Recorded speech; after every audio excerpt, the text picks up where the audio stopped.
Chapter 8. It was already later than 8 p.m. However, the Department of the Self-Defense Forces, which is responsible for planning land, air, and sea operations, continued its work at the same pace as in the daytime. The NSU fleet left the sea area near the Noto Peninsula, but a ceasefire agreement has not yet been signed. Although there had been no declaration of war before, Japan and the NSU were already at war. As long as this military tension doesn't disappear, the lights in the command sections won't go out. Of course, the command of the 101 Battalion from the National Self-Defense Forces was no exception. The commander of the 101 Independent Magic-Equipped Battalion, Lieutenant Colonel Kazama, was summoned by the battalion's commander, Lieutenant General Saki, and arrived at her personal office. Kazama wasn't a part of the battalion commanding officers, but occupied the position of Saiki's dedicated subordinate.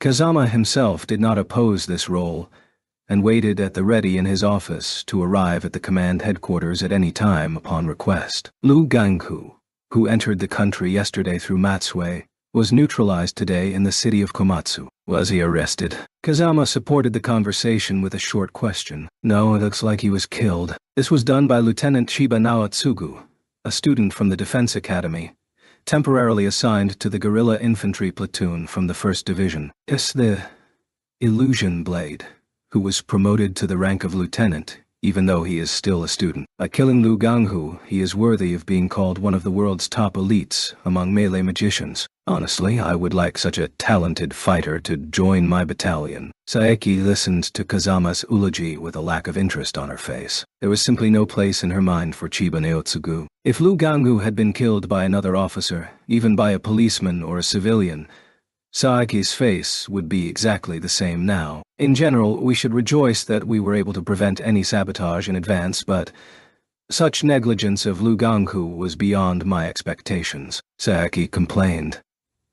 Depending on how you listened to her words, you could hear in them the expectation that Lu Ganghu's sabotage, murder of Liu Lilei, would end in success. Kazama didn't pretend that he hadn't heard these reckless words, but simply ignored them. He learned about this expectation of Saeki the day before yesterday. In truth, Saeki and Kazama had previously received information about Lu Ganghu's infiltration into the country. Senior Lieutenant Fujibayashi Kyoko, acting as Kazama's adjutant, was known as the Electron Sorceress among the people aware of her abilities. This ambiguous nickname meant that she was a magician capable of skillfully using magic to interfere with electricity and electromagnetic waves. At the same time, this nickname was a reference to her unsurpassed hacking abilities, which she used to play with information networks like a toy. Zhou Gongjin's network possessed not only anti-hacking tools, but also magical protection. But Fujibayashi's ability won out in the area of electronic networks. Saeki and Kazama received all correspondence between Chen Xionshin and Minoru,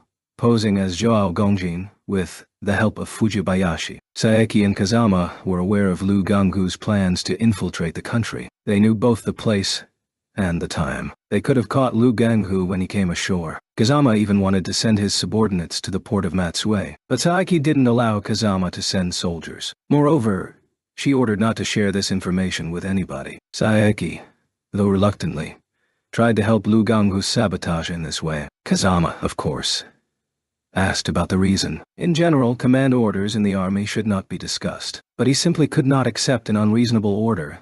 He was such a wrong military. Many were cold toward Kazama due to the fact that when he was green, in battles he often did more than was ordered, and his character has not improved, despite this bitter experience. Saeki didn't try to avoid the answer and explained to Kazama the course of her thoughts. Ansu sent their fleet south, ostensibly to pick up Lieutenant Lu. Whatever their true purpose, the NSU military actions will lose their pretext if Lieutenant Liu disappears. But even if there had not been an SU invasion, the presence of Lieutenant Liu is a great risk. There is a great chance that she will be returned to her homeland and Thunderclap Tower will be aimed at our country. If Lu Ganghu kills Lieutenant Liu, it will benefit Japan. The self-defense forces will be the subject of public criticism due to their inability to protect refugees. The loss of international reputation is also inevitable. But the benefits of removing Lieutenant Liu from the country outweigh all these disadvantages. After all, Ichizu Masaki-kun from the 10 master clans joined in watching over Lieutenant Liu, and If it is not possible to prevent the assassination of Lieutenant Liu, then criticism will also fall on Ichijo-kun, who is at the same base as her, the killing of an escaped magician by a magician agent. In this case, it can be expected that the 10 master clans will be subjected to much harsher criticism than the self-defense forces. These were Seiki's thoughts on the subject. Kazama reluctantly had to humbly become her accomplice, but the result wasn't what Soeki expected. Lu Ganghu was killed, not even reaching the base, and his subordinates were captured one by one. Lieutenant Chiba's presence wasn't part of my calculations. In such a phrase, Saeki admitted that she was naive with such defective plans. It seems that the guerrilla infantry platoon was originally sent to capture Kudo Minoru. Kazuma's words included an attempt to comfort her. Saeki seemed to understand this, and looked at Kazama with doubt in her eyes, urging him to continue. And Kudo Minoru is supposedly hiding in the Aokigahara Sea of Trees. This information has been refuted after a search operation conducted by the guerrilla infantry platoon from the 1st Division. This unit is simply devoted to His Excellency Kudo. They don't have skilled magicians of ancient magic. They won't be able to overcome the barrier. It seems that Kazama believed that Minoru is still hiding in the Sea of Trees. Saeki already understood that, but she didn't understand why he brought it up. Are you satisfied that we aren't chasing him? It seems that Kazama had no intention to talk in riddles. He immediately made clear what he was talking about. Are we? Saeki was unable to predict Kazama's question because its content was completely unthinkable. Why should our 101 Battalion deal with Kudo Minoru's arrest? Saeki's counter-question was rather an indirect refusal to Kazama's offer rather than an expression of her doubts. Chasing killers and kidnappers isn't part of our duties, but we'll be able to determine his location if I go. There was no doubt in Kazama's words. Indecision or vanity wasn't there either. He was called a forest combat expert, not only because he was excellent in guerrilla warfare. The ancient magic, Tengujutsu, which Kazama has perfectly mastered, showed its highest efficiency in mountain forests. Kazama was sure he could find Minoru while he was in the Sea of Trees forest, no matter how powerful the barrier was in hiding him. However, Saeki's answer was still negative. I'll say it one more time, Lieutenant Colonel. This isn't the responsibility of our 101 Battalion. You don't care that we are disregarding the parasite strong enough to kill Kudoretsu. In addition, if we are the ones who catch Kudo Minoru, then we'll rub the 10 master clans' noses in it. We don't have any intentions to touch Kudo Minoru as long as he doesn't show hostility toward the state, Saeki concluded with a harsh tone. Kazama expressed surprise by widening his eyes and raising his eyebrows, but he didn't ask anything out loud. Therefore, Saeki could ignore the doubt expressed by Kazama. But she didn't do that. While Kudo Minoru keeps running away, Special Officer Uguro, more precisely, Shiba Tatsuya will be busy chasing him and won't be able to be distracted by other things. Other things? Are you worried that Tatsuya might do something unnecessary? Was Kazama's incomprehension real or fake? In any case, Saeki just sighed. Lieutenant Colonel, you should have already seen the information provided by the Mitsuya family. It says that Shiba Tatsuya is planning an attack on Midway Prison, owned by the USNA. Saeki called Ichiju Masaki, Kun, and Tatsuya simply by name. Kazama's attention got a little hooked on this fact, but he didn't ask about the reasons. Instead, he asked, "Are you helping Kudo Minoru to prevent Tatsuya from going to Midway Island?" I won't deny your indication that inaction is passive support. However, Shiba Tatsuya doesn't pay attention to restrictions imposed by the authorities. I don't think that a simple ban on leaving the country will be effective in his case. That's really true, Kazama mentally agreed. In Tatsuya's case, he is able to not just illegally and without permit leave the country. By hijacking a plane or boat, for example. He can just go and fly himself. But even if a hidden departure from the country will be disclosed, it won't be possible to ban him from entering back or put him in jail. He is Japan's greatest military power, their most powerful strategic weapon. Lieutenant Colonel, don't try to do anything about Kudo Minoru Dataga. I understand. Kazama straightened up and gave such an answer after Saeki repeatedly reminded him about this. Illegal map, illegal mystic assassin platoon, illegal and covert squad of assassin magicians. This is a squad of magicians specializing in assassination missions that cannot be made public. It's made up of 3 platoons: Kolsak, Cone Nebula, and Horsehead. This formation wasn't officially recognized as soldiers of any country, but in fact they were a detachment of magicians under direct control of the USNA Army Joint Chiefs of Staff.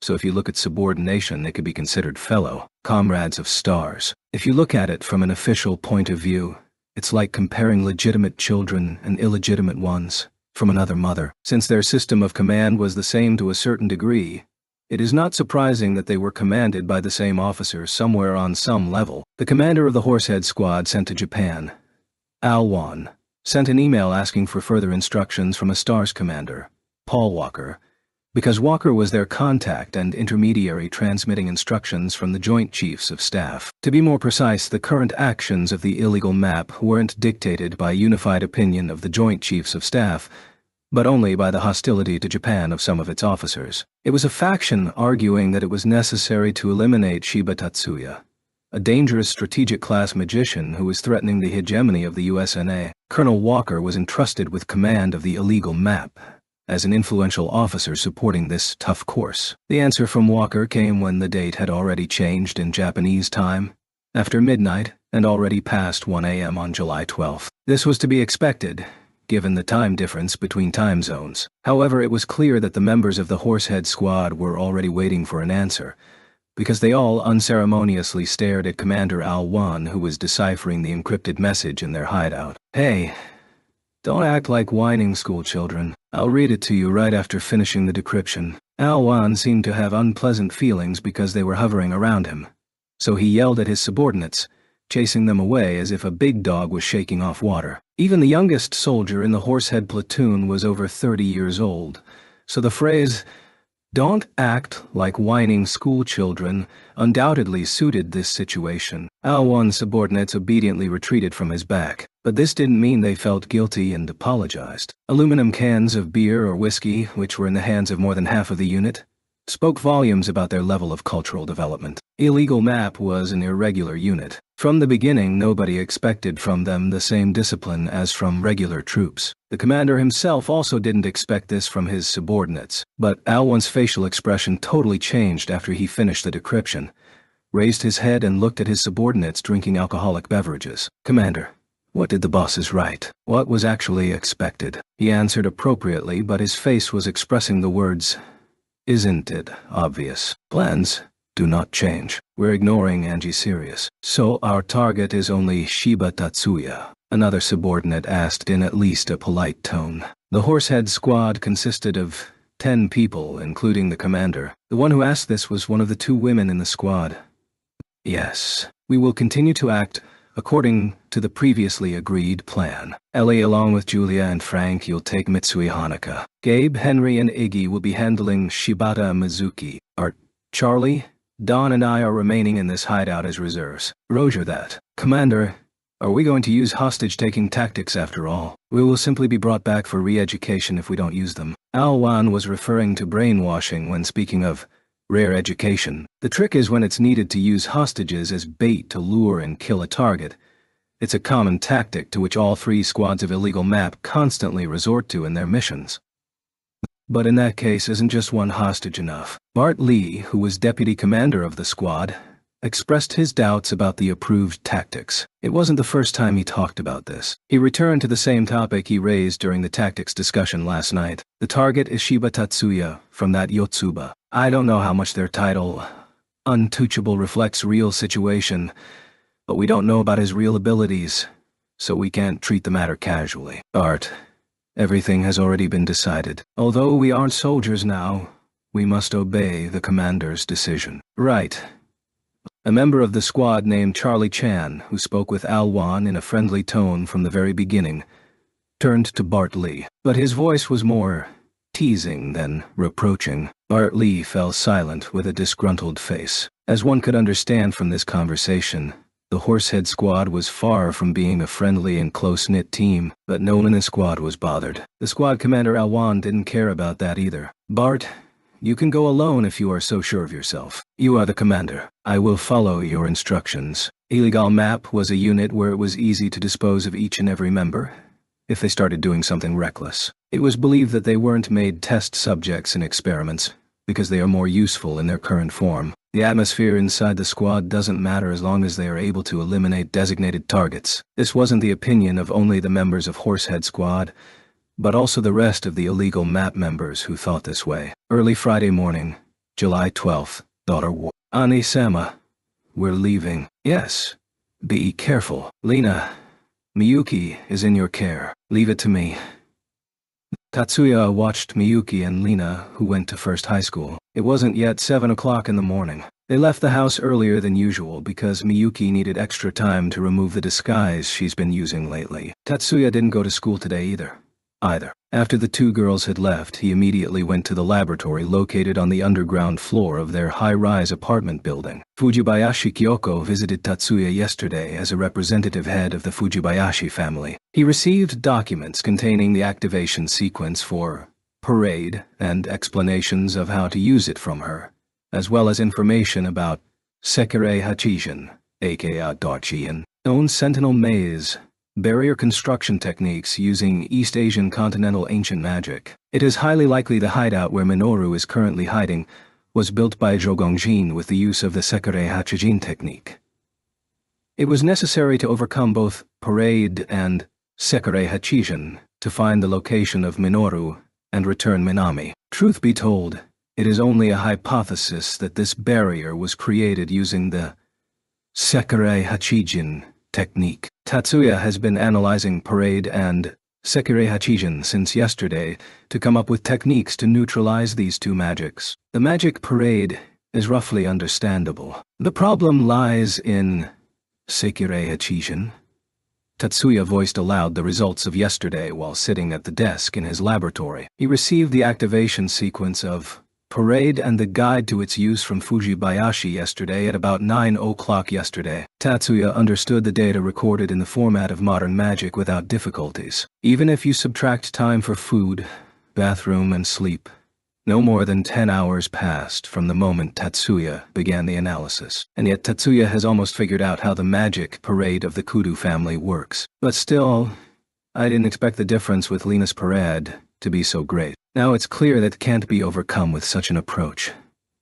In terms of editing and processing the copied IDOs and superimposing it on the original IDOs to hide it, the Parade of the Kudu and Lena's family were the same. However, there was a process of turning a copy of the edited and processed IDOs into an artificial spiritual being, artificially created independent information body, which was added to the Kudu family's spell. As a result, the caster is able to perform activities such as maintaining, restoring, changing, and moving this Parade after the magic is activated. With such a construction of the magic sequence, it's possible to attract the enemy's attention to the disguised copy of the information body, and you can further mislead the enemy by distancing the copy from the original. The copy and the original would be located in different places, so if you destroy the disguised information body, you won't find anything under it. In addition, if you make additional changes to the disguised information body already recognized by the enemy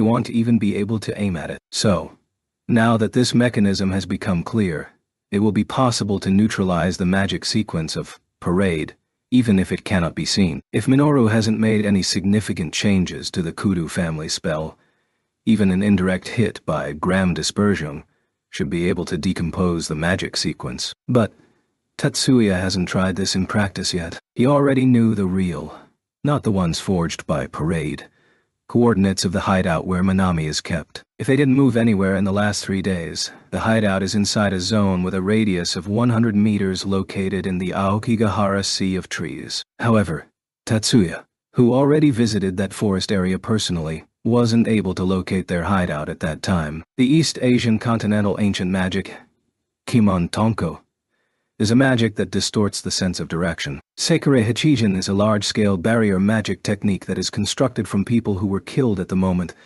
they experienced strong emotions of anger, and then buried in specific places. It is this anger that feeds Kimon Tonko and allows it to persist for a long period of time. If Tatsuya doesn't overcome this barrier, he won't be able to reach the hideout where Minami was brought to. Even if it is possible to drive Minoru out of his hideout, it will still be difficult to catch him without a way of neutralizing Kimon Tonko. If it isn't possible to correctly ascertain which direction the enemy is fleeing, then such a chase wouldn't yield any results. Still, if I'm not able to overcome Kimontanku, that is, Sekirei Hachijin, I won't be able to detect Minoru and Minami. Tatsuya, muttering to himself, determined his future course of action. Minoru got up an hour earlier than usual and went on a hideout inspection. He just wanted to get rid of his drowsiness under the pretext of checking the barrier. Minoru barely slept last night. The reason for this was the frustration at his miscalculation that Lu Gangu couldn't provide him with any extra time, as well as the resulting nervousness. Minoru planned to leave this hideout while Lu Gangu was causing a disturbance. He believed that it wouldn't be long before Tatsuya was able to find this place. For now, Parade and Sekirei Hachijin are still able to deceive Tatsuya's sight.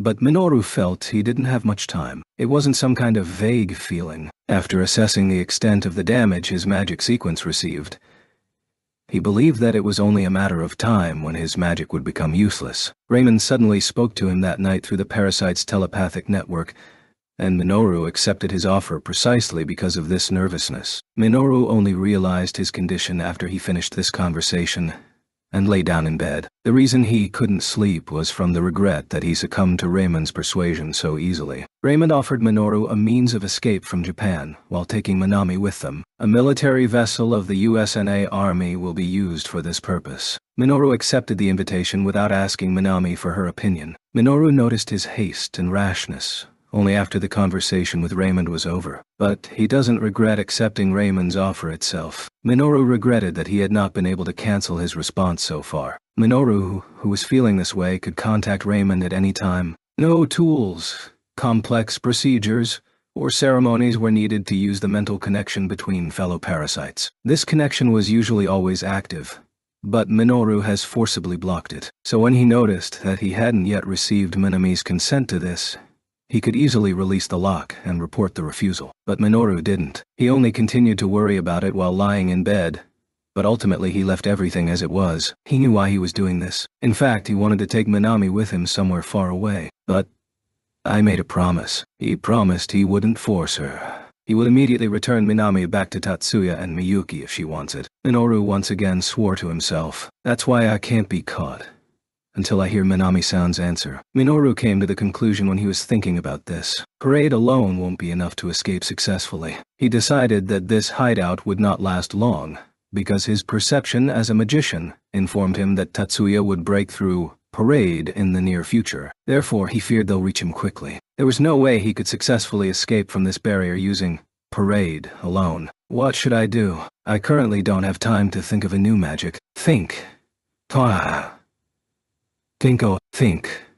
Kudu Minoru. Minoru looked around at the surrounding walls of green leaves, and then looked up at the bright, cloudy sky. He did this not in search of a hint. It was a kind of conditional gesture to help get rid of the mental impasse he was in. However, the artificial sky reflected in his eyes brought him inspiration. The light reflected from the Earth's surface was scattered in the air, and even on a clear day it created a bright white cloudy sky, like dull glass. This was an obvious sign of the barrier wall being here. I can't escape from Tatsuya-san's sight while using only Parade, so I need to combine Parade and Kimontanku. This place is still hidden thanks to not only my Parade alone. Sekirei Hachijin, built by Zhou Gongjin, also doesn't allow Tatsuya-san to approach. I can't take Sekirei Hachijin with me, but in my current state, I am still capable of deploying Kimontanku and Parade simultaneously. Kimontanku is magic that deceives sense of direction, but Tatsuya-san is probably also preparing measures against Kimontanku as well. But even if he is, I can still use them. Minoru has cheered himself up. However, the wrinkles have not completely disappeared from his frowned forehead. Question is what to take as bait, on which the copied idos will be attached. The most important parts in his escape plan were still missing. Friday, July 12th, 2097, 7:0.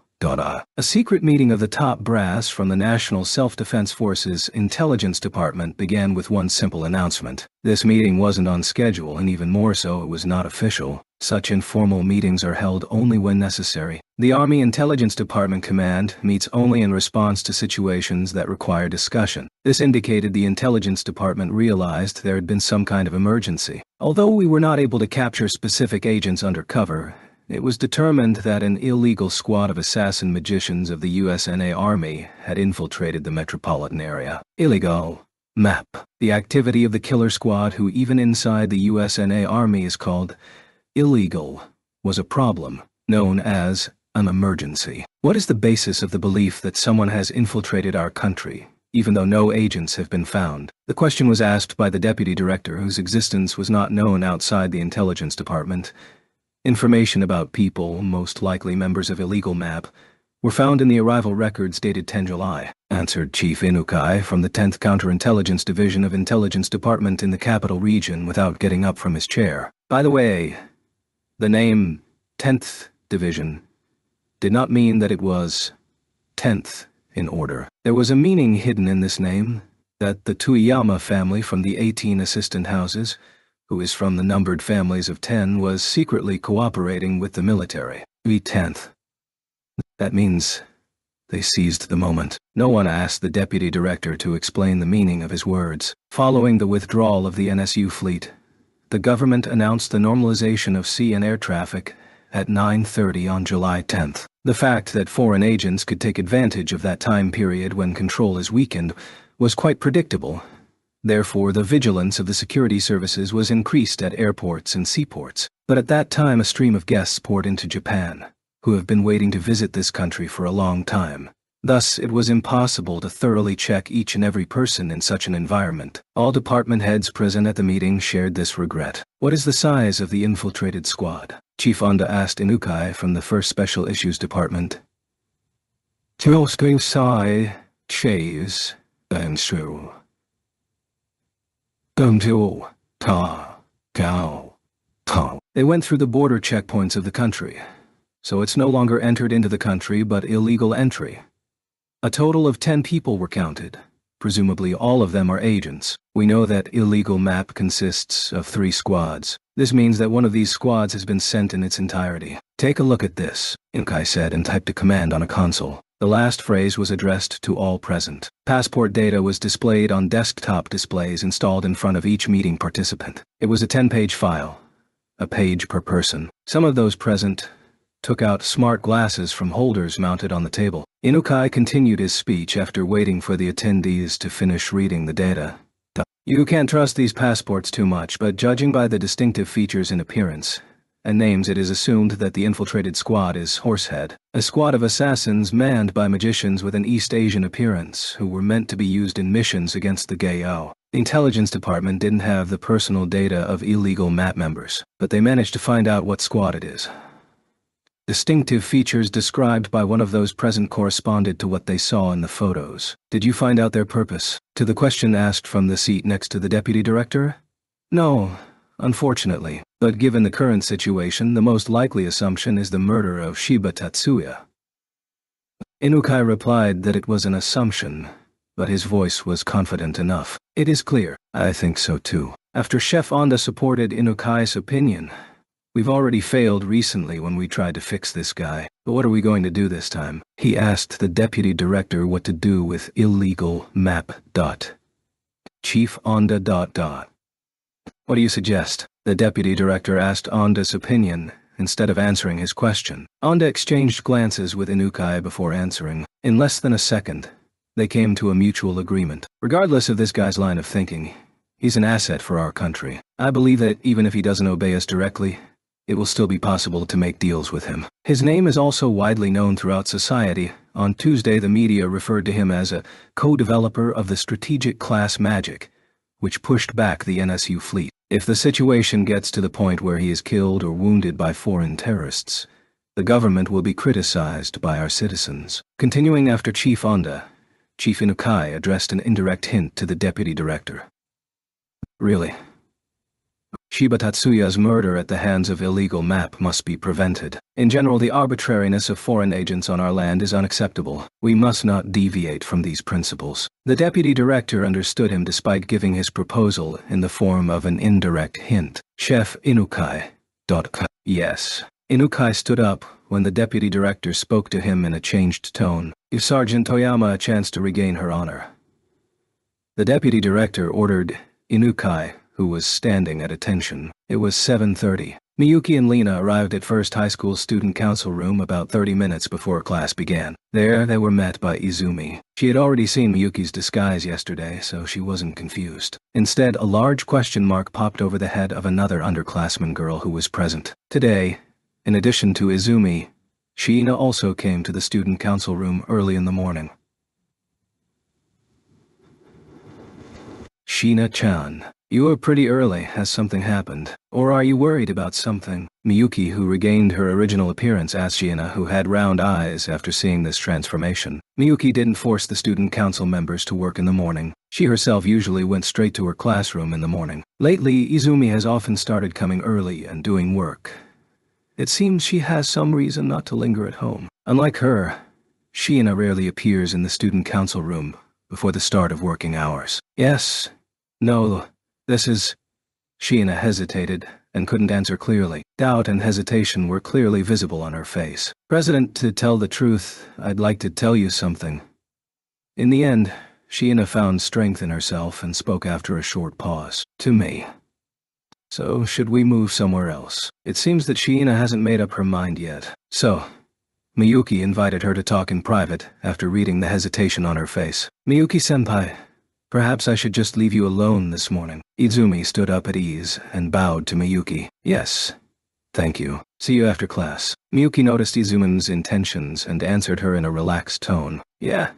See you later. Izumi left the student council room. Miyuki, I'll go to class too. At that moment, Lena noticed why Izumi left the room, and also headed for the door in a slightly unnatural manner. With a smile, Miyuki followed Lena with her eyes, and turned to Shiina at the same time as she heard the sound of the door closing. Shiina-chan, let's sit down. Pixie, make us some drinks. At your service. Pixie, who settled in the student council room on Tatsuya's orders, started the process for making drinks. After placing iced coffee with milk in front of Miyuki and cold cocoa, with a high syrup ratio, in front of Shiina, Pixie returned to her place in the corner of the room. Shiina was wearing a tense look on her face and grabbed the glass of cocoa. Even when she took a couple of sips, the tension didn't disappear from her face. She still couldn't begin talking. Miyuki didn't rush Shiina. In a relaxed manner, she raised the glass of coffee with milk in it from the table. Red lips wrapped around the translucent drinking straw.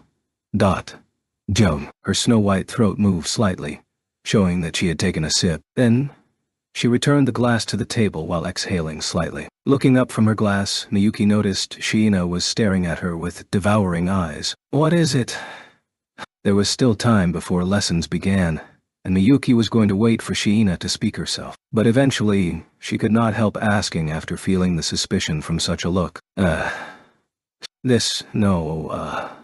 It's about my father and brother. Shiina couldn't answer honestly that she was simply fascinated while staring at her. So with a blushing face, she hurriedly went straight to the main topic of the conversation. Miyuki, of course, noticed Shiina's unnatural behavior. For Miyuki, this scene was very familiar, although she couldn't understand the reason. So, she knew from her own experience that the best way to deal with this situation would be to leave everything as it is. Therefore, Miyuki silently waited for Shiina to continue her story. Father and brother are going to, report to the self-defense forces. About Shiba-senpai's plan. Shiina's voice became very quiet toward the end of the sentence, but the volume was loud enough for Miyuki, who was sitting across from her, to hear everything. Over the past 3 months, Shiina began calling Tatsuya Shiba-senpai, and Miyuki President. Miyuki knew this, so she understood who Shiina was talking about. Tatsuya-sama's plan. Is this by any chance about the case we bothered you with the other day? Yes. That same case. Shiina cringed with fear and answered in a thin voice, even though Miyuki didn't ask her in a strict tone. When Miyuki said, the other day, she was referring to the day when Tatsuya visited the Mitsuya family to get information about the defenses on Midway Island. When Mitsuya-gen asked Tatsuya why he needed to know about it, he replied, in order to decide whether it is possible to organize an escape for one of the magicians imprisoned in Midway Prison. That is, Shiina meant her father and brother are going to tell the self-defense forces just that. I understand.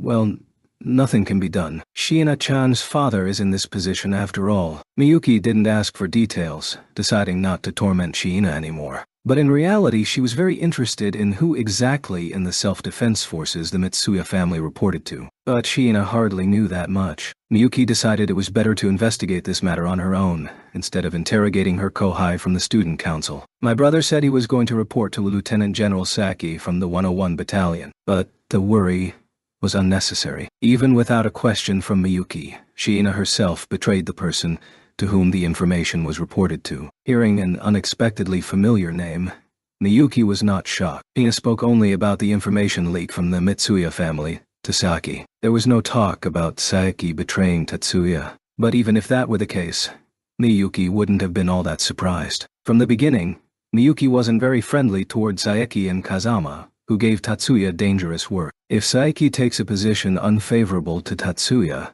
then Miyuki will not hesitate to recognize the 101 Battalion as his enemy. However, Miyuki thought that she should at least inform Tatsuya about this. Thank you, Shiina-chan. I'll pass this on to Tatsuya-sama. Fujibayashi, who took the day off yesterday to become her family's envoy, was already back on duty today at 8 a.m. As usual, she was the assistant commander of the independent magic-equipped battalion, and her duty station was battalion headquarters. In addition to the time she spent on missions and operations, her actual duty station was the commander's office at Kasumigara Base. The owner of that office, Kazama, came on duty at different times. Sometimes he showed up at the office far after noon, and sometimes he would get there before Fujibayashi. Kazama didn't say anything if Fujibayashi came later than him. First of all, it is worth noting that the door to the office was arranged in such a way that it wouldn't open before 8 o'clock in the morning. Fujibayashi didn't know how Kazama got through this door. She was very curious about this,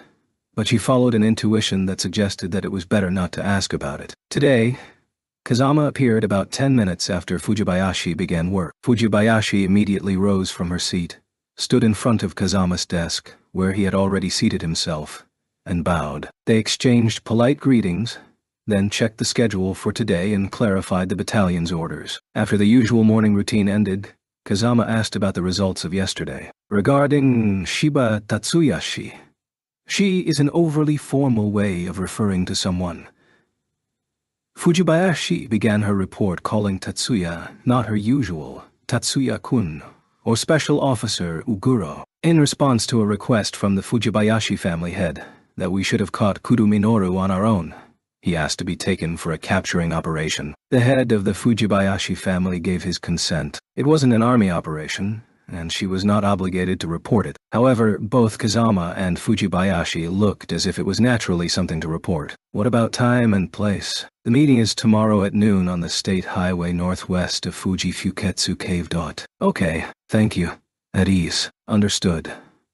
Fujibayashi bowed and returned to her seat. Kazama leaned back in his chair without opening his workstation terminal. He leaned back so much that in his posture when his face was pointed up at the ceiling, one would have thought that he decided to take a nap. Fujibayashi peeked over to take a look at Kazama, but she couldn't understand what the commander was thinking about. 9. On Friday, July 12th, Tatsuya remained in the laboratory in the morning, located on the underground floor of their high-rise building. Based on information he received from Fujibayashi on Parade and Sekihei Hatadzin, he brainstormed in order to find a way to overcome these two magic. To hide, Minoru uses both of these magic. It won't be possible to return Minami, who was abducted by Minoru, until he can at least partially neutralize Parade and Sekirei Hachijin. The purpose of the current study was exclusively the return of Minami. The prerequisite for this was determining their location. While working on the analysis of Parade and Sekirei Hachijin, Tatsuya never for a second forgot about his original goal. Although physically he was now underground, his mind regularly looked at Minami's condition through his magical perception. When his sight caught the change, it was already past 3 o'clock in the afternoon. It wasn't a deterioration. On the contrary, this change could be called convenient for Tatsuya. Is there a hole in the barrier? The magical barrier hiding the location of Minoru and Minami weakened. The weakening magic was Sekirei Hachijin. This didn't mean that the disguise was completely cancelled, but the current state looked like if you hurried to the site right now, You may be able to break through the barrier by force, but this weakening was clearly limited, and it aroused interest. Does that mean that someone passed through the barrier? The masking barrier was not destroyed, but they didn't go through it according to the established rules. Someone found a loophole, and through it penetrated Seikirei Hachijin. As a result, a small hole remained in the barrier, which was Tatsuya's impression. The Fujibayashi family went ahead of me? That was the possibility Tatsuya first thought about. He arranged with Fujibayashi Nagamasa that he would meet with the Fujibayashi family at noon tomorrow. However, at first, the Fujibayashi family told Tatsuya that they wanted to capture Minoru only on their own. The probability of this is high, but I can't just say that. It wasn't only Tatsuya and the Fujibayashi family that were hunting for Minoru. The 10 master clans were also pursuing Minoru. There was also evidence that the self-defense forces are also working on capturing Minoru. In addition, in Japan, there are groups that, in tribute to tradition, regard demons as evil, parasites for them. This too are also demons that must be destroyed. Therefore, it was likely that such forces also began to move. I'll observe the situation a bit. If you blindly rush there not knowing the circumstances, then everything can end with the addition of new enemies. Tatsuya temporarily suspended his analysis of Seikirei Hachijin. He had already studied parade before, and the first thing he decided to do was to ask the Yotsuba's main house if there might be a third party involved. At 3 p.m. Minoru was sitting in the dining room at the same table with Minami. When Minoru was still living at his parents' house, that is, only a month ago, he wasn't in the habit of holding tea parties, but now he couldn't refuse an invitation from Minami. In front of Minoru, there was a cup of classic black tea, and in front of Minami, tea with milk. The dessert for tea was lychee mousse, similar to berry jam, of course, prepared by Minami. Everything that Minoru ate in this hideout was prepared by Minami. However, Minoru, who still didn't have a girl at his age because his beautiful appearance had the opposite repulsive effect, was worried like on the first day he met her. He decided to forget for a while the feeling of guilt from the abduction and tasted the dessert prepared by the hands of a girl. But he didn't enjoy this taste for long. The situation didn't allow to soar in the clouds, running away from reality. He was intoxicated with happiness only for a short time, while he tasted the mousse. Putting the spoon on the table, Minoru looked at Minami with a serious look. Minami still had about a quarter of the mousse left in her bowl, but she noticed Minoru's gaze and removed her hands, putting them on her hips. Then she looked straight ahead at Minoru. Mentally encouraging himself so as not to lose his presence of mind, Minoru immediately turned to the main topic. I'm going to leave this hideout, today or tomorrow. Good. Minami replied curtly and offered to continue with a look. To begin with, I'll go to Yokosuka. Minoru has already told so much. It was too late to stop. And from there, I'm going to escape from Japan on a USNA Navy ship. Minami's face expressed astonishment. Escape from the country. It was so unexpected that she couldn't utter a word. Sorry, she couldn't even ask Minoru what he was apologizing for right now. However, she didn't need to ask. I said that there is no need to hurry with your answer, but now I have to change my words. Minami squeezed her hands tightly around her hips. Not only her palms, but her hands up to her shoulders were very tense. If you can make a decision right now, then I want to hear the answer. If you decide that you want to remain human, then I will go to Yokosuka alone. If you haven't decided yet, then please make a decision before arriving in Yokosuka. If you say that you don't want to become a parasite when we get there, then I will board the ship alone. If you're still in doubt, still can't decide, then I want you to board the ship with me. But even in this case, I give you my word that I won't do anything against your will, Minami-san. And I won't let the USNA military force you to do anything. Where? Minami couldn't give an answer, but with difficulty she managed to get one word out of her mouth. And it was a question. The question consisted of just one word, but its meaning was obvious. I'm sorry.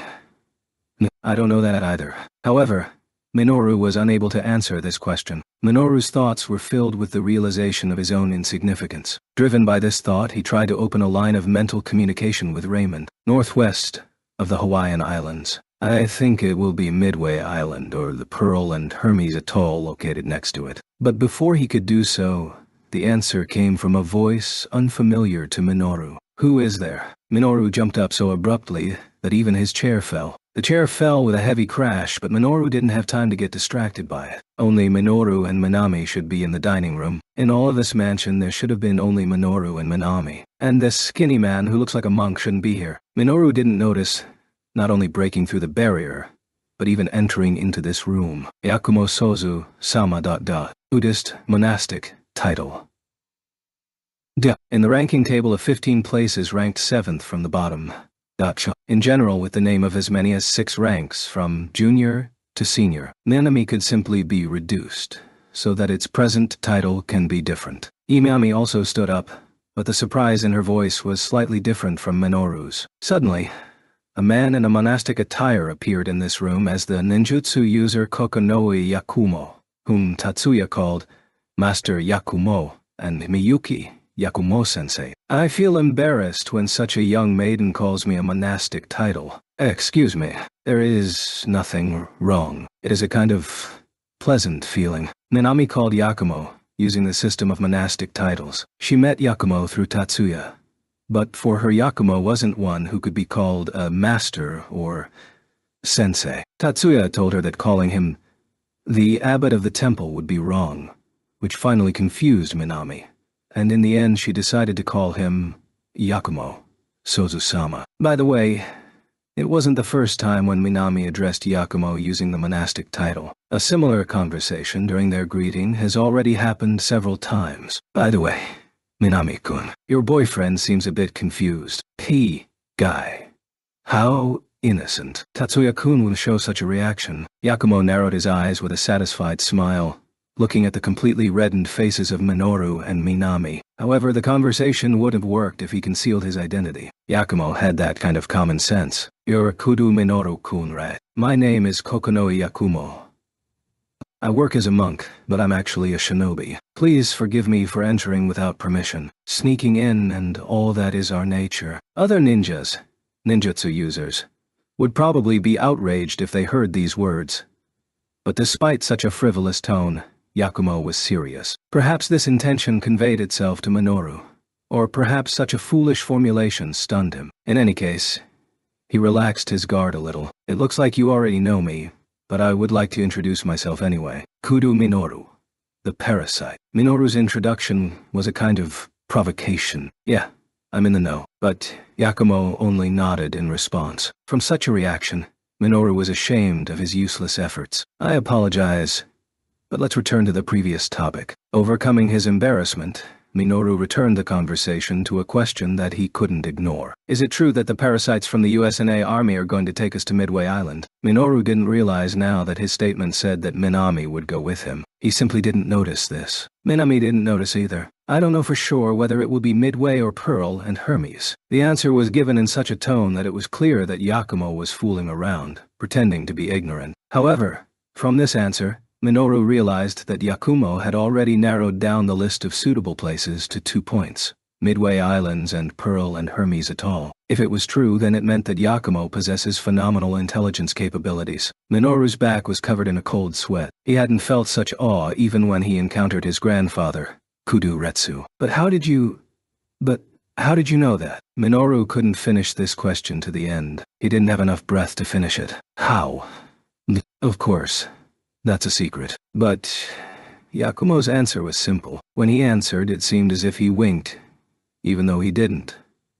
As expected, he replied in his own style. Minami's hands were no longer tense. With such behavior from Yakumo, she could no longer remain tense. However, Minoru was tense and kept vigilant so as not to make a mistake. Instead, let's move on to the main topic. I don't care if you get on the ship alone, or if you continue your journey together. But if you intend to leave this country, I would like you to promise me something. That is, you don't mind that I abducted Minami-san. In his question, Minoru used the eloquent word, kidnapped. You're not forcing her, are you? The tone of Yakumo's voice remained frivolous. But it won't stop others, will it? It is unlikely that you want to get caught and die. And we, in turn, will only be glad that you have become a parasite leave this country. This meant that he was being hunted by many different powerful people, but Minoru couldn't afford to worry about that now. And what am I supposed to promise? Yakumo behaved unobtrusively. However, his expression and behavior, on the contrary, gradually exerted more and more pressure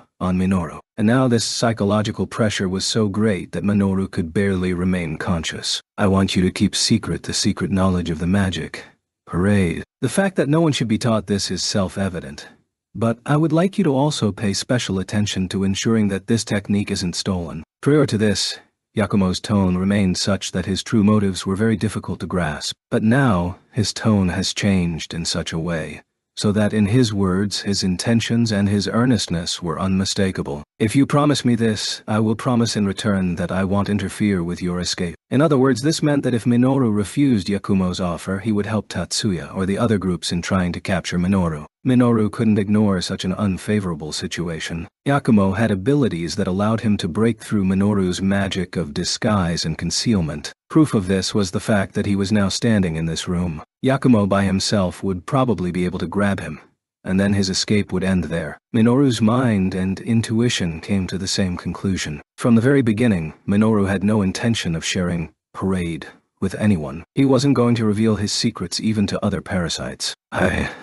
I promise. For Minoru, this was only an addition to his plans of another constraint from a verbal promise. He had no choice but to accept this offer from Yakumo. Leaning back in his chair, Tatsuya stared into space with half-closed eyes. He immersed himself in meditation, not in the underground lab, but in his room on the top floor. He interrupted his research because something strange had happened to the concealment barrier covering the hideout in which Minami, Tatsuya believed, was locked up in. This something strange wasn't an unfavorable change for Tatsuya. On the contrary, one could say that the situation has improved, bringing the rescue of Minami closer. A small hole appeared in the barrier, not such that through it you could look inside. The functions of the barrier itself remained in working order, at least by observing through the information dimension from here, from Tofu. It was impossible to determine the exact location of their hideout through this gap, but in this case, there was a saying, "Even an ant can destroy a huge dam." Only this case wasn't close to the saying itself, but to its original meaning. Even a small leak can sink a huge ship. Due to this newly discovered small hole, the Sekirei Hachijin barrier concealing Minami's location may soon prove to be completely useless. The question was what caused this hole to appear. The probability of the barrier wearing out over time was not zero either, but at the moment, it could be ruled out of consideration. Why did this hole appear? Who made this hole? Without knowing the answers to these questions, it will be difficult to deal with. It should also be kept in mind that a clash with this someone may ultimately result in a difficult situation which will end up helping Minoru escape. In search of information, Tatsuya called the Yotsuba's main house some time ago. Now, he was waiting for a response. An hour had already passed since his call with a request for information. Tatsuya didn't expect the investigation to take place in an instant, but the wait dragged on longer than he expected. But if you try to hurry them, it will only give the opposite effect. To be ready to set off at any moment, he was already dressed in his freed suit and was holding the helmet in his hand. He even wanted to return to the laboratory dressed as such in order to continue his research. At about 4 o'clock in the afternoon, Tatsuya decided to go back underground, and it was at that moment that he felt something strange for the second time. Is the barrier broken? From that moment on, about an hour ago, Tatsuya had been watching the barrier, Sekirei Hachijin, that was hiding Minoru and Minami. It was a long-range observation so as not to be noticed by the enemy, and by this, adversary meant not only Minoru, but also that someone who made a hole in the barrier. And now Tatsuya's elemental sight detected that someone else broke through the barrier and penetrated inside. The concealing effect of the barrier, Sekirei Hachijin, recovered in an instant.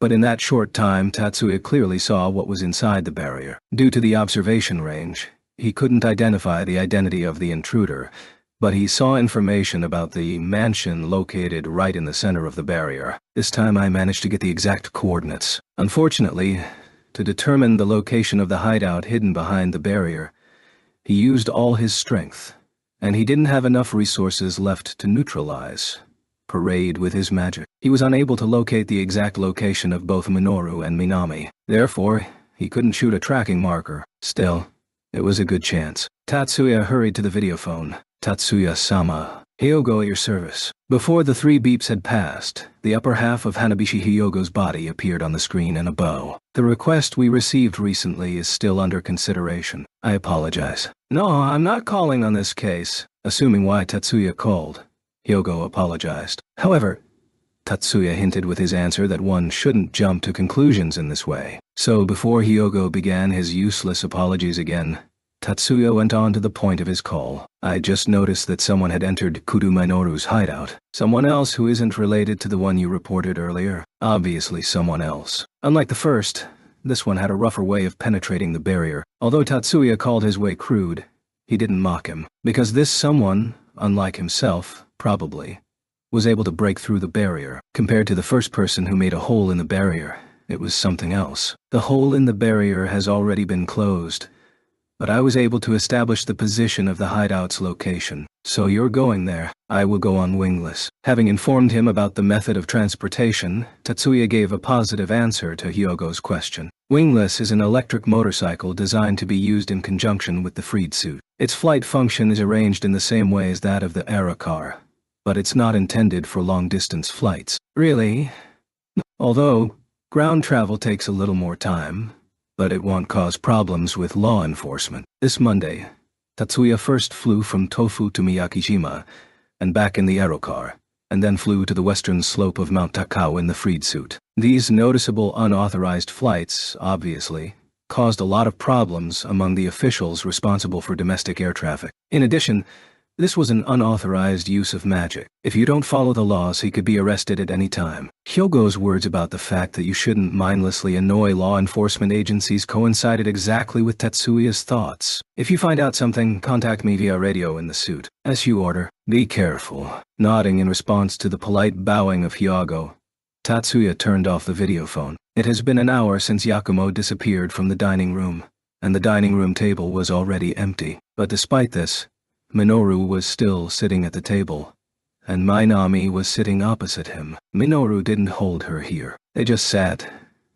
and did nothing. Minami spent more time in the dining room than in the bedroom. In most cases, she spent her free time, when she wasn't busy with housework, sitting at the dining room table. So it was Minoru who was acting differently from his usual behavior. Minami has always been concise, and Minoru simply didn't know how to make small talk. And both of them were such people whose language begins to stumble in conversations with a representative of the opposite sex. Minami didn't usually worry about this silence, but Minoru was always bothered by this silence without talking, and he usually returned to his office. Today, however, Minoru didn't leave the table after the dishes had been cleared away, or even after the 10 minutes of silence that followed. In fact, Minoru didn't have time to sit still right now. He decided to leave this hideout no later than tomorrow. They couldn't take a lot of luggage with them, but a minimal set of personal belongings was vital. As for a change of clothes, they could easily take things from this mansion. And if the end point of their escape is another country, then just in case, it was necessary to make fake passports. It was also necessary to ensure that they were ready to leave without delay, so as not to waste time. Minoru understood that he shouldn't waste time, but he couldn't proceed with any specific actions, because the visit, more precisely the intrusion, from Yakumo was too shocking. Minoru didn't think that the barrier that hides this mansion will never be broken, and both Kimontanko and Parade can be neutralized if you had more powerful magic or more advanced magic techniques against them. It was with this understanding that Minoru's desire to leave this hideout was connected. However, Yakumo didn't penetrate and didn't disperse the barrier, Sekirei Hachijin, and he didn't go through it in the correct way. He made his way through a hole in the barrier that Minoru didn't even know about. He was on a completely different level. If Yakumo had joined the pursuers, then Minoru would have been caught by now. If you think about the connections between Tatsuya and Yakumo, then it is very strange that Yakumo didn't join the chase. What the hell was this Kokonoe Yakumo thinking? With what intention did he just take and let me go?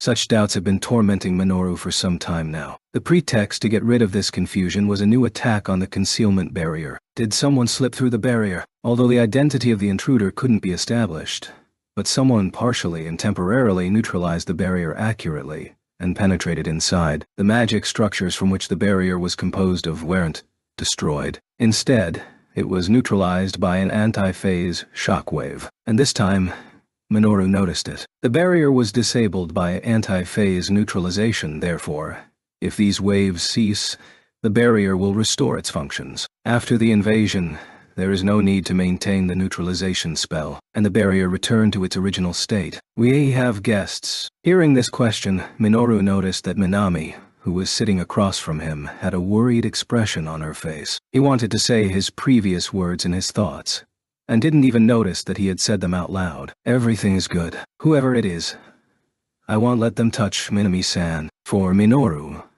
the fact that his words caused concern for Minami wasn't welcome. It was with this feeling that he hastened to reassure her. So that these words didn't turn out to be a lie, Minoru directed his full attention to the search for the intruder. He didn't believe that his speech was convincing. Besides, he didn't notice that Minami's cheeks were slightly red right now, because he was focusing on signs of the intruder's presence. About 5 minutes have passed since Minoru noticed that the barrier had been disabled. Minoru got up from his chair and headed for the door to the dining room. He knew that the one who had passed through the barrier was already inside the mansion. Please, come in. Minoru opened the door. I didn't think you would come to such a place. Father. Minoru recognized the identity of the intruder through his elemental sight. I apologize for the intrusion. Kudo Makoto, head of the Kudo family and Minoru's father, entered the dining room without being surprised at all. Tatsuya-sama, can you hear me? Hyogo got in touch with Tatsuya immediately after he left their high-rise apartment building. I hear you well. Did you find out something? Besides us, the other master clans didn't send any people to the Okigahara Siav trees. There's also no corresponding movements of the self-defense forces either. In other words, is it someone other than the army and the 10 master clans? Tatsuya quickly noticed that Hyogo was indirectly hinting at something. If he hadn't figured out anything, he wouldn't have made contact with only such data. The person who discovered them wants to tell you personally. Before Tatsuya managed to ask, and who is this? The one in question spoke himself. Tatsuya-ne-san, I'm sorry for interrupting you while you're driving. Umiya. Pulse. Tatsuya was going to ask why he wasn't at school, but changed his mind, deciding that he shouldn't ask. Sorry to rush you, but could you get down to business right away? Instead, he asked about the results of the investigation. Ah yes. From the speaker in his helmet came Fumiya's cheerful voice. With this reaction, he seemed like a puppy, rejoicing that he was helpful to Tatsuya. Starting this morning, it became impossible to determine the location of the head of the Kudo family and his second son. Were they under surveillance? Although, no.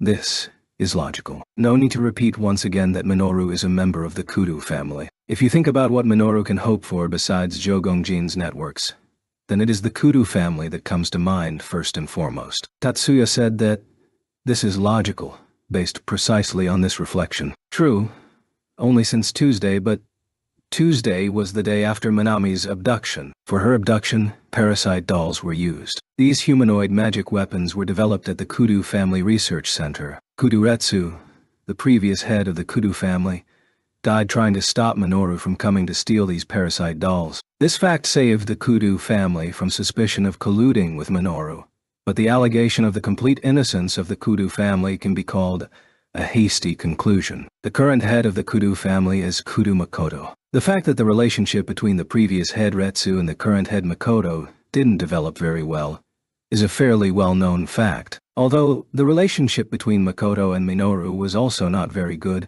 but they were still father and son. The likelihood of Makoto working with Minoru couldn't be completely ruled out. Fumiya's unspoken remark said it had something to do with this fact. It was estimated that the number of parasitic dolls involved in Minami's abduction was more than the number of Genoids stolen on the day of Kudoretsu's assassination. Perhaps, if the Kudo family would have been put under surveillance even earlier, then it would have been possible to prevent the use of that tactic with the self-destruction of a large number of parasite dolls as explosions. In such case, the detachment of the Jumonji family would survive. The perimeter wouldn't have been broken, and Minami would have been kidnapped. We don't have enough people. Nothing can be done. There are too many things to do lately. But Tatsuya wasn't going to criticize Fumiya Dada. The fighting force that was lost 34 years ago in the war with Dahan, who controlled the southeast region of East Asia at that time, was restored to a decent amount in the past 30 years. However, the Yotsuba family still remained in a state where they had to compensate for quantity with quality. However, The cause that led to this chain of events, which grew into all sorts of collisions of different forces, was Tatsuya himself, and Fumiya, who even had to wear a priestess outfit, was only a victim in this whole story. It was impossible to scoff at the poor man who had already suffered. If you say so, then I feel a little calmer, Fumiya said with sincere gratitude in his voice. From the very beginning, you shouldn't worry about it. So the head of the Kudu family and his second son are nowhere to be seen this morning. Tatsuya easily parried the influx of emotions from Fumiya and asked him a counter-question. Yes. However, the abilities of the person sent to observe them are at the average level, so there is also a chance that they set in motion during the night, and not in the morning. No. Ju. If we consider the time it takes to go from Ikoma to Aokigahara, then they left the Kudu mansion in the morning. So, they have a secret connection with Kudu Minoru after all. The probability of this is quite high, but for Minoru, this seemed to be an unplanned event. Are you talking about his father and brother visiting their hideout? Fumiya spoke on the basis of the assumption that Kudu Makoto and Kudu Sushi were the intruders at Minoru's hideout, although Tatsuya didn't point out to him that this hadn't been precisely determined yet, perhaps because he himself believed that it was, nevertheless, true. If they had agreed with Minoru in advance, they wouldn't have needed to break through the barrier. Even if Kudu Makoto is the visitor who came to Minoru, he obviously didn't do so in the form of a friendly family visit. Oh, I see. I'm going to go to Aokigahara anyway. Do you need any help? It will be needed if he escapes. Good.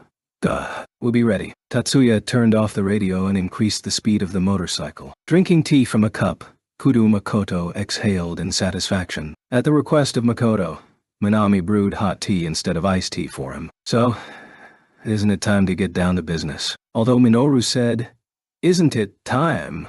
as if he were hurrying his conversational partner, but the delay was caused by him. It was Minoru who asked Minami to serve tea, so that he had time to put his thoughts in order. Despite the fact that he learned in advance that the intruder was his father, he couldn't get rid of the excitement that he felt when they met face to face. Before that, could you let Sushi inside?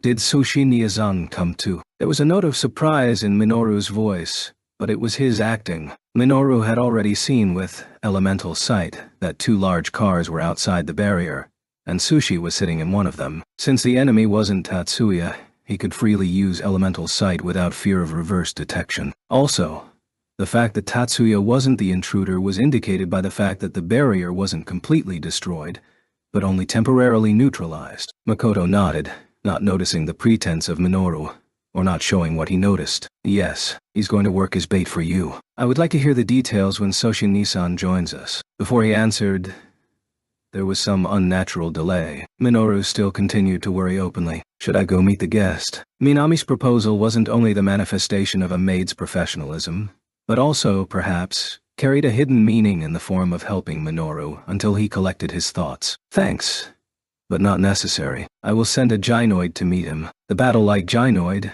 not converted into a parasitic doll, which was used as a driver during the escape to this place, was now stored in the lobby of the mansion in standby mode. Minoru took out a thin mobile terminal from his breast pocket, entered the command to cancel the gynoid standby mode through it, and then gave him the command to meet the guest. Returning the terminal to his breast pocket, Minoru sipped some tea from his cup. Makoto also took his cup in his hand. Minami went to the kitchen to make some more tea. Kudu Sushi, the brother of Minoru and the second son of the Kudu family, arrived in the dining room even before Minami returned. At the time of the meeting with Minoru, the behavior of Sushi showed that he was a little scared. The fear left over after Minoru's attack on their home in Ikoma hasn't yet passed. Anwai-san, please come in. Don't be shy, Sushi.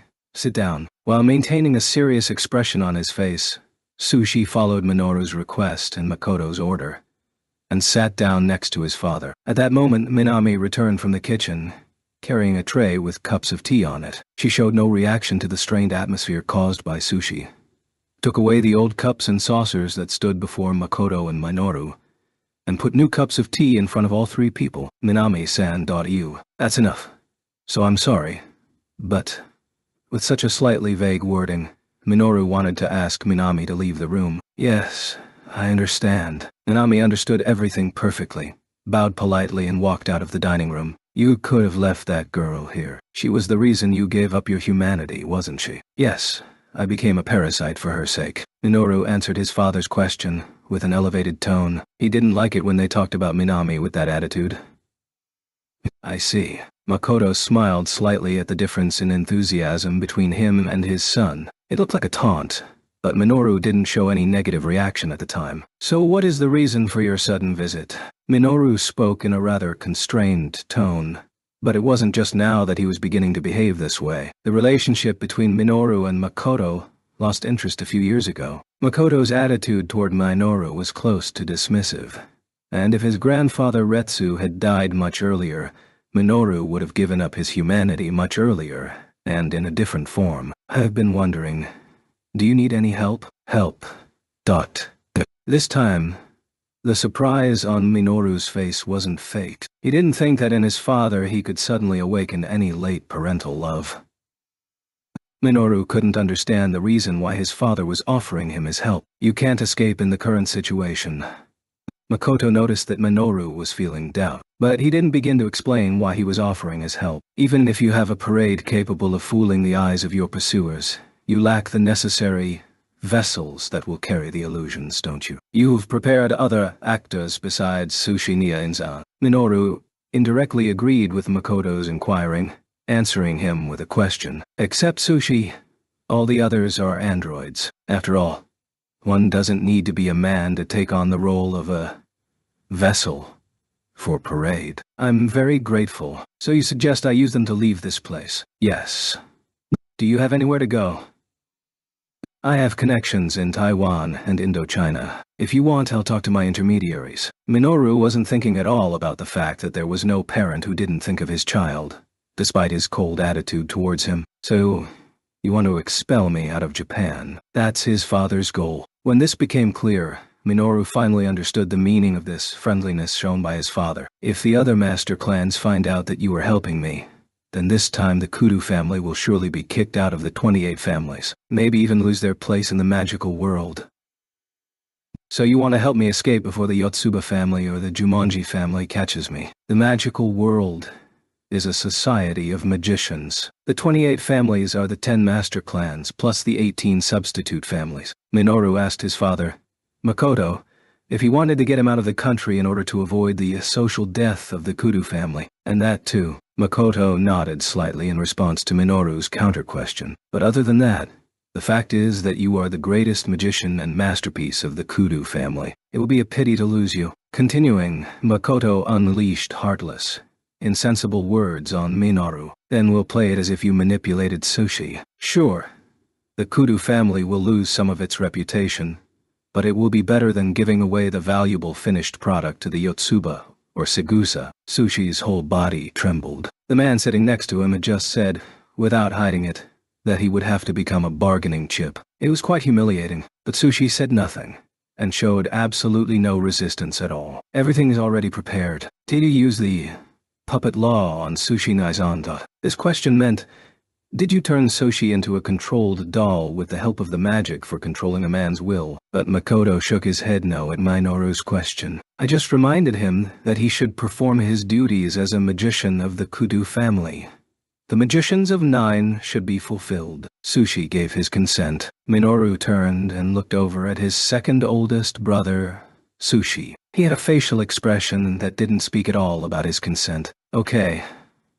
In that case, I will accept your generous offer. However, Minoru with this stopped the interrogation of Makoto. The kindred feelings between them were rather weak, so Minoru couldn't really reproach Makoto now. Minoru won't grieve when Sushi, who plays the role of bait, is caught, and his reputation sinks to the very bottom. Although Minoru also didn't have such feelings like, it serves him right. The expression that most accurately describes Minoru's attitude was, I don't care. However, from the proposed destinations, I'll have to refuse, because my friends have already organized an escape route for me. Hearing Minoru's answer, Makoto nodded and asked, Parasites from the USNA Army. According to this behavior, the head of the Kudu family didn't seem like he wants to completely control the movement of his son. On a ship from Yokosuka?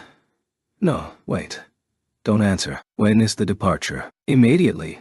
As soon as preparations are complete. Don't you have to persuade that girl? Obviously, by that girl, Makoto meant Minami. To more effectively expel Minoru, it was necessary for him not to take Minami with him. However, Makoto didn't seem to have any intentions of separating Minoru and Minae.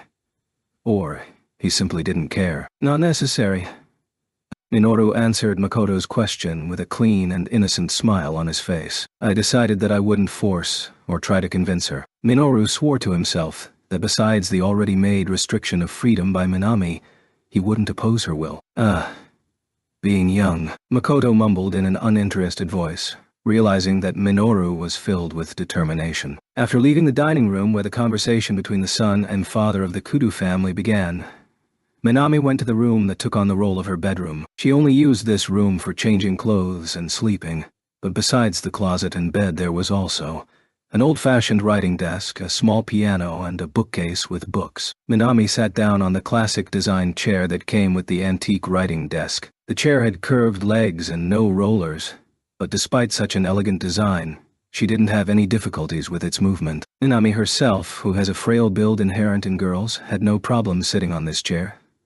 But a large man weighing 90,100 kg would be better off not sitting on this chair. The desk was the type that, when you use the table, you need to open the top of the tabletop. But Minami sat sideways to the table, not opening the tabletop. The bookcase was full of paper books that are rare these days. About half of the books were in Japanese, and the other half were in Chinese. The Japanese part of the collection included the complete collection of literature from the last century, which on the contrary was new to Minami. She spent most of her time in this mansion in the dining room reading these books in order to distract herself and diversify her leisure time. But now, she didn't even reach for the bookshelves. She was lost in thought, and she had no time for books. Escaping abroad is too sudden of a news. Reason told her that.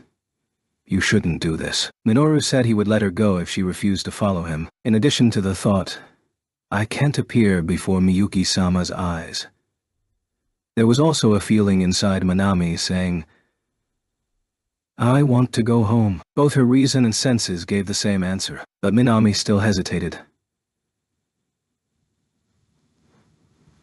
And that was because her feelings weren't one. Am I trying to compare Miyuki-sama and Minoru-sama right now? The desire to return to Miyuki and the desire to at least be with Minoru a little longer. Minami hesitated between these two thoughts. I'm disgusting.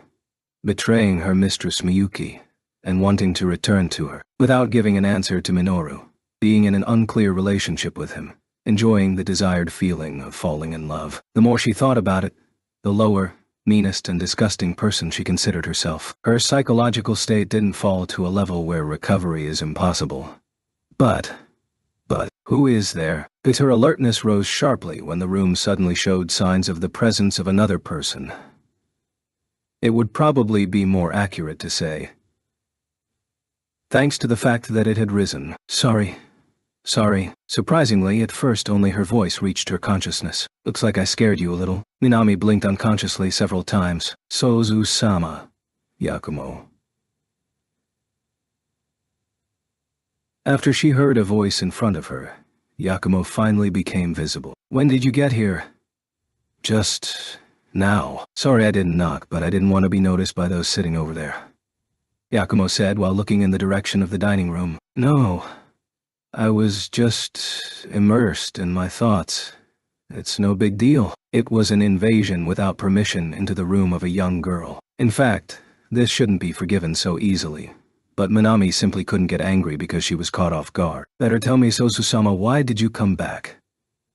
During this recent visit, Yakumo said, I would like you to promise me something, and Minoru gave him the answer. Minami thought that was the end of Yakumo's business here. I would like to inform you of something.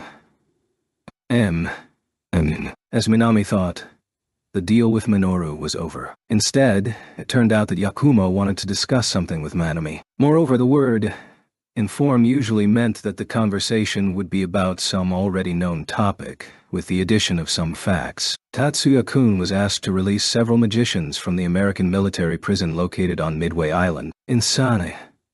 Even for Tatsuya-sama, it will be difficult. With his abilities, it won't be a problem. Moreover, for Tatsuya-kun himself, this will be a personal gain. Minami considered that attempting to get into the American military prison as recklessness, but she understood that Yakumo knows Tatsuya's abilities better than she does. But Minami had no idea what all this has to do with her. The point is... location. Tatsuya-kun doesn't seem to be able to make up his mind yet. A sly smile appeared on Yakumo's face. Well, that's not surprising. Tatsuya-kun doesn't seem to understand the real benefits he will receive from fulfilling this request. For him, this is just a request from a familiar pretty girl, and he has no particular desire to go on an expedition to the remote island of Midway. The words, pretty girl, Yakumo singled out in his speech, saying them with a mischievous grin. But Minami's attention caught on to the repeated geographic name, and she realized what Yakumo wanted to say with this. Sozu-sama. You mentioned earlier that the destination of Minoru-sama would be Midway Island. Yakumo slightly widened his eyes from these words of Minami, as if asking, what's next? If I follow Minoru-sama, Tatsuya-kun will pursue you. Yakumo's smile changed from a smirk to a smile from ear to ear, even to the island of Midway. You think so? Yes. I am sure. And in the meantime, while on Midway Island, Tatsuya will at the same time fulfill the request to release those magicians from prison. And this will bring Tatsuya-sama much benefit. I believe that this will be one of the factors that will ultimately ensure the future for Tatsuya-kun and Miyuki-kun. Yakumo's answer exceeded all Minami's expectations. Okay, I understand. Honestly, I didn't know what to answer. But thanks to the advice from Sozu-sama, Yakumo, I made a decision. I didn't mean to give you any advice, but if my words were useful, so be it. Minami bowed low to Yakumo. When she raised her head, Yakumo had already disappeared. The conversation between Minoru and Makoto lasted about 15 minutes. He decided to accept the help of the Kudo family with their escape rather quickly, but it was also necessary to clarify some small details. After sending off his father Makoto and elder brother Sushi, Makoto went home, and Sushi waited in the car outside the barrier. Minoru went to Minami's room. Overcoming indecision, he knocked on the door. An answer was heard from within. Wait one moment, please. Then from inside, he heard a sound similar to the slamming of a suitcase. Is she collecting her things to go back home, or go with me? Sorry to keep you waiting. While Minoru was already dreaming about an appropriate interpretation of this sound, the door opened. Oh, yes. I'm sorry. Seeing Minami, he apologized reflexively. Minami, of course, didn't understand what he was apologizing for. When Minoru saw that Minami tilted her head inquiringly, his heartbeat increased. Minoru adjusted his breathing and tried to start a conversation. Minoru-sama... But Minami interrupted him. Abandon humanity, or abandon magic. I haven't made a choice yet. I see... Minoru tried to hide his disappointment, but couldn't do it completely. His voice completely betrayed his mood. So could you give me a little more time to think? Ooh. When Minami continued, the faint disappointment on Minoru's face gave way to unconcealed hope. I can't say when I'll give you an answer.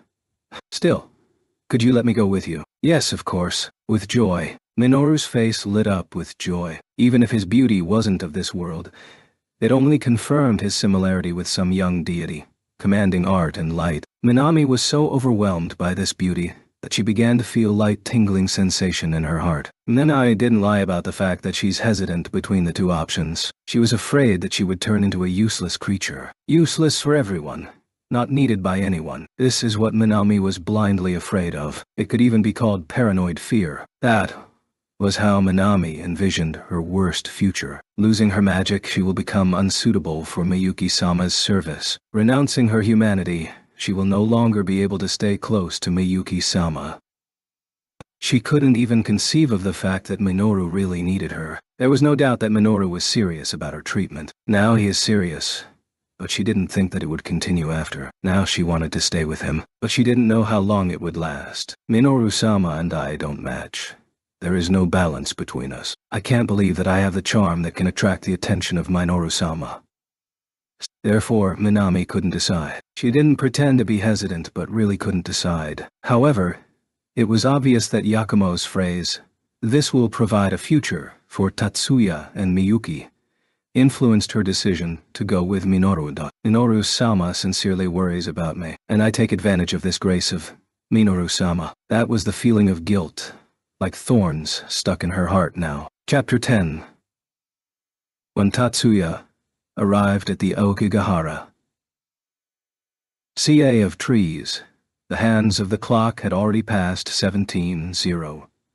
He returned to the same place where the pursuit squad from the Jumonji family had lost sight of Minoru's car. On the narrow road which he had discovered by breaking the illusion, new tracks of wheels were now visible. So it was the right way after all. Such a thought filled with a little bitterness came to Tatsuya's mind. Now that he had determined the exact coordinates of the hideout, he knew for sure that this road leads to the right place. If only that day he would have searched a little more aggressively and persistently. No. This is a useless assumption. That day he wouldn't have been able to find the right way, even if he had searched until nightfall. Even today, he was able to see his goal only because someone else had broken the barrier before. He wouldn't know the route to the goal if he hadn't traced backwards, starting from the final destination. For Tatsuya, this barrier was such a complicated and confusing maze. Tatsuya parked wingless, the electric motorcycle, on the side of the road and entered the sea of trees on foot. From the place where the bike was parked to Minoru's hideout was about 700 meters in a straight line. Even when walking on foot it won't much time. Even if the road is winding, you can get there in less than 10 minutes. It wasn't time that bothered him more, but the fact that along the way it was possible to turn the wrong way at the forks. The freed suit that was created by the Yotsuba family, now worn by Tatsuya, in contrast to the mobile suit, developed by the independent magic-equipped battalion, wasn't equipped with the power assistance function, but fewer mechanized parts also made it easier to use. His total weight was less than 20 kilograms. Such a weight wasn't a burden to Tatsuya even without magical support. He could run at a speed approximately equal to the speed of a regular high school student in running sports while wearing the suit. Starting to run slowly, he increased his speed with each step. Coming. Minoru didn't feel the approach of Tatsuya with elemental sight, but with the sensory function of the barrier, Sekirei Hachijin. At the moment, he and Minami were still in the hideout, not to ambush and counterattack Tatsuya. The Sekirei Hachijin barrier interferes with magical detection and is an array of Kimontonko installed in fixed positions. This barrier may no longer prevent Tatsuya from invading, but inside the barrier, Tatsuya will have a harder time finding them than he would outside the barrier anyways. At that moment, when Tatsuya gets inside the barrier, the competition will begin. So decided Minoru. When Sekirei Hachijin disrupts Tatsuya's sight, Kudu Sushi will copy the eidos of Minami and put the copy on the gynoid, then copy the eidos of Minoru and cast it on himself. After that, he will start driving away from the barrier by car. If Tatsuya buys it, then Minoru will take Minami with him and flee in the opposite direction. And if he doesn't buy it, then he's ready for a direct confrontation. If he manages to escape from here and get to Odawara, then there will be all the necessary geographical conditions for the use of Kaso Tonko. Kaso Tonku is the composite magic from Parade and Kimon Tonku. DOS. Minoru concocted this improvised spell in half a day today, and theoretically no one should know this magic except for him. Even Tatsuya won't be able to quickly understand magic that's unknown to him. At least Minoru hoped and prayed for it. Although he understood that being a parasite, he didn't have a god to whom to pray. Couldn't come up with a normal version of the translation of this. The name is formed from the first two characters of the Japanese name Parade, and the second two characters of the Japanese name Kimon Tonku. Parade thin or disguise thin. All these options sound silly, given the fact that the second word is a transliteration from Japanese, resembling a Russian word. Tatsuya, who ran with the speed of a middle-distance runner, stopped when he felt a weak but sufficient enough not to be ignored, feeling that something is wrong here. He felt that he had shifted slightly from the desired path, as if his feet were slightly leading him away. This is the impact of Kimon Tonko. Kimon Tonko is magic that distorts the sense of direction. Tatsuya knew this before, But now for the first time he had personally experienced what this distortion of the sense of direction felt like. Perhaps he wouldn't have noticed it if he was riding his motorcycle. He also wouldn't have known about it if he had ran with magical support. He was able to detect a slight deviation only because he felt the surface of the earth while running, and his feet were firmly planted on it. Is it just because I know where to go? This time the destination was strictly defined. He was moving along a winding road, constantly keeping in mind the location of the target, so when the direction shifted, he was able to understand that it wasn't his mistake. Quite the problematic magic. Tatsuya was once again convinced of the effectiveness of this East Asian continental ancient magic, Kimon Tonko. It would be too difficult for him to overcome this barrier only on his own. Whatever the intentions of the Kudu family, they only helped him. Tatsuya finally crossed the Sekire Hachijin barrier. Come. Finding out about Tatsuya's invasion, Minoru turned on a short-range directional radio. Soshini-san, move out, please. Understood. The answer came back in a clearly dissatisfied voice, but Sushi still showed no signs of resistance. The barrier transmitted the response from the exit of the car to the outside. With the help of elemental sight, Minoru watched as the car followed its intended course. In the car, he saw Sushi, on which was imposed his Minoru Eidos, and a female-type android, on which Minami's Eidos was superimposed. Now let's see if Tatsuya-san can be fooled by this. Although Tatsuya hadn't yet penetrated the inside of the mansion, Minoru unconsciously held his breath and began to observe Tatsuya's movements reported by the barrier. What is it? Minami and Minoru. Less than a minute has passed since Tatsuya received a response that something had crossed over the barrier. Now he suddenly caught clear signs of Minami and Minoru's presence. He activated his elemental sight again. Information about Minami and Minoru moving northward at a speed of about 30-40 km/h was displayed in his field of view. So, there's more than one road that leads to this hideout. Providing multiple escape routes during preparation for a likely escape from pursuit is common sense. There was nothing surprising in the fact that Minoru escaped on a different path when he discovered Tatsuya's approach. But where is he going?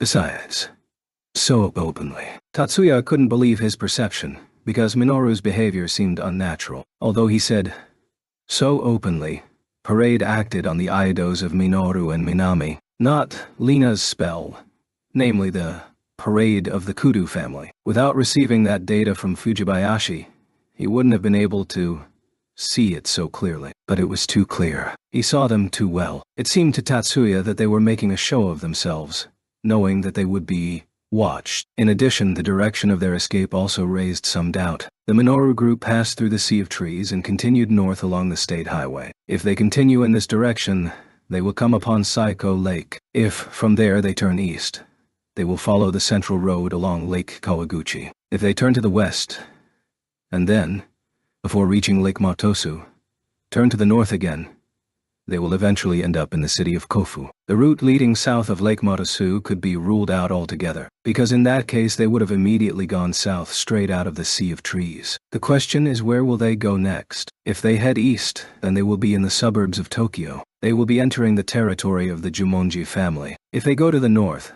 then the Yotsuba family will be waiting for them there. The location of the main house of the Yotsuba family, the former fourth laboratory, was kept secret from the other master clans and the Magic Association. But the Mitsuya, Motsusuka, Saigusa, and Kudu families knew that this place is somewhere in the region. From the city of Kofu to the city of Suva, nobody particularly monitored the non-disclosure of this information, so the neighboring families of Ichiju, Futatsugi, and Jumonji also learned about this. Perhaps Minoru himself didn't know about this. Or was he going to cross the backyard of the Yotsuba family and continue moving north? But is it really Minami and Minoru? The more he thought about it, the more he doubted it. But I just can't leave it unattended. I have no other choice. There were no guarantees that these carriers of Minami's and Minoru's Eidos weren't fakes. Should I wait for reinforcements? Instead of training staff, priority was given to rapid response, and it gave the opposite effect. Regret about it filled Tatsuya's thoughts. Feeling indecisive about the choices, he nevertheless turned around and followed back along the road he came here on. From information received from the barrier, Minoru learned that Tatsuya had come out of Sekire Hachijin. In general, The disguised road was part of this barrier, but there were only devices to support the illusions there. The barrier didn't have a surveillance function for monitoring intruders. Minoru had difficulty resisting the desire to directly verify Tatsuya's movements by directing his elemental sight at him. If he directs his sight towards Tatsuya, he will feel it. The same was true for surveillance hardware. Cameras, sensors, etc. He will soon notice that the car heading towards Lake Saiko is a dummy. If he leaves the hideout too early, Tatsuya will notice this too. However, it was impossible to hide here indefinitely. The bait won't give him too much time. Minoru was sure of that. Minami-san, let's go. Good. About 5 minutes after the response from Tatsuya disappeared from the barrier, taking Minami with him, Minoru left the hideout. Having passed along a narrow road surrounded by trees, they drove onto a public road leading from north-northeast to south-southwest. Tatsuya wasn't there. Chapter 11. Although the NSU had withdrawn its fleet, it was impossible to say for sure that the military threat had already passed. It will take several weeks for everyday life to return to normal. Classes at all high schools of the National University of Magic have already resumed, but extracurricular activities were limited to 4:30 p.m. Classes in schools of magic ended at 3:20 p.m. So, extracurricular activities were reduced to about 1 hour. Of course, First High School was no exception. The student council and the disciplinary committee involved in supervising extracurricular activities also completed their work before 5 p.m. Shortly before 4:30 p.m., Erika, Leo, Mizuki, and Mikiko were waiting for individual cabinets on the platform of the station closest to First High School. Miyuki and Lena had been leaving the school separately from everyone lately, and today they left a little earlier than the rest. It was Shizuku's and Honoka's turn first. They already got into separate cabinets and left. The others were now waiting for the next cabinet to arrive. There she goes. The individual cabinets didn't have an arrival schedule, but during the busy hours, the next free cabinet appeared within 5 minutes. This station was mainly used only by students to come to school and go home. At the moment, the rush of passengers has already passed, and only these 4 remained. But still, the next cabinet arrived at the station just 5 minutes after the departure of Honoka's cabinet. Ugh. I'm next. Mizuki went to the opened door. The order in which they sat down was strictly defined. Apart from Honoka, who needed to go in the opposite direction, on the days when Miyuki and Tatsuya weren't with them, their order was this: Shizuku, Mitsuki, Erika, Mikihiko, Leo. But today there are also some differences from the usual order. Miki, show her out. Erika didn't suddenly just ask, but ordered Mikihiko to escort Mizuki. Come on, hurry up. Even if there are no other passengers, your slowness is annoying. Well, if she doesn't mind. Although Erika's demand was completely unreasonable, Mikihiko somehow agreed too quickly. On the contrary, he looked like he wanted to do it. But it doesn't feel right. Mizuki looked shyly at Mikihiko, but even without her confirmation, it was obvious that she didn't like this idea. No, Mizuki. After all, the danger isn't over yet. But regardless of Mizuki's opinion, Erika was adamant. Come on, hurry up. As a result, Mizuki and Mikiko surrendered under the pressure from Erika and sat in the same cabinet. The cabinet with Mizuki and Mikihiko inside left the platform. Seeing them off with his eyes, Leo briefly asked Erika, "What are you up to?" "What are you talking about?" Erika replied without turning to face Leo. "I'm talking about the reason you told Mikihiko to accompany Mizuki." "I already said, didn't I?" "Because of the danger." Erika was still staring in the direction of Mizuki's retreating cabinet. Leo frowned at the tense atmosphere. "You didn't say anything about any danger yesterday. Is something bothering you now?" Erika finally turned to Leo. "I wish, but it was a wasted experience." Immediately after these words, the next cabinet arrived at the platform. Erika walked over to him and looked around. "Leo, let's go for a little ride together." "What are you doing so suddenly?" "If you're going, then let's go. I'll tell you inside," Erika said, and sat down in the cabinet transportation system. Leo scratched his head nervously, then he crossed the road on the sliding bridge blocking the front of the cabinet, went into the cabinet through the opposite door, and sat down on the seat next to Erika. It had been more than 10 minutes since Tatsuya got on, wingless, the electric motorcycle, and started the pursuit. At the entrance to Lake Saiko, Tatsuya saw the car with the carriers of Minami's and Minoru's Idos with the naked eye. As he accelerated, he caught up with the car on the right side. In the driver's seat, he saw a man with the face of Minoru holding the steering wheel. Although persons under the age of 18 can obtain a license to drive a four-wheeled vehicle under special conditions, but Minoru unlikely met these conditions. But that wasn't the problem now. Using his psion waves, he activated the built-in CAD in his suit with full mental control, and considered the activation sequence he devised. The magic was gram dispersion, specifically configured for use against Parade. It was a sequence of decomposition magic corresponding to the Kudu family's spell. It will decompose the magic sequence that builds a visible illusion, even if Minoru himself can't be seen with the naked eye. Tatsuya released the magic. A visual noise ran across Minoru's face,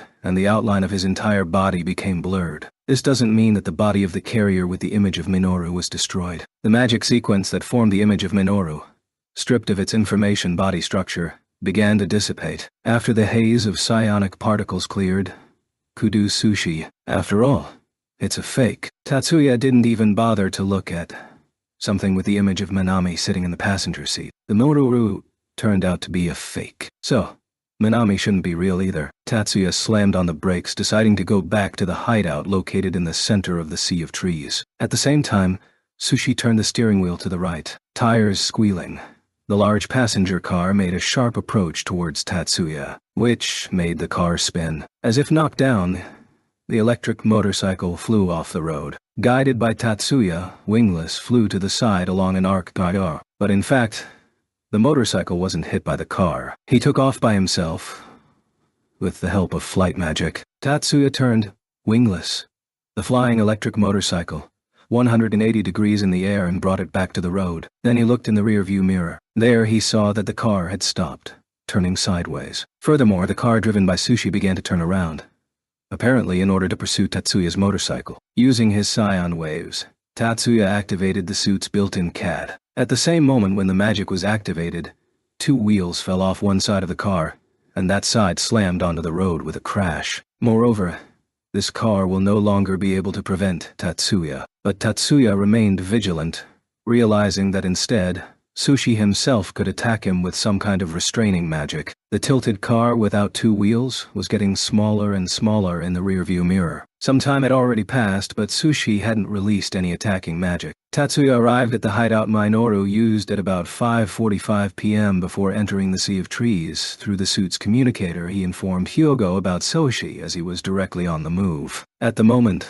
one of Hyogo's father's subordinates, Hanabishi Tajima, has already been sent there for insurance. Tatsuya left the motorcycle on the side of the road, but it turned out that this was no longer necessary. Unlike last time, the barrier no longer interfered with him. The barrier itself, distorting the sense of direction, still existed, but its functions have significantly weakened. This could happen due to the lack of a master who needs to be hidden. Either that, or the mechanism that continuously maintains the magic could have weakened due to several breakthroughs of the barrier. But that wasn't what he needed to think about now. Tatsuya stopped in front of the entrance to this exotic one-story wooden house and opened the door. Tatsuya's expectation that this house would be completely abandoned turned out to be wrong. Immediately after opening the door, his perception caught subtle signs of a presence. These signs of a presence were very similar to human ones, but the life energy in them wasn't felt. Tatsuya didn't have the so-called ability to sense otherworldly phenomena, but it seemed to him that if you encounter a ghost, you will experience exactly the same impression as now. It was impossible to ignore this creature. Tatsuya simply had no other choice. The ghost-like thing turned its attention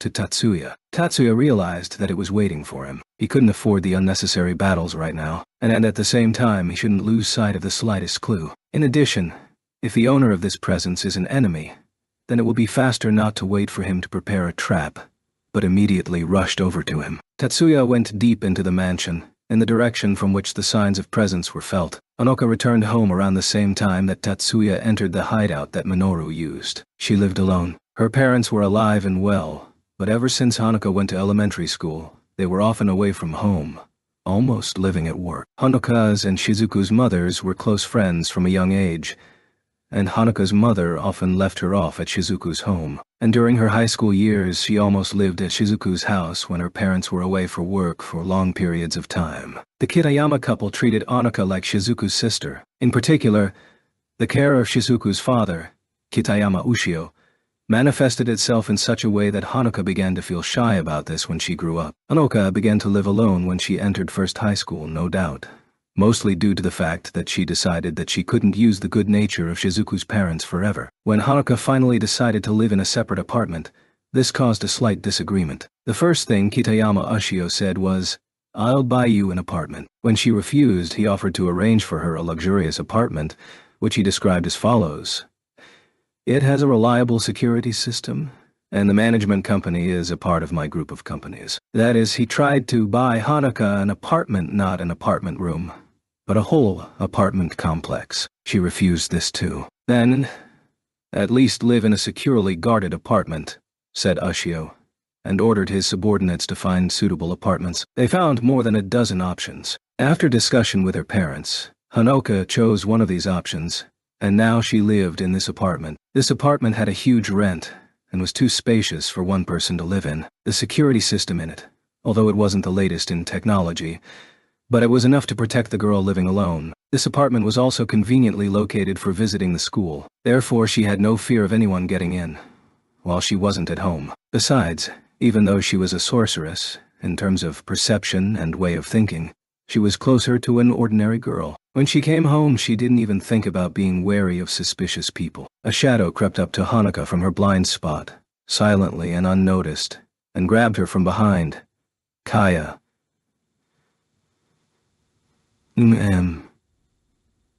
Her mouth was covered with a rag, and she didn't have time to scream clearly. She didn't even have time to think about holding her breath, and she inhaled the substance applied to the rag, which deprived her of her freedom of thought. Miyuki, who left school a little earlier than her friends, was already at home and had changed into her home clothes. She had learned about Tatsuya's absence at home even earlier from the message he left her. There was a longing in her heart to hear his voice, at least through audio communications, but the strong feeling, "I shouldn't bother," Anisama somehow held her back. At that moment, Miyuki heard the sound of an incoming call. Miyuki rushed to the desktop terminal with hope. However, the monitor on the small terminal installed on the desk in her room didn't display Tatsuya's name. "Pixie, what's wrong?" The caller was Pixie, who currently lived in the student council room at First High School. "Miyuki-sama, ... Tatsuya ordered Pixie in his absence to obey Miyuki's orders. At the moment, Miyuki was considered a temporary mistress for Pixie, but Pixie didn't call Miyuki mistress. Pixie. More precisely, the parasite inside Pixie considered only Tatsuya to be her exclusive master. She simply followed the orders of Tatsuya, and when the need arose, it was Miyuki who she reported to. Mitsui-sama was, "I'm kidnapped." The same was true for this emergency alert. "What?" Miyuki involuntarily switched to a high tone of voice. Miyuki didn't lack any experience with getting into various unusual situations, but the abduction of her classmate was completely unexpected for her. In itself, kidnapping isn't really a rare crime. Their number has significantly decreased after the installation of outdoor cameras, but so far, there are about 60-80 cases per year. And last year, for example, there was a major human trafficking incident by a major gang, and the total number of victims exceeded 200 people. But Miyuki couldn't even think that her friend would be the victim of criminals. They lived in a world in which life was far from calm, but at least in their country, public safety was not at a level where living in fear of criminals for people is every day. "Pixie, do you know what the situation is now?" However, Miyuki quickly regained her composure. Miyuki was born only 17 years and 4 months ago, but her life, to put it mildly, was already filled with all sorts of events. And such a career wasn't an empty boast. Mitsui-sama, aimed deprived of freedom, IU of will, with the help of narcotic LE substance. 2-inch abductors EMI removed her aims from the building. At the moment, they are moving on foot. The parasite living inside Pixie has awakened and got its personality based on the thoughts of Hanuka. Therefore, Pixie and Hanuka were spiritually connected. For her part, Honoka couldn't watch Pixie due to a lack of computational abilities. But Pixie was able to track the experiences that Honoka was experiencing in real time. Tatsuya ordered Pixie not to spy indiscriminately on Honoka's personal life. Through the path connecting Pixie and Honoka, Pixie saw the state of Honoka, even without having the intention to do so. Therefore, Tatsuya placed a restriction on it. But now Honoka was in danger. It was an emergency. Pixie's body was a machine that couldn't produce science. The parasite living inside Pixie couldn't sustain its activities without the supply of science from the outside, and the largest source of science for Pixie was Honoka. If the activity of the parasite stops, then it will reset the personality. For a living being, such a suspension of activity is tantamount to death. In other words, Honoka's security was a vital issue for Pixie. In order to ensure the safety of Honoka, Tatsuya allowed Pixie to monitor Honoka's activities to a minimum extent. Amendment: they just gotten seem the car. With the addition of Oni, the driver, Wa, the number of abductors, A increases, A to 3. Okay. If they try to do any harm to Honoka, stop them with telekinesis. Yes, I will obey. The terms of lifting the ban on use are accepted. Check the map to track the exact location of Honoka. If you think that the kidnappers have arrived at their hideout, then let me know about this place. Yes, I will obey. Miyuki ended the conversation with Pixie and phoned Hanabishi Hyogo, Tatsuya's personal butler. Minoru's hideout was a one-story house, but this house was quite extensive and had many rooms. Tatsuya temporarily left the house, walked around, made sure that he didn't have a back entrance, and re-entered the front entrance. He didn't take off his shoes. The floor was clean, but Tatsuya didn't care that he could have trampled on dirt. For him, this house was a target for search, and not a place of residence. Tatsuya spent about 5 minutes inspecting the outside of the mansion, but that didn't bother him either. Not because he followed the proverb, slow down, you will continue, but because this detour was useful in the form of knowledge that no one will run away through some secret exit while he is inspecting the house from the inside. The owner of the previously detected signs of presence was found relatively quickly. Fujibayashi Dono.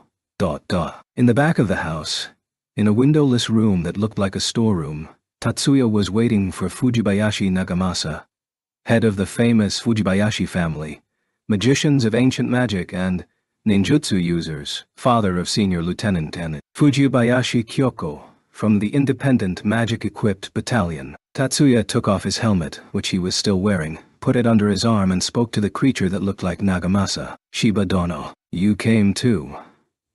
There wasn't an accusatory tone in Nagamasa's voice. I detected an anomaly in the barrier, but even if Tatsuya was accused, he wouldn't have experienced any feelings of guilt. Fujibayashi Dono, are you here for the same reason? Tatsuya asked in a friendly tone, but his eyes burned with a bright fire. Ow. I'm here according to plan.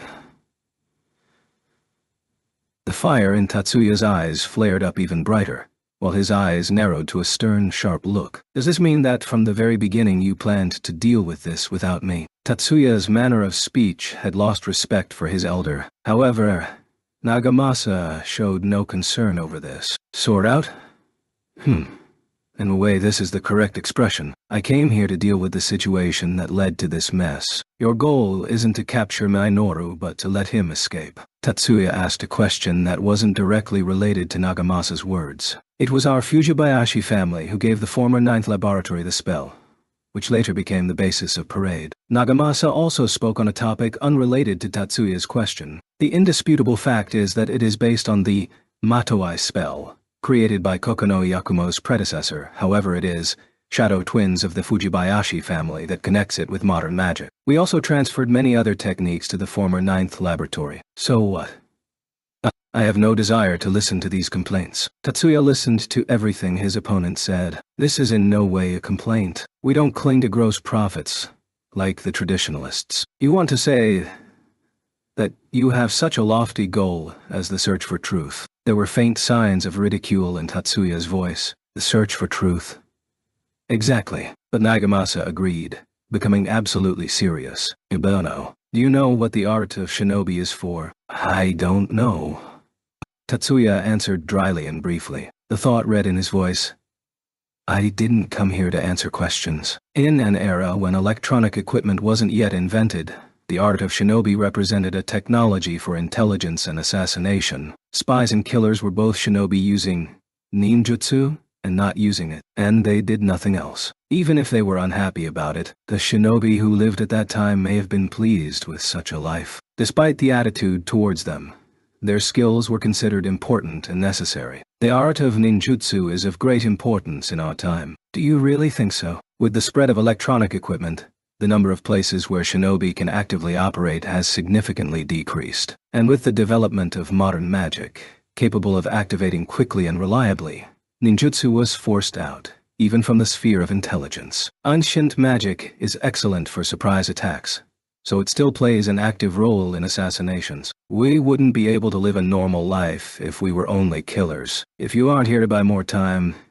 then tell me what you're getting at. In response to Tatsuya's demand, voiced with undisguised annoyance, Nagamasa didn't make a displeased face, but merely nodded, saying good. According to its usefulness, ninjutsu can't defeat modern magic. Useless techniques are considered obsolete, and their fate is to disappear without a trace. Before that happens, we will incorporate ninjutsu into modern magic, developing it into a technology that meets modern needs. Our predecessor believed that it was the duty of our family, the Fujibayashi, as followers of the supreme shinobi of the Iga clan, the development of ninjutsu. That is our goal. What does all of this have to do with Minoru? Kudo Minoru is the completed form of the magicians from 9, whose goal was to create new techniques by introducing ancient magic into modern magic. At the same time, he's a member of the Fujibayashi family, possessing secret knowledge in modern magic. We can't allow him to fall into the hands of the 10 master clans or the self-defense forces. But Minoru shouldn't have a direct relationship with the Fujibayashi family. For a shinobi, blood connection isn't important. In his own words, Tatsuya didn't try to convince Nagamasa. He was just trying to extract useful information from him. Hearing his answer, Tatsuya decided that further attempts would be hopeless, after which he turned his back on Nagamasa and walked away. He wasn't wary of an attack from behind. From the very beginning, Tatsuya saw that Nagamasa didn't have a physical body, and therefore couldn't attack him. The image of Nagamasa, which was left behind by Tatsuya, vanished into thin air. As Tatsuya expected, there was no attack from behind. Tatsuya rounded his eyes in surprise, quickly put on his helmet and rushed towards the entrance of the house. That's when he had heard the sound of an explosion, and an intense fire blocked his way. 6 o'clock in the evening is the time when dusk will soon come. Although the summer solstice was quite recent, and the days were still long, but now the lighting was bad due to the fact that the sky was covered with clouds. Perhaps it will rain heavily. If you want, take an umbrella from my house. Mizuki and Mikihiko talked as they walked side by side along the road leading to Mizuki's house, and ran along the riverbank. Or you can wait at my house. Father isn't supposed to be home yet, Mizuki said, and giggled involuntarily. This isn't the first time Mikihiko has accompanied Mizuki home, and has already managed to get acquainted with her parents. The attitude of Mizuki's father towards Mikihiko at that time was rather severe. Mizuki's mother had even reproached him for his childishness. Later, Mikihiko reacted to this with understanding. Shibata-san is a girl, so this is a father's natural behavior, he thought with a wry smile. However, he couldn't deny that this incident left him with the realization that it would be difficult for him to cope with this again. And now, it's too late. I'll just escort you to the entrance of your home. Okay. Mizuki's face appeared to be regretful, but she immediately smiled again. Mikihiko froze for a moment at Mizuki's smile. However, he quickly came to his senses and smiled back shyly in response. Creating a delicate atmosphere around themselves, causing embarrassment to passers-by, Mizuki and Mikihiko walked along the waterfront, and this good mood was spoiled not by Mizuki's mother or her father, who returned home earlier than he should have, but by 3 men radiating an ominous aura. The people around them just idly strolled and chatted with each other, and these 3 purposefully approached them. Simultaneously, Mizuki's and Mikihiko's faces changed while they stopped. Despite their ominous feeling, these men looked quite ordinary. Their age was from 30 to 45 years. In appearance, they didn't emanate a sense of rudeness. On the contrary, It was the feeling of some subtle, refined deception. Mikihiko noticed the abnormality of these people by the disguise they were wearing, and Mizuki, without even taking off her glasses, saw an aura of the color that usually means trouble. All three men's faces showed admiration for the reaction of Mikihiko, who immediately went into a fighting stance, and Mizuki, who hid behind him. One of the men suddenly flew forward, not jumped, but flew. To avoid this, Mikihiko hastily jumped to the edge of the road, lightly hitting Mizuki with his back. Mizuki staggered, and Mikihiko held her with one hand. When he raised his head, he saw that the man had blocked the road to the station. It was such a quick action that he didn't even notice how the activation sequence was deployed. From this, Mikihiko already realized that these three were strong and dangerous magicians. Mizuki also intuitively sensed their danger. Two in front, one in back. Squeezed in pincers, Mikihiko turned to them sideways, his back to the river. He covered Mizuki with his back. What do you want? Two on the right, one on the left, behind the river, in front of the wasteland. Mikihiko turned to the two men on the right who blocked the path to the side of Mizuki's house. He didn't expect to get an answer or start a conversation. They weren't somewhere in the mountains, distant from civilization, but right inside a residential area, albeit at the very edge of it. He spoke in order to buy time, in the hope that passers-by would call the police. However, the men didn't answer. Mikihiko swung his left hand down sharply. With that same hand, he caught the metal fan that had flown out of his sleeve. Slightly opening this unique CAD with one hand, Mikihiko pressed the index finger of his right hand on one of the metal strips that made up the fan. The wind began to swirl around Mikihiko and Mizuki. This vortex of wind isolated them from the wind that was blowing on the left side of Mikihiko, which had some kind of aerosol impurity. In fact, this aerosol impurity was a drug that paralyzes the victim's free will. The magic that had isolated them from the attack of the suspicious men, Mikihiko released instinctively. The men's faces changed, the carefree faces expressing the thought that they aren't rivals to us, quickly changed into the facial expressions of people ready for battle. Who are you? Mikihiko didn't know everything about this attack, down to the ingredients of the narcotic substance, but the fact remained that they had been attacked. It was obvious malice, so Mikihiko called out to the opponents in a stern voice. His shout was made reflexively. He didn't expect to get an answer, but, contrary to expectations, Horsehead. The question of Mikihiko was answered by the man on the left, who had previously released the magic that created the poisoned wind. Horsehead. Mikihiko had no idea what that name meant. This question seized hold of his mind, and his concentration on the enemies weakened. In other words, it created a gap in his defenses. The enemy on the right threw a thick needle. More precisely, it was a thin, sharpened wooden stake. Mikihiko knocked down the stake, which was given speed and penetrating power by movement magic, with his right hand. He wasn't injured. Through a gap in the torn fabric of his school uniform sleeve, one could notice that his right hand was shimmering with a dull, glossy sheen. Protective magic, covering his skin with the element of metal from the system of the 5 elements. If you look only at the effect, then this form of ancient magic was similar to the strengthening magic in which Leo was good at using. However, they differed in the principle of action. Good thing I learned this. Mikihiko learned this gold armor technique from his father last month. At the end of May, when Mikihiko went into battle with a detachment of the self-defense forces, which was led by Toyama Tsukasa, he felt the need for more close combat techniques. He turned to his father for advice and as a result received this magic. You could tell that his sense of danger worked here, despite the fact that this situation was different from the intended one. The enemy attacks didn't end there. On the contrary, the thrown stake seemed to be only a distraction. The man, who was standing next to the one who threw the stake, rushed forward, approaching 10 meters in 2 steps, and swung his right hand diagonally from the bottom left to top right. It looked as if in his right hand there was only the hilt of a dagger, but Mikihiko wasn't fooled by this. He staggered back, holding his right hand out in front of him. A thin, barely noticeable cut appeared on his sleeve. Glass dagger. The hand that was peeking through the slits in the sleeve stopped glistening and returned to its original skin color. The golden armor technique could cover only one part of the body at a time. Another disadvantage was the short duration it could be used, and for repeated application, a certain amount of time was required. Of course, Mikihiko hadn't forgotten. The next magic, prepared in advance in anticipation of the completion of the armor technique.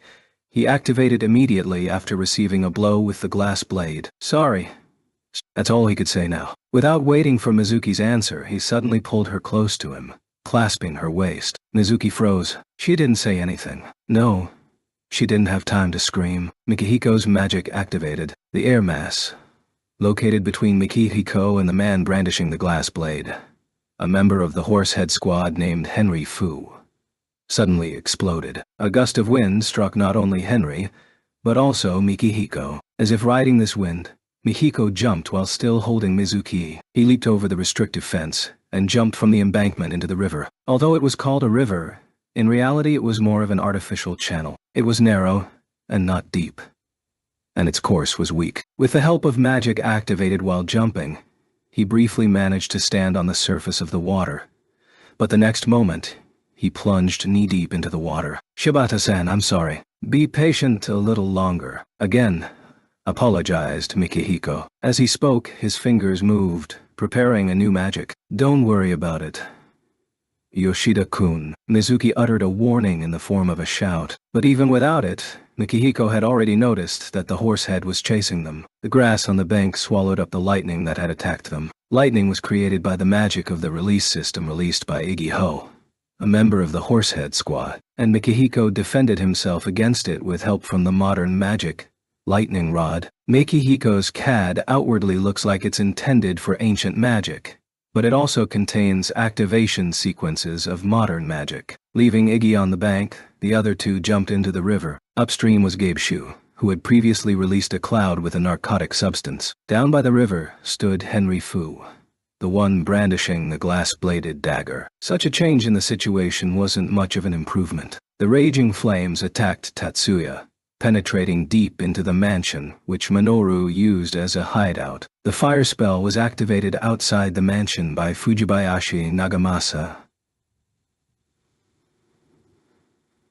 Tatsuya initially could only use the magic of decomposition and restoration. The magic activated by the artificial magic calculation area had a very low power of interference with the phenomenon, so it couldn't cover the entire house to put out the fire. By using mist dispersion, which decomposes substances to the level of chemical elements, he couldn't eliminate combustible substances, because they will be decomposed into combustible elements, which in turn can be more combustible, even to the third point of explosive combustion. Relying on the heat resistance function of the freed suit, Tatsuya ran straight through the fire. When Tatsuya ran out of the mansion engulfed in fire, a hail of shuriken came flying at him. There were 20 of them. Shurikens flew from 4 different directions, and with different time intervals. Tatsuya dodged them, flying into the air. Hovering in the air, he found the silhouettes of the enemy. In all 4 directions there were opponents with the appearance of Fujibayashi Nagamasa.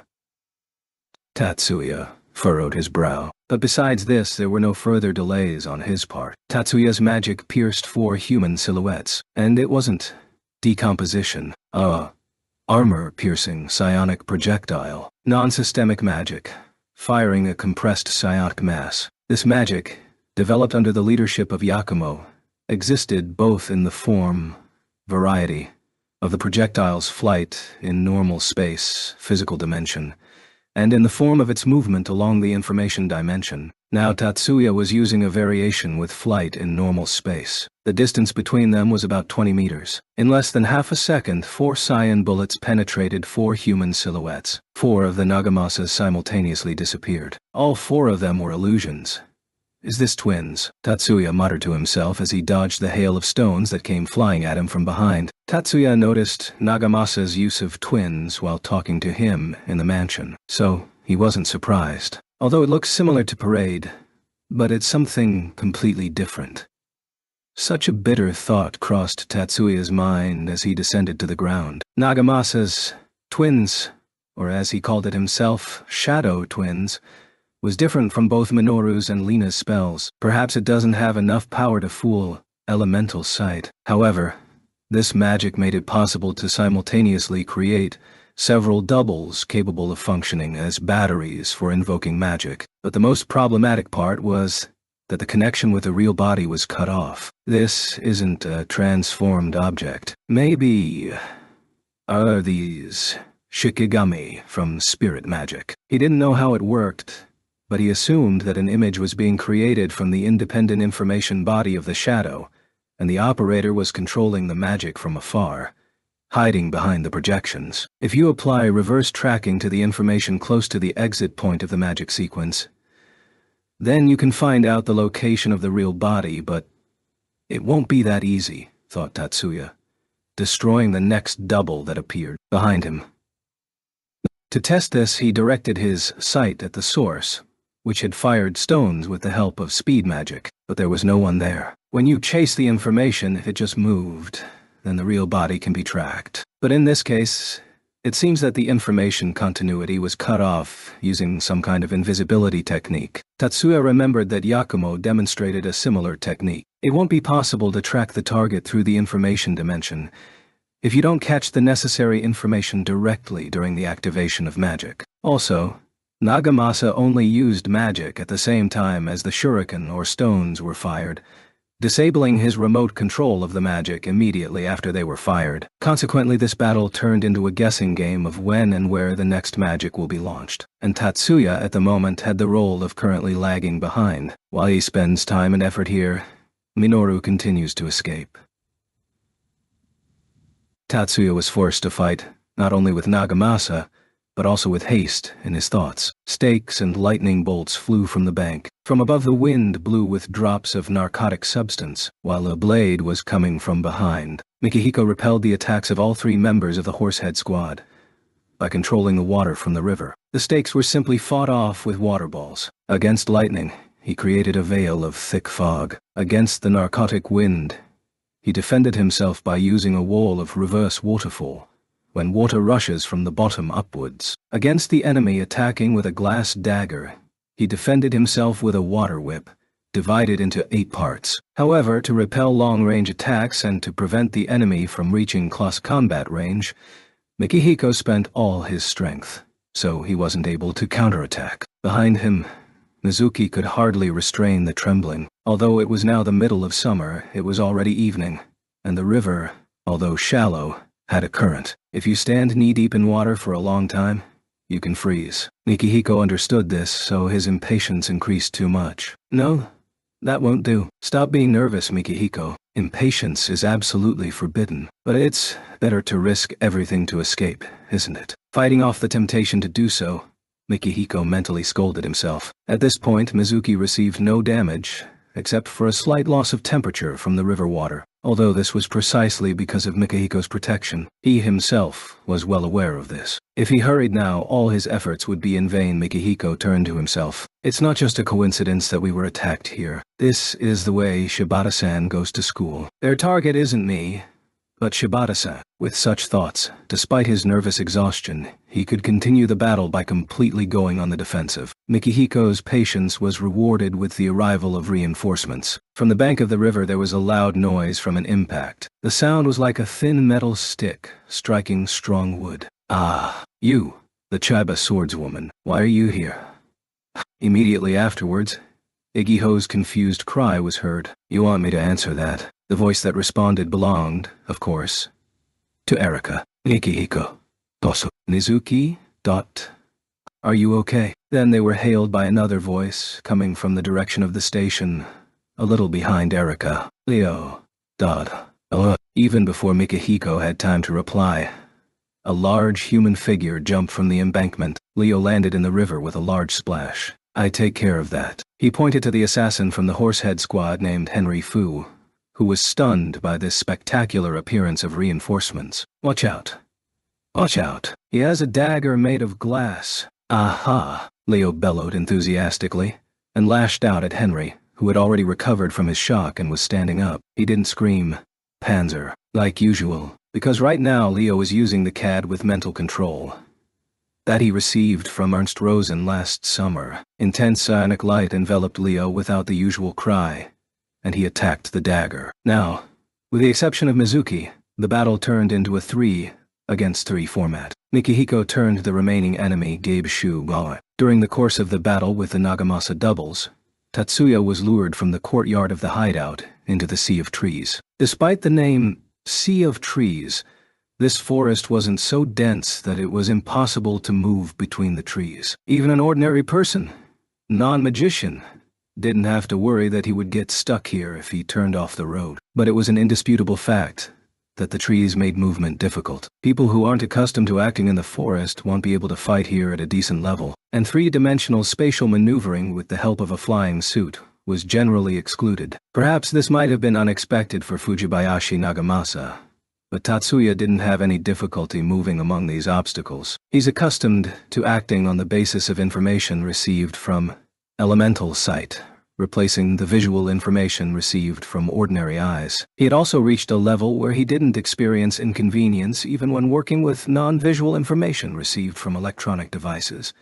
instead of information received from magic. In addition, the possible firing angles were limited to trees, so the location of Nagamasa's magic batteries were easy to read. Visible light, infrared rays, and radio waves are blocked by trees, so searching with the naked eye or detecting with the suit's sensors was even more difficult than under normal conditions. Using elemental sight to determine the coordinates is much easier. At the time of magic activation, the magician and the source of activation are connected informationally. If it is the same as before, firing off shurikens or stones, and if we can accurately predict the moment of its appearance, then we can say in advance that the reverse tracking will be successful. The double appeared in the shade of the tree, but Tatsuya turned his sight backward.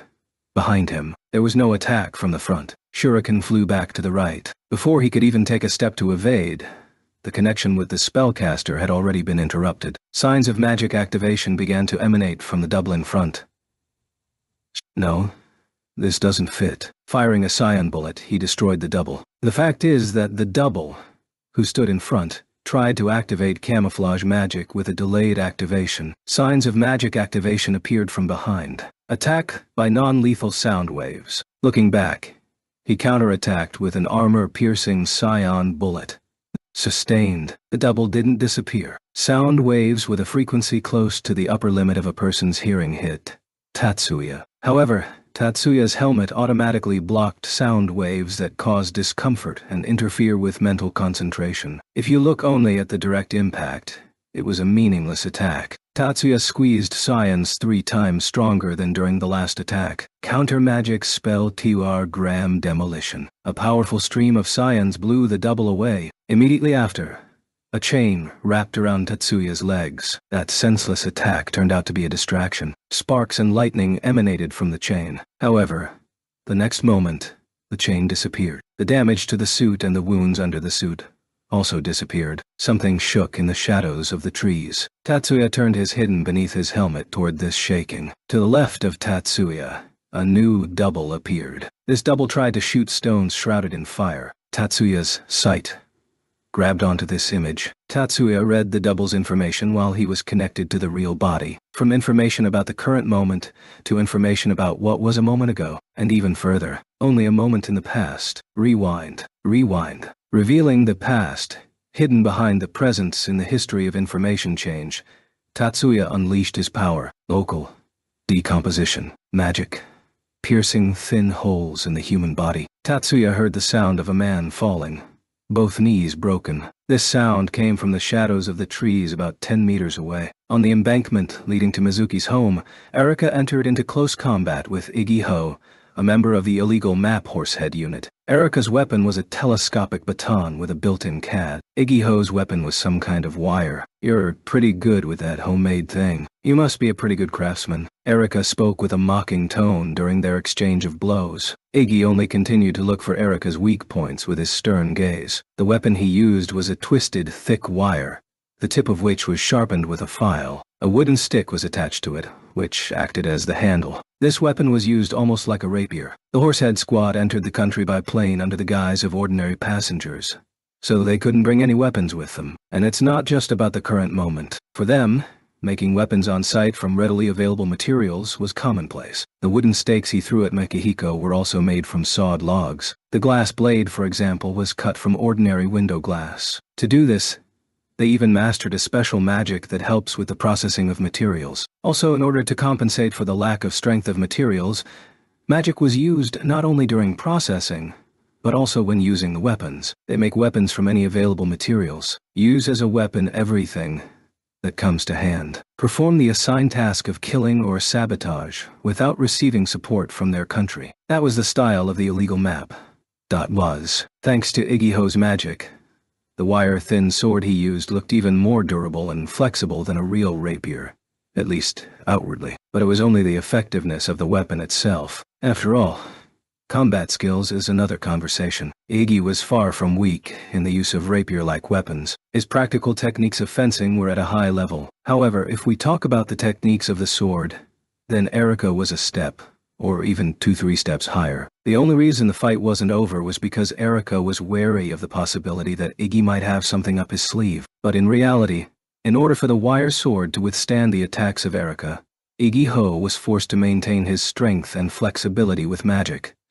So he had no time for other magic. Erica intuitively guessed this, and went at Iggy with a continuous attack with an emphasis on speed. Her fighting style wasn't in the tactic of hit and run, using self-acceleration magic, but in not giving the enemy any extra time to rest by moving around in an arc, keeping her distance. And now Erica is finally convinced that the enemy has no magic attacks. Iggy Ho swung horizontally with his wire sword. This sword had only a pointed tip, so it wasn't a cutting attack, but an attack with a strong and flexible wire like a whip. Erica dodged this attack, bouncing back. For the first time in this fight, she stepped back from her template and increased the distance. Without a second's hesitation, Iggy Ho reached for his belt with his left hand. These 3 members of the Horsehead Squad had CADs not on their wrists, but on their belts. Erica didn't know that her opponent was trying to control a CAD. She was just looking for an opportunity to attack. So, with the enemy's action, she saw a chance. She was ready to use it. Self-acceleration magic activated. Erica moved closer to Iggy at a speed that the human eye couldn't follow. Iggy Ho hastily stopped manipulating his CAD and held the wire sword out in front of himself, supporting it with his left hand. Erica's baton lightly struck the wire sword. This unexpectedly too weak of a recoil slightly puzzled Iggy Ho. The assassin from the Horsehead Squad fell into a stupor for about half a second. While Iggy's consciousness was turned off, Erica managed to get behind him. He didn't have time to turn around. Relying on his intuition, he tilted his head as far as he could. Erica's baton, aiming at his head, hit Iggy Ho in the left shoulder, in a place close to the base of the neck. Common sense would say that the battle was over. However, Erica, without losing her alertness, immediately swung again. But then, a surprise awaited her. The enemy, with his neck bent, turned back to her, and committed a self-explosion. From Iggy Ho's back, a powerful stream of smoke began to spread in all directions. Even though it was self-inflicted, it wasn't suicide. Smokescreen. As Erica said, Iggy Ho set off a smoke screen using special explosives strapped to the inside of his jacket. But despite the reduced power and temperature, explosives remain explosives. When an explosion occurs under clothing, you don't end up without any injuries. However, Iggy Ho moved on to his next action with such a speed as if he didn't feel any pain at all. No.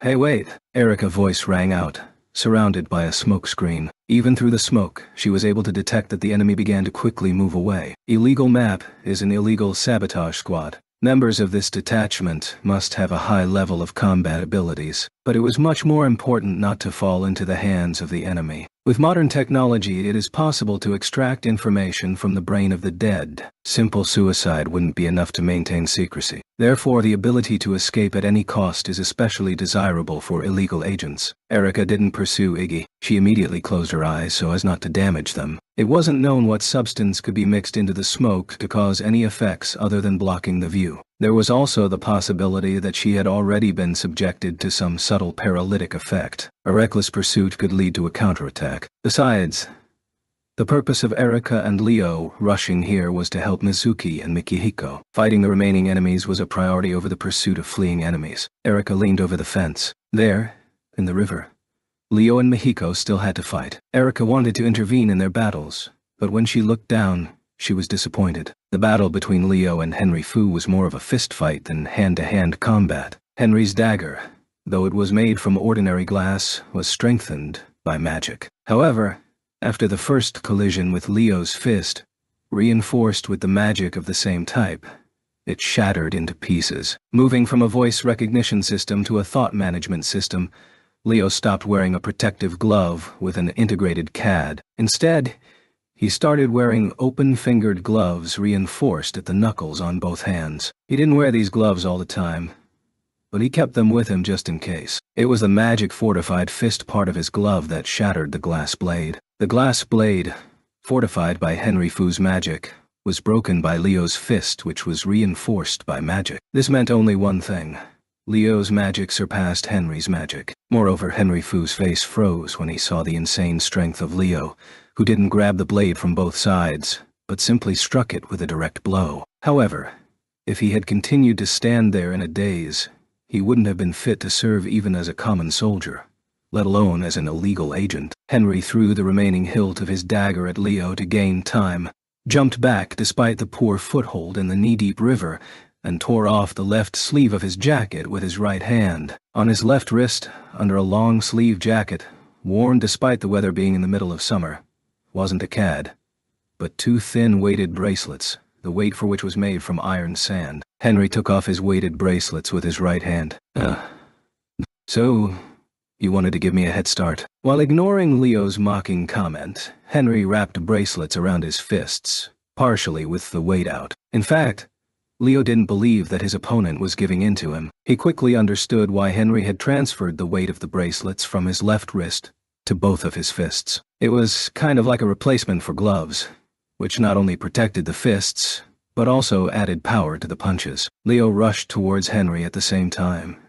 As he understood it, when Leo managed to take only one step, Henry rushed forward to meet him. In battle, Leo and Henry fought using their fist-fighting skills. Leo with his fists that are hard as steel, Henry with his fists covered with a cushion of iron sand. From a direct strike with Leo's right hand, Henry dodged, ducking his head. Henry's right hook, aimed at the body, was blocked with Leo's left hand. This marked the beginning of the exchange of blows. Henry Fu only evaded Leo's direct punches, skipping the sliding ones. Leo defended himself only against Henry's dangerous punches, skipping the minor ones. Both soon lost the ability to use magic. Leo's reinforcement magic stopped. It seems that after interrupting the reinforcement magic on the dagger, Henry Fu also used a little magic to support his close combat, but it also stopped. Being magicians, these two were forced to continue to fight like ordinary fighters, using only their physical abilities. Leo broke into a smile. Henry's face was distorted, as if in torment. For Henry Fu, a member of the Horsehead unit of the illegal map, and for any assassin or saboteur, such a direct clash was highly undesirable. Even in situations where it is impossible to avoid one-on-one close combat, a direct clash usually doesn't occur. If they were on a good road surface now, it would have been possible to gain distance by maneuvering with their feet, pretending to run away, and then counterattack the pursuing enemy. In this case, it would be possible to use techniques to avoid a direct collision. But here in the river they were standing in water that was as deep as the middle of the calf. The state of the river bottom also didn't contribute to rapid movement. If you use the technique of leg movement in such a place as in boxing, you can easily stumble and open up for the enemy a gap in your defense. Continuing the fistfight with Leo, Henry Fu decided that this mission was a failure. Before the situation could get any worse, it was necessary to take a position suitable for evacuation. However, he couldn't single-handedly make the decision to retreat. Henry thought about it as he continued to shower Leo with short, weak blows. In the Horsehead detachment, he tried more than others to adhere to military discipline. They were separated. If all three could evacuate at the same time, then there wouldn't be any problems. But if at least one of them escapes with the connection cut off, the remaining two will be at a disadvantage, being in the minority. The contempt that the opponents were only schoolchildren had disappeared from Henry. They were opponents who could not be defeated in the format of 3 against 4, more precisely, 3 against 3. If they were even more outnumbered, they might not even be able to escape. We must somehow convey to the rest the signal for evacuation.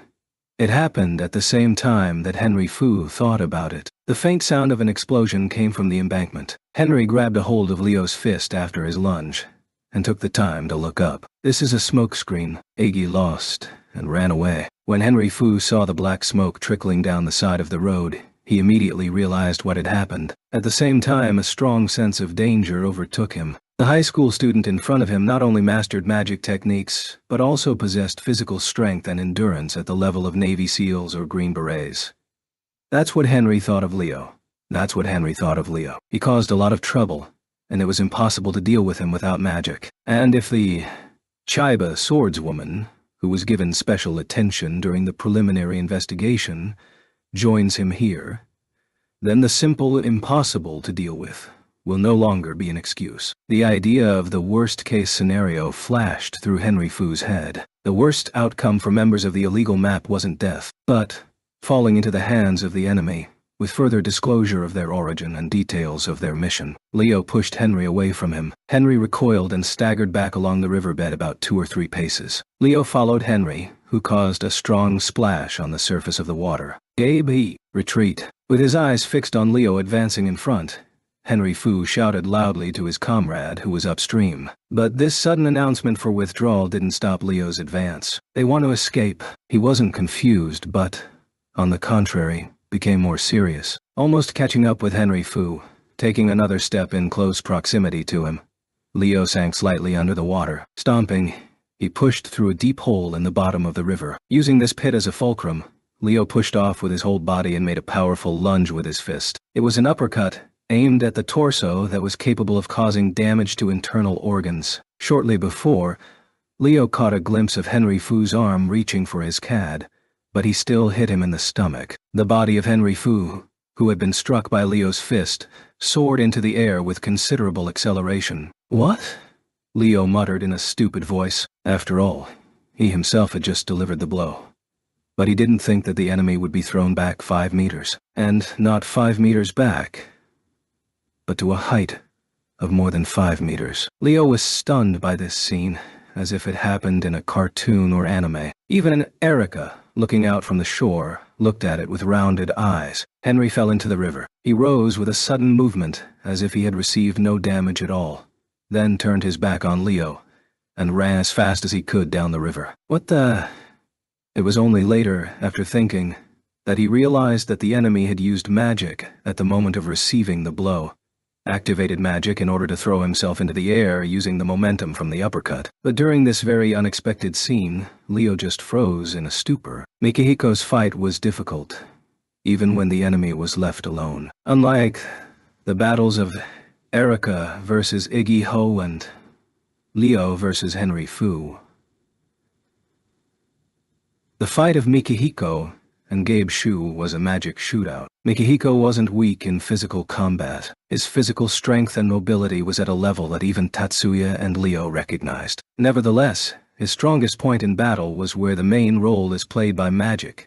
That is, shooting with magic in the middle or long range. On the other hand, Illegal Map was a commando unit, and along with that a squad of assassins. By their nature, they preferred to use many different methods of killing, such as stabbing with a sharp weapon or striking with a blunt weapon. But in fact, being a magical combat unit, they were more powerful in this type of magical combat rather than physical combat. Also, as could be seen from the initial distribution of roles in the attack on Mizuki and Mikihiko, Gabe Shu was a member of the Horsehead Squad who specialized in pure magic combat. Therefore, it was inevitable that the battle of Mikihiko and Gabe took place in the form of a shootout of magic, given the strengths of these two. Gabe Shu is far superior to Mikihiko in experience of battles against people. Even considering Mikihiko's age, it was impossible to say that he had little experience in fighting against people. But the magic of the Yoshida family wasn't primarily intended for battles with people. It was meant to be used to interact with otherworldly creatures,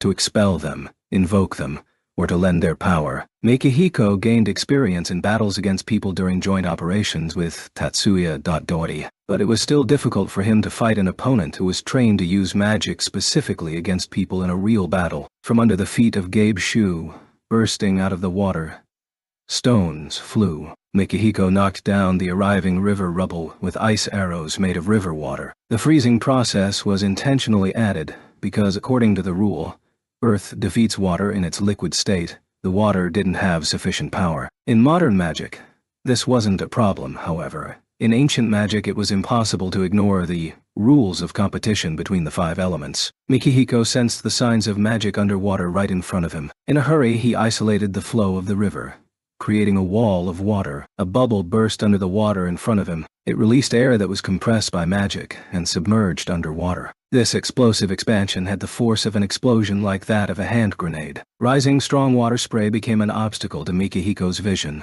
and at that moment, the river rubble flew again. The enemy occupied a position upstream, which put Mikiko at a disadvantage. In addition to bubble bombs, upstream Gabe Shu also launched attacks in the form of floating a paralytic substance down the river and letting it disperse near Mikihiko and Mizuki. He also alternated this with shots of rubble and the emission of high-frequency sound waves. Although Gabe had a small variety of attacks, the pattern of their use was hard to read. But this doesn't mean that Mikiko was only defending. Ice arrows, which were used to beat stones, were also sent towards the enemy. He also launched water spears at the enemy, shot at the feet of the enemy with thin jets of water under high pressure. That is, he made a variety of attacks using the river water. In other words, in terms of diversity, Mikihiko was better. However, the attacks of Gabe Shu, though simple, were specifically designed to inflict damage on a person. Therefore, Mikihiko was forced to repel all these attacks. After all, if he hadn't done that, then besides him,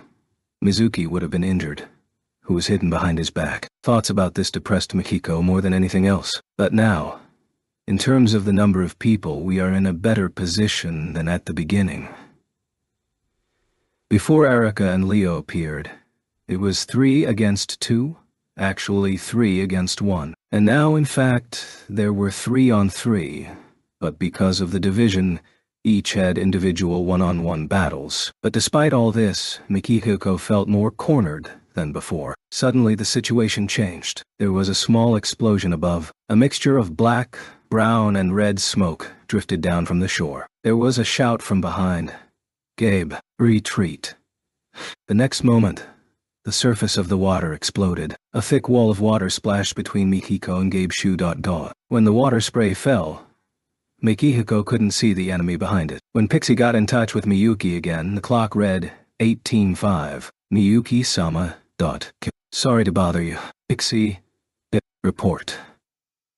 The movement in Tsui-sama beam stopped. Presumably, the kidnappers LN arrived at their Ench hideout. Is Hanoka okay? It seems that Mitsui-sama is still under the influence of a narcotic substance. Other harmful effects are not felt. I see. Miyuki breathed a sigh of relief. There weren't any medical sensors connected to Anoka, and Pixie didn't receive medical information. However, Pixie received her supply of science from Anoka regardless of the distance between them. It seems that she's been receiving the details about the state of Hanuka as a side effect of this psionic transmission. While respecting the privacy of Anoka's private life, neither Tetsuya nor Miyuki usually requested this information from Pixie. But this was an emergency. The news that the kidnapping victim has no physical injuries brings relief to the people who are worried about the victim. Pixie, can I get accurate information on where Hanuka is being held? Magic isn't limited by physical distance. Even if you try to go back through the magical connection, you can't get the distance and direction. However, Pixie had a body derived from the fusion of a parasite with a humanoid machine. In much the same way that psionic radar works, she could recognize the direction and distance of the source of these waves, the source of the psionic flow that feeds her from the received psionic waves. I am conducting NG mapping with cartographic NG data. Mapping is completed. Send data. Yes, please. Obeying. Simultaneously with this response, the signal for data received flashed on the display. The call was in voice-only mode, so the display was blank, but after loading the data, a map was displayed. Received. Please keep watching. Alright, Miyuki-sama. Continuing on to conduct an observation. Through the remote control, Miyuki ended the conversation with Pixie. She had taken the first call from Pixie in her room, and now she was in the living room. Miyuki got up from the couch, turned around and looked at the man standing behind her. Hyogo-san. Goes. Yes.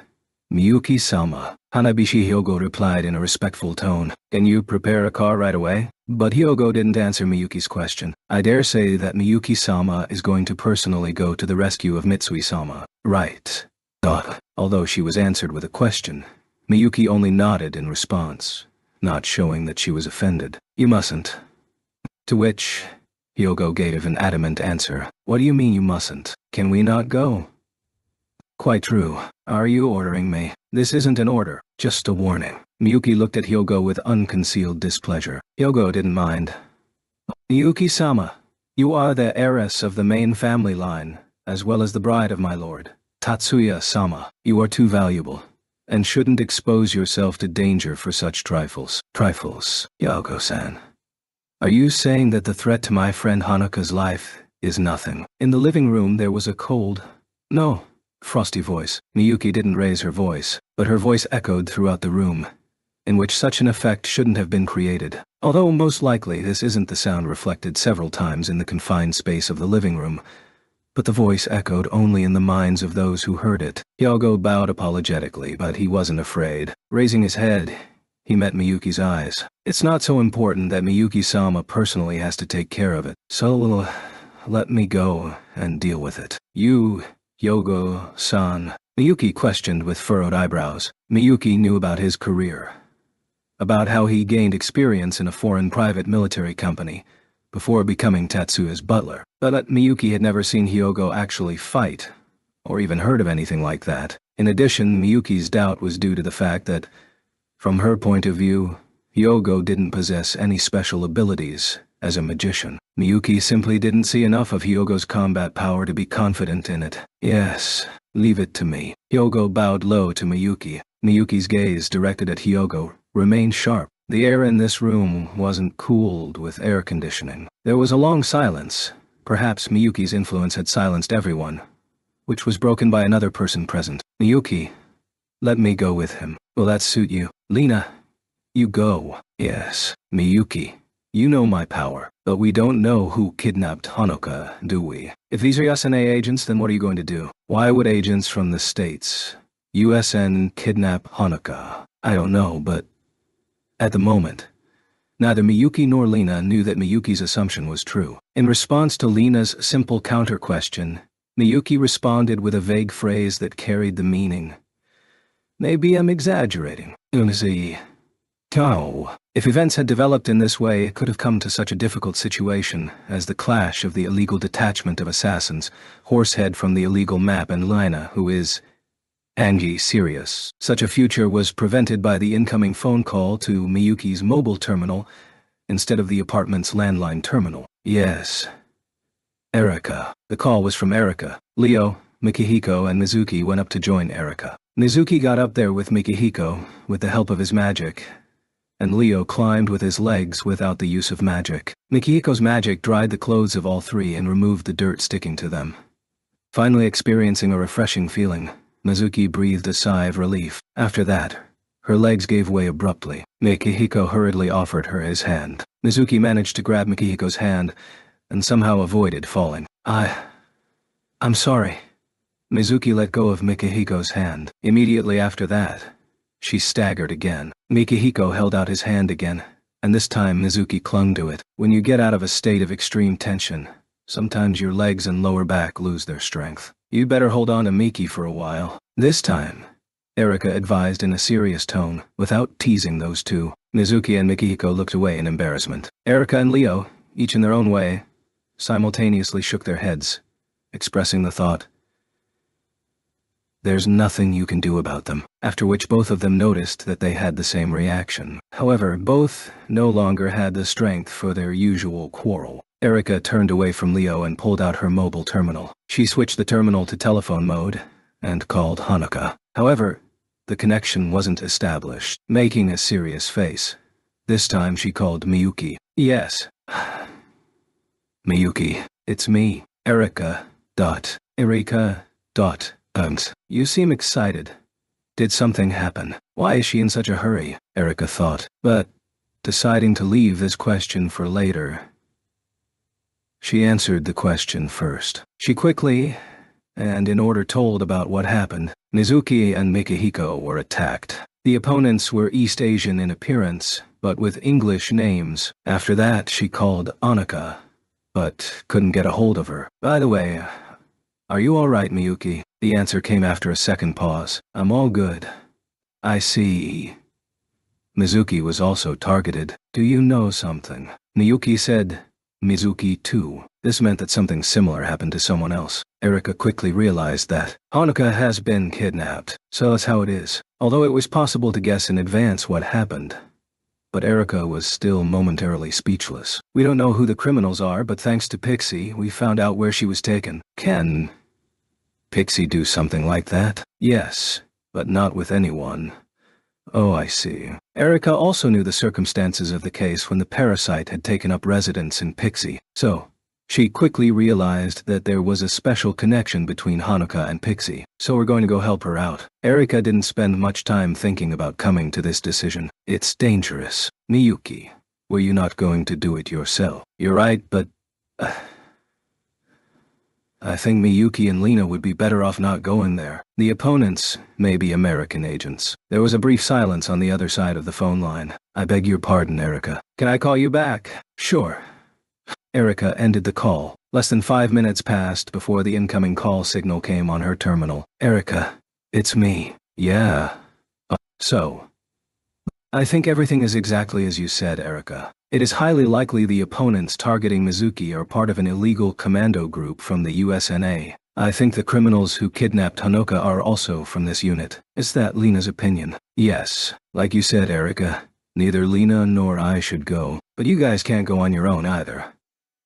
The opponents, agents from the USNA Army. They're too dangerous. We've already fought with them here, so it's too late to talk about danger. Erika's ear, pressed against the terminal speaker, caught a faint sigh. I could tell you not to put yourself in danger again, but Erika, you're not going to agree, right? You already understand, don't you? Erika heard another sigh. If you promise not to force your way into the enemy camp, but to go with the right men, I will tell you where Hanuka is being held. Miyuki thought that further attempts at persuasion would be futile, so she made this condition. Who are the right people? I already asked Smat to go there.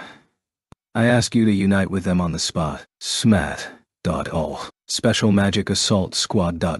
This is an organization that brought together combat magicians from the police, created as a result of rethinking the fact that the police weren't able to adequately respond to the Yokohama incident the year before last. The kidnapping of a civilian by a group of magicians was certainly under the responsibility of SAT. But won't the police make a fuss? As Erika said, the likelihood that large-scale police movements would endanger the kidnapping victim wasn't zero. That's just...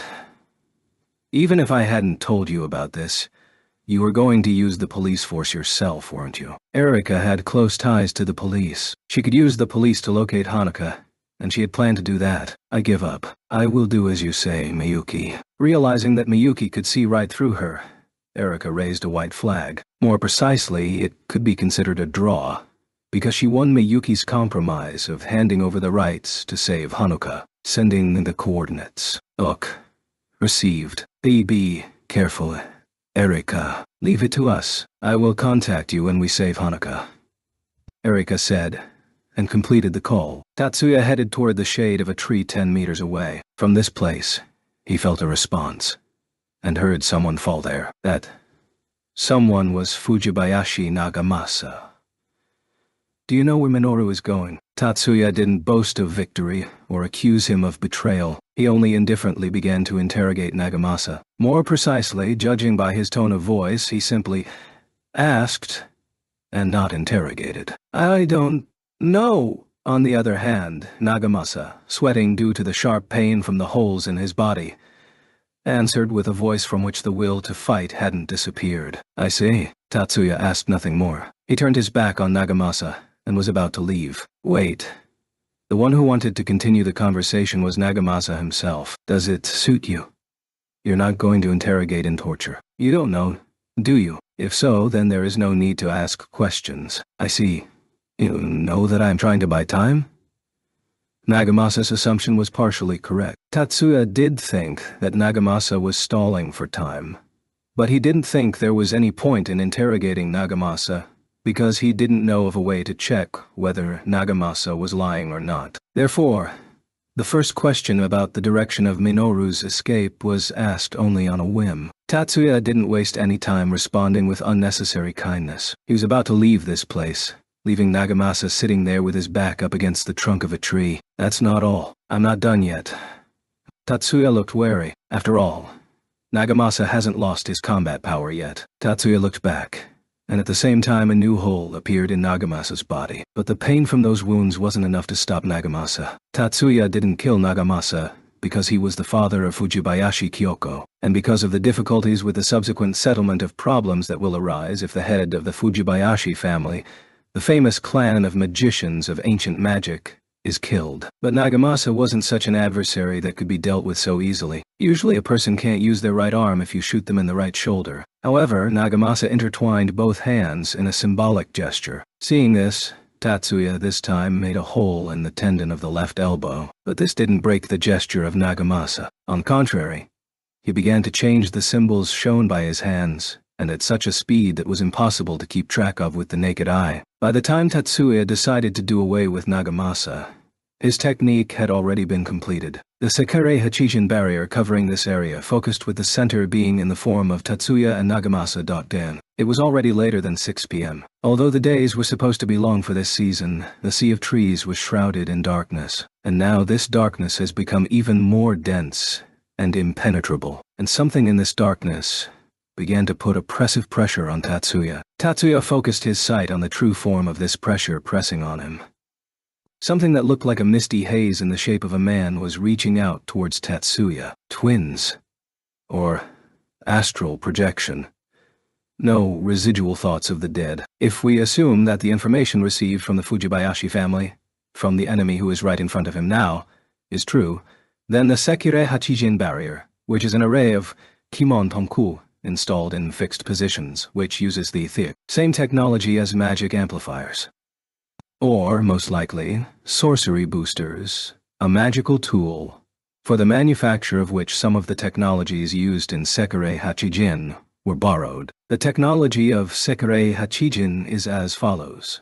While the magician is still alive, their body is transferred to a state of cadaveric fat, leaving only the brain, whose structure crystallizes in the process. On the forehead of the victim, magical symbols and drawings are carved. As a result, these magicians' remains are transformed into a magic output device that can work for hundreds of years. They are buried underground in several places, and they support the continuous work of the magic, Kimon Tanko. A week ago, Tatsuya didn't know how corpses could support magic. But now, after the experience gained in the battle with the astral projection of Arcturus, he knew how. The source of the interference force in the phenomenon is the Pushin waves. Tatsuya personally witnessed it in that fight. Perhaps the magical processing that transforms the magician into a state of cadaveric fat contains the process for enclosing the Pushin information body inside these remains. Thus, the magic of the concealment barrier is maintained by periodic discharges of interference force into the phenomenon,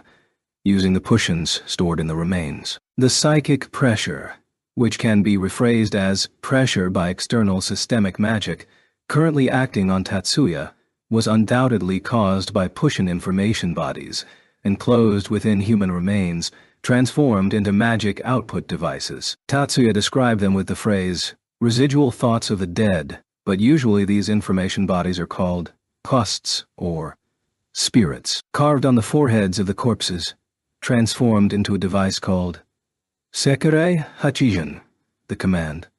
To distort the sense of choosing a path. The ghosts were unable to think for themselves, and simply tried to lead Tatsuya astray. If they break through the barrier of Tatsuya's will, he will be forced to wander around the sea of trees until the ghost's powers are exhausted. Fujibayashi Nagamasa committed suicide. The hands of the ghosts reached out to Nagamasa as well. Tatsuya didn't have the ability to see the activity of the Pushin information bodies. He could only dimly sense them. However, he realized that Nagamasa's mind had already been captured by these residual thoughts. He isn't dead, but in such a state, Nagamasa was like the living dead. If the caster commits suicide, then the magic can't be undone. If you continue to push away these residual thoughts, then one day their strength will be exhausted. But I can't wait for that. Tatsuya focused his sight on the psionic information that was generated when these ghosts, residual thoughts, tried to interfere with him. If Tatsuya's hypothesis wasn't wrong, then information should be recorded in this world that something is trying to interfere with Tatsuya's mind and distort his sense of direction, as well as information about Pushin information bodies trying to interfere with Tatsuya's mind. Based on these records, he considered the following information. The structure of the push and information body that exists in this world in such a form that it can interfere with the phenomena that forms part of this world, called Shiba Tatsuya. I see it. He discovered a foothold that allowed the push and information body called Ghost to exist in this world. Destroy it. Decompose. The magic of decomposition of the structure that's supporting the push and information bodies. Astral dispersion. Activation. Destruction of the structure of the psionic informational body that helps the spiritual body, the push and information body, to exist in this world. Not the destruction of the push and information body itself, but its expulsion from this world. The white misty figures in the shape of people surrounding Tatsuya quickly disappeared one after another. After that, Tatsuya immediately realized that Sekirei Hachijin, which was supported by the thoughts of the dead, had been destroyed. The magic of decomposition of the structure that's supporting the push and information bodies. Astral dispersion. It doesn't seal a spiritual body in this world. It makes it so that the spiritual body can no longer exist in this world. The phrase, can't exist in this world, means that from the point of view of those who live in this world, it simply disappears, dies. We can say that this is tantamount to killing by erasure. Tatsuya finally has at his disposal the means to kill spiritual bodies and spiritual life forms. Chapter 12. Having coped with the suicidal attack of Fujibayashi Nagamasa with the help of newly developed magic, Tatsuya set off to leave the sea of trees, but he stopped, not even gone 5 meters. The holes that Tatsuya made in Nagamasa with partial decomposition magic were tiny, but there were many. The bleeding was significant, and some of the holes also touched important nerves. If he left him like this, he wouldn't live until morning. In general, he had already decided to erase this opponent, but the circumstances in which he didn't do so from the very beginning haven't disappeared. It was an adversary, which was extremely undesirable to kill. However, for the same reason, Tatsuya didn't want to help him with regrowth. As soon as the wounds disappear, Nagamasa will start to interfere with Tatsuya again. He was an adversary who, under current circumstances, is difficult to deprive of consciousness, and Tatsuya had no means of restraint. Still, have to leave him. Just as Tatsuya was about to head for the exit again, there were signs of another person that appeared in front of him. The supreme shinobi from the school of the Ige clan, the head of the Fujibayashi family defeated. Well, to be able to do something like that is quite natural for someone who belongs to the direct family line of the Yotsuba family. Black gloves and black coat, despite the middle of summer. The suspicious man in an obliquely worn black felt hat spoke in a haughty tone without any greeting. Kuroba-san, how long have you been here? The man who suddenly appeared before Tatsuya was Kuroba Mitsugu, headed the Kuroba family, a side branch of the Yotsuba family. Just got here. I was only able to get here because you broke the barrier. Kuroba-san, that barrier wouldn't have deterred you, even if it functioned. I'm not being modest. If that barrier was functioning properly, significant workaround methods would be required. That meant that he still knew a way to overcome the barrier. And that isn't all. Only the father of Ayako possessed the technique of approaching at a short distance, so that the enemy doesn't catch any signs of magic use. Tatsuya was delighted with this, but at the same time he couldn't help but be wary. Did you come here on orders from Obayu? No. I came to ask you something. You have. The question that surfaced in Tatsuya's mind wasn't, what did you want to ask? But questions at such a time. However, even if it was necessary to return to the pursuit of Minoru, he couldn't ignore Mitsugu. This would cause even more inconvenience for him than killing Nagamasa. So, Tatsuya obediently waited for Mitsugu to speak. Tatsuya-kun. Tatsuya's eyes widened slightly. As if removing the jester mask, Mitsugu called his name without any hostility or hatred in his voice. It was the first time Tatsuya had heard him say that. Why are you pursuing Kudo Minoru with such zeal? Really? Such a thought now slipped into Tatsuya's head. To be honest, it was not a very pleasant question for him, but he answered the question without much thought as to why this particular question is unpleasant for him. To bring Nanami back.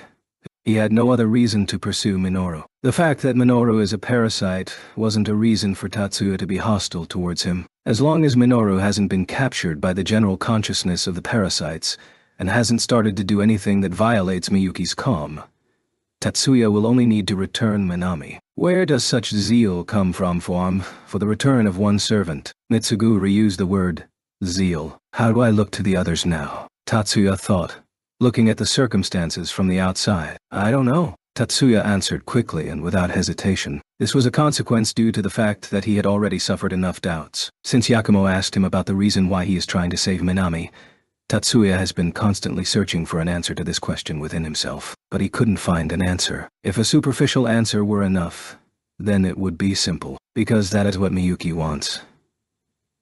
Also, in order to eliminate Miyuki's sense of remorse for feeling guilty for letting Minoru slip right out from under her nose, allowing him to abduct Minami. But were they really the only reasons? Asking this question, he couldn't answer it right now. He wasn't going to compare Minami with the deceased Honami. Minami and Honami are different people. I know that. I understand that. It is definitely not an attempt to make up for the fact that I failed to save Honami, I think. Then why do I want to return Minami? I don't know. Yes, I see now. Now, Tatsuya, although it's already late, he noticed why he thought that this question was so unpleasant. It's because he didn't understand his heart, and because he was reminded that he's running around not understanding the meaning of this activity. Tatsuya's actions have always had a purpose. The goal has always been clear.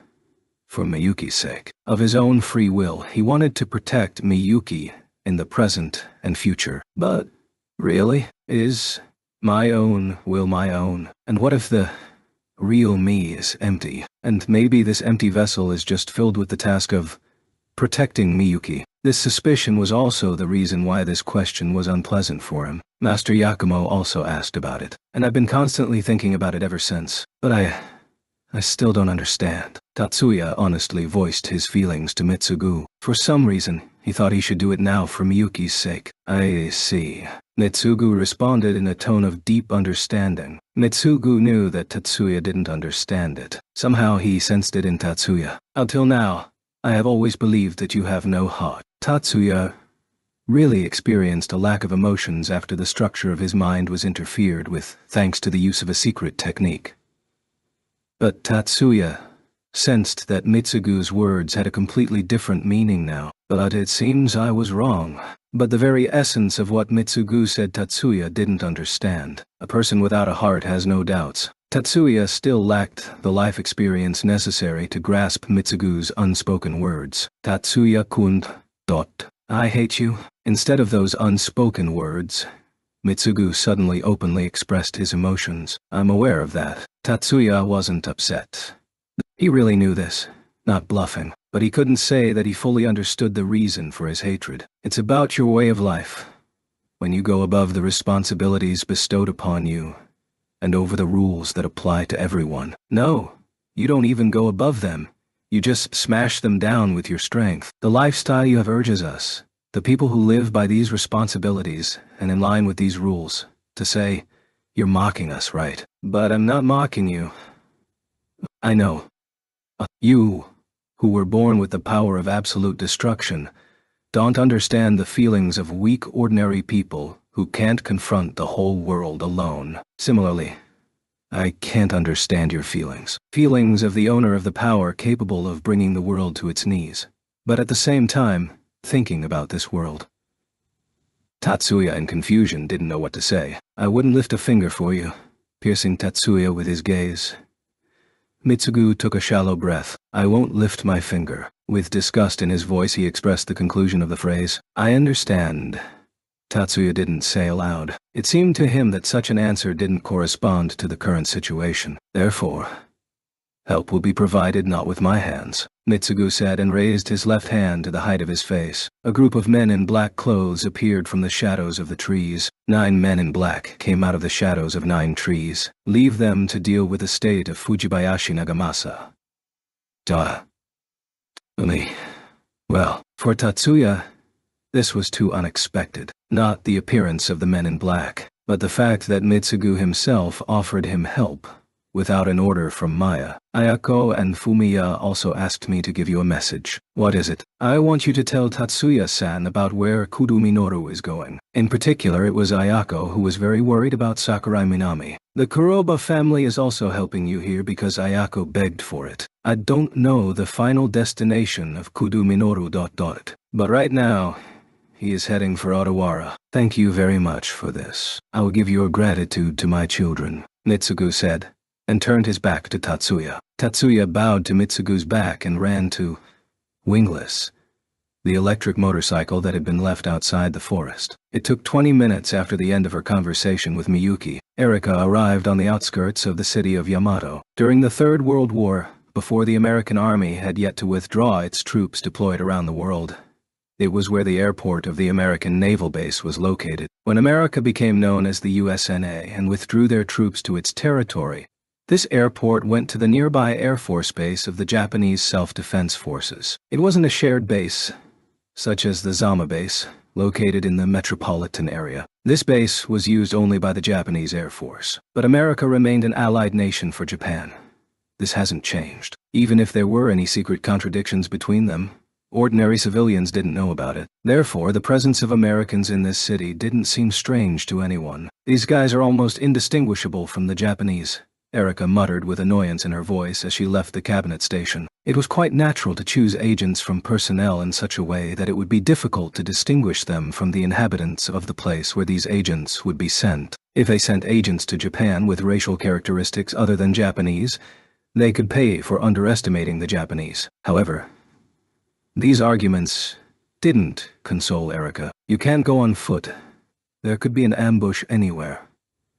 The realization that instead of hidden enemies, one should be more afraid that any pedestrian could turn into an enemy, greatly depleted mental strength. When the enemy is invisible, the nerves aren't so tense. And when you see someone, but you don't know if he is an enemy or not, you have to watch your entire field of vision with caution. I don't think we should worry about it. With his usual good-natured tone, Leo turned to Erika, who was looking around with her sharp eyes, trying to break up the tense atmosphere. We know where the enemy hideout is. It's better to focus on them rather than on thoughts of an ambush which may not even be there. Erika turned away with a gloomy and seemingly offended face. Erika, so Leo can say something sensible. What if it's now for life? Hey, have I exhausted my supply of stupidity? Erika pointedly turned away even further after Leo's joke. Oh shit, how infuriating. Leo swore only in his thoughts. He was able to wisely not say it aloud thanks to reflexively activating the brake based on his instincts. If he said out loud that he was pissed off, it would have led to an awkward situation. At the moment, Erika and Leo were alone. There was no Mizuki to hold them back by stepping between them.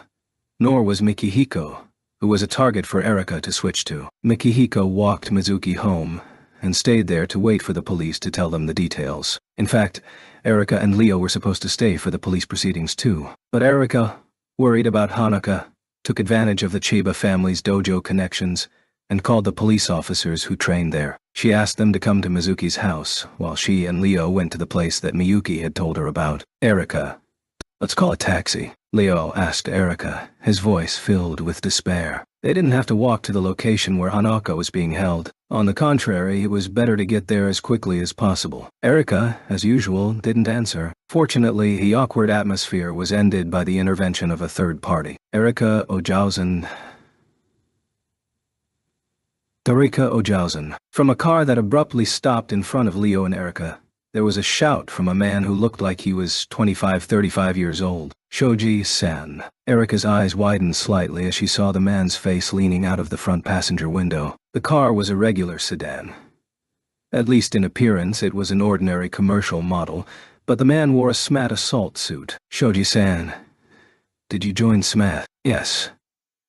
I completed the training last month, and starting this month, I've been in service. Listening to their conversation from the side, Leo roughly understood the connection between them. This man named Shoji was a disciple at the Chiba family dojo. Apparently, when he heard Erika was joining them, he went to pick them up. More precisely, was forced to go. This person may be a member of the guard. Leo couldn't believe it when he first heard about it. In the dojo of the Chiba family there is a group called Erika's Guard, honoring Erika as a princess general. It isn't necessary to explain why she wasn't just a princess. The loyalty of these people to Erika might have been even stronger than to her father, the master and the dojo owner. Leo already managed to see their unity with his own eyes during the vampire incident last winter. If you look at the shoji with such thoughts in mind, you could actually see the signs of admiration, reverence, or even deification in his eyes as he looked at Erika. But enough about me. Hurry and get in. The detachment is already prepared for the beginning of the assault. I see. Well, Leo, let's go. The recently annoyed face has already disappeared. Erika dexterously jumped into the disguised patrol car and called for Leo to follow her. The members of the Horsehead unit, who failed in the abduction of Mizuki, arrived at their hideout shortly before Erika's group. As the representative of the three-man team sent to kidnap Mizuki, Henry Fu reported to Commander Alwan about the circumstances of the failure of the operation. The other members of the unit who listened to his report didn't give a single ridicule to those three. Commander, maybe we should change our strategy. Yuya Ma, who kidnapped Hanukkah, suggested to Commander Al after Henry finished the report. The response rate of the target's environment far exceeded our expectations. Isn't that just a coincidence? If they had previously calculated our actions, they wouldn't have left Mitsui Hanukkah alone. Ellie Chow intervened in the conversation, another woman in the detachment who also participated in the abduction of Hanukkah. The fact that we were prevented cannot be ignored. First of all,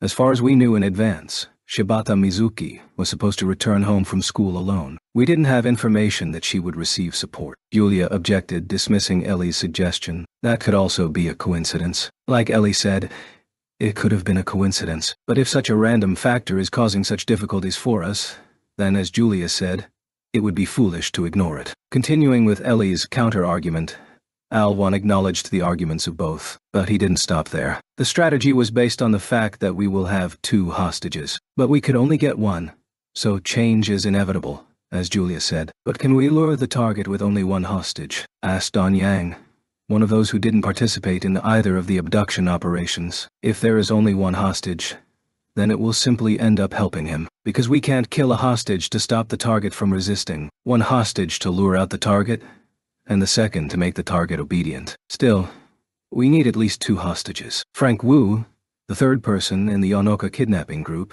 answered Don Yang. Also, it was not only Julia, who had been in favor of a change of strategy from the very beginning, who agreed with this opinion, which supported the decision of the commander of the detachment. So, Commander, what exactly are we going to do?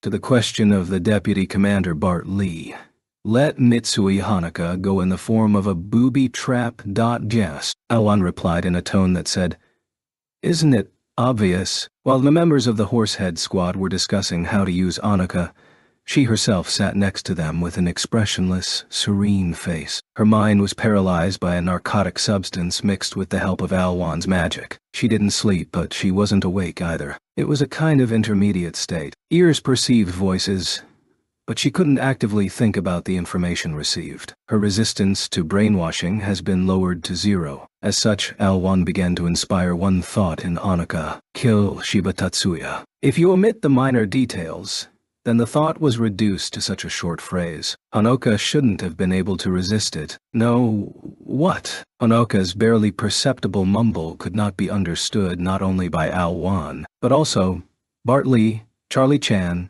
and all the other members of the squad present here, except for Gabe Shuya and Iggy Ho, who stood guard outside, cast dubious glances at Hanukkah. I can't kill Tatsuya-san. Julia, give her some more of the drug. Not surprised by the presence of resistance, which shouldn't have happened, Alwan immediately gave the order in a completely cold-blooded tone. Further administration of this drug threatened to result in irreversible consequences and side effects, but no one objected to such a cruel and insensitive order. Also, no one showed any indecision in their actions. Julia Ma filled a syringe with the substance and headed towards Hanukkah. But before she managed to administer the injection, Hanukkah showed such a violent reaction, which in principle shouldn't be possible for a person under the influence of this narcotic substance. She suddenly opened her eyes wide. "No, I won't let you touch Tatsuya-san," and screamed at the top of her lungs, hurting her throat in the process. This was probably due to a sense of devotion. the blood heritage of the elements? Or was it a miracle caused by feelings of love? The room in which Annika was being held was flooded with bright light. The visual field of the members from the Yanasid Sramin, Tuanik, the Horsehead Squad, filled with light of randomly changing colors. This light didn't have a destructive effect on human bodies. Neither did it have any powers of suggestion or the effect of unconsciousness. It simply made it impossible to see anything with ordinary vision, since the violent flickering completely covered their whole view. Everyone out of this room. They chose an abandoned one-story building as their hideout, which was used as a branch office for some company a couple of years ago. All 8 members of the Horsehead Squad ran out of this meeting room and moved to the adjacent office space. The last one to leave the meeting room was Bart Lee, who closed the door behind him to isolate the light. Soon after, Iggy Ho, who was standing guard, ran into the office with an assault rifle in his hands. They came to Japan without weapons. Looks like he took it from the enemy who attacked him. Enemies. A lot of them. Iggy's stomach was bleeding. At a glance, all those present realized that it was a gunshot wound. Moreover, a fatal wound. They didn't hear the sound of gunshots, probably because the enemy used high-end silencers. Only one battle group could use such equipment, and it wasn't the police. It was the army. There was an explosion outside. It was the sound of a bomb being detonated by each of them to destroy evidence. After the illegal map infiltrates a foreign country, making such a bomb is always the top priority. By the sound of this explosion, everyone understood that Gabe Shu had made himself self-explode, so that information from his brain wouldn't fall into the hands of the enemy. Leave. Iggy, you know what you have to do. Al-1 ordered the 7 members of the squad to flee.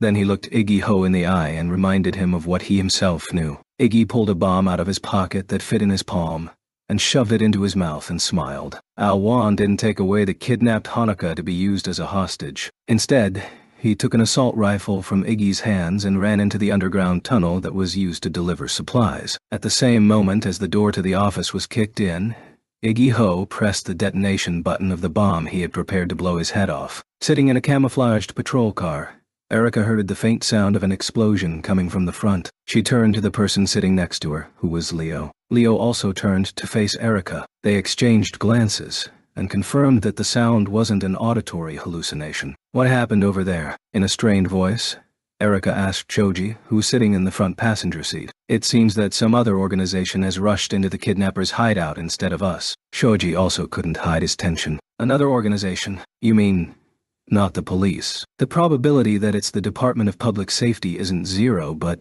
Army? Probably. Shoji immediately agreed with Erica's hunch that was said in the form of statements. After that, there was no other conversations in the car. A camouflaged police car stopped in front of a living wall of SMAT agents in assault suits. And in front of that wall in the battle formation were soldiers of the self-defense forces with assault rifles. The muzzles of those rifles weren't pointed at SMAT, but at the sky. The line of soldiers parted. 2 young women emerged from the gap in formation. One of them was in a high school uniform, Hanukkah. Recognizing the girl as her kidnapped friend, Erica rushed over to her side. Leo followed her. Hanukkah, what happened? Don't you recognize me? Hanukkah just looked at Erica with a dazed, vacant stare. Erica's face turned pale at the sight of her unnatural behavior. She has only a temporary paralysis of mental functions caused by a narcotic substance. According to the examination, this drug won't leave irreversible consequences or side effects, so she will be all right. To reassure Erica, this explanation was given by the smiling female soldier who accompanied Hanukkah. Both Erica and Leo recognized the face of this female officer. It's you, from that time in Aizu. After this shout from Leo, Toyama Tsukasa smiled even wider. Why did you save Mitsui? Toyama Tsukasa's real name is Toyama Tsukasa. She is the daughter of the head of the Toyama family of the 28 families. Rank, Petty Officer, Ui Station, the Intelligence Department of the National Self-Defense Forces. In May of this year, she led a team planning an attack on Tatsuya, who was secluded in a villa in Aizu. Erica and Leo, with the support of Mikihiko and Hanukkah, stopped them. At that time, the two also fought with Toyama Tsukasa personally. That's why they knew her by sight. They interfered with the work of the Intelligence Department, and even gave her a personal bitter experience of defeat, so she must have had some thoughts about it. However, Tsukasa's smile didn't show any negative emotions at all. I'm in the counterintelligence unit. Our main task is to prevent foreign intelligence activities and sabotage. So, you don't bring your personal feelings to work? Erika asked in a tone that voiced her suspicion that there is something wrong. Leo didn't see any lies in Tsukasa's smile, but Erika was apparently able to, because she was also a woman. In truth, I also had personal motives. My boss ordered me to restore our honor after failing in Aizu, but at the same time we didn't know who we were saving. Oh, I see. When such details were revealed, Erika's drive was reduced to nothing. She didn't want to save Honoka with her own hands. Also, after the recent battle, I didn't really want to fight again. In any case, Honoka was saved. And, at first glance, there was nothing to complain about. Does Honoka need medical attention? For starters, she decided to ask this. No.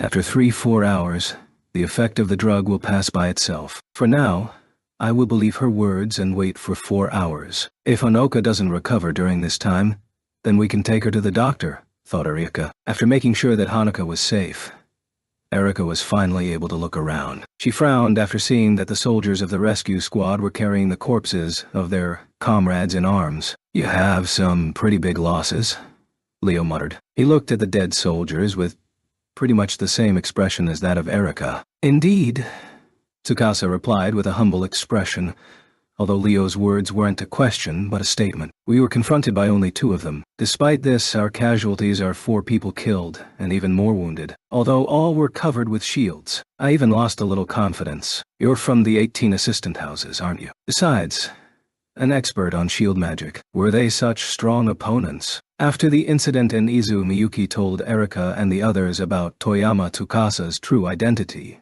and scolded them for getting into trouble. But even if Miyuki didn't tell them about it, they could roughly estimate the power of Tsukasa's individual shields by seeing them used in combat against her. On that occasion, Erika and the others neutralized Tsukasa's unit with a surprise attack that took advantage of the wooded terrain. If you looked at the results by itself, it was an easy victory. But Erika thought that it wouldn't have been so easy if it happened in an open area, although there were also obstacles blocking the view in the form of the walls of the building. But compared to the forest, there was less room to maneuver. Moreover, if we talk about a surprise attack, in this case, the side conducting the surprise attack had to have been the self-defense forces. It seemed to Erika that with only 2 people on the defensive side, the 4 victims of the attacking side was too many. I expected that they would be strong, but it seems I was naive. As expected from the illegal map, rumors about their notoriety didn't turn out to be idle chatter. Illegal map ... So, that's the name of the team. These guys are called an American illegal commando force made up of magicians. It is believed that by killing some important people from the NSU Army, these guys provoked a serious local conflict between USNA and NCUL. I also heard that this incident was considered by the tribunal of the American Army, and they were finally disposed of. Dangerous guys then? Yes, you're right. Tsukasa responded to the mumble of Leo. You seem to be fighting with them too. You're lucky that you were able to do it without casualties. They probably retreated because they didn't want to stand out too much. After all, it could interfere with the achievement of their real goal. Their real goal, murder of Shiba Tatsuya. Tsukasa immediately answered Erika's question. From what she heard, Erika was confused even more. The Horsehead Squad. Ah, yes, that's the name of one of the illegal map units sent to our country. Well, they certainly didn't want Shiba-san to know what they're capable of, do they? If they had shown their full strength, they couldn't have lured him out even with a hostage. So they kidnapped Mitsui and tried to kidnap Shibata in order to lure Tatsuya to them. We believe that's what happened. Tsukasa answered Leo's question without pretense. I know your abilities, but I don't think that everything would have ended for you without injury if you were faced with a serious illegal map. So leave the pursuit to us. Also, I would like to ask that you also withdraw SMAT. It seems like Tsukasa answered the questions of Erika and Leo in order to finally say this. Good day then. We're advancing in pursuit of the remaining saboteurs. Tsukasa said, who saluted. Today Tsukasa was wearing combat gear and a helmet, and looked like it was no different from the other male soldiers.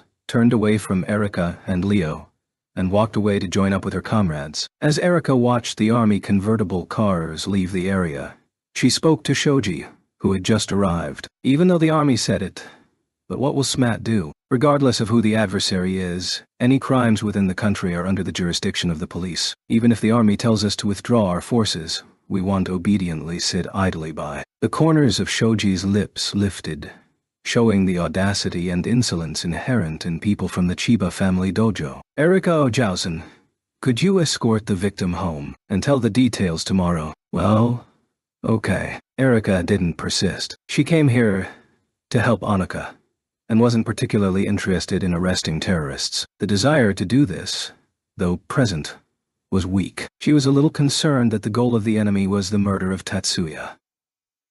But they are unlikely to succeed in killing him. Erika was sure of this.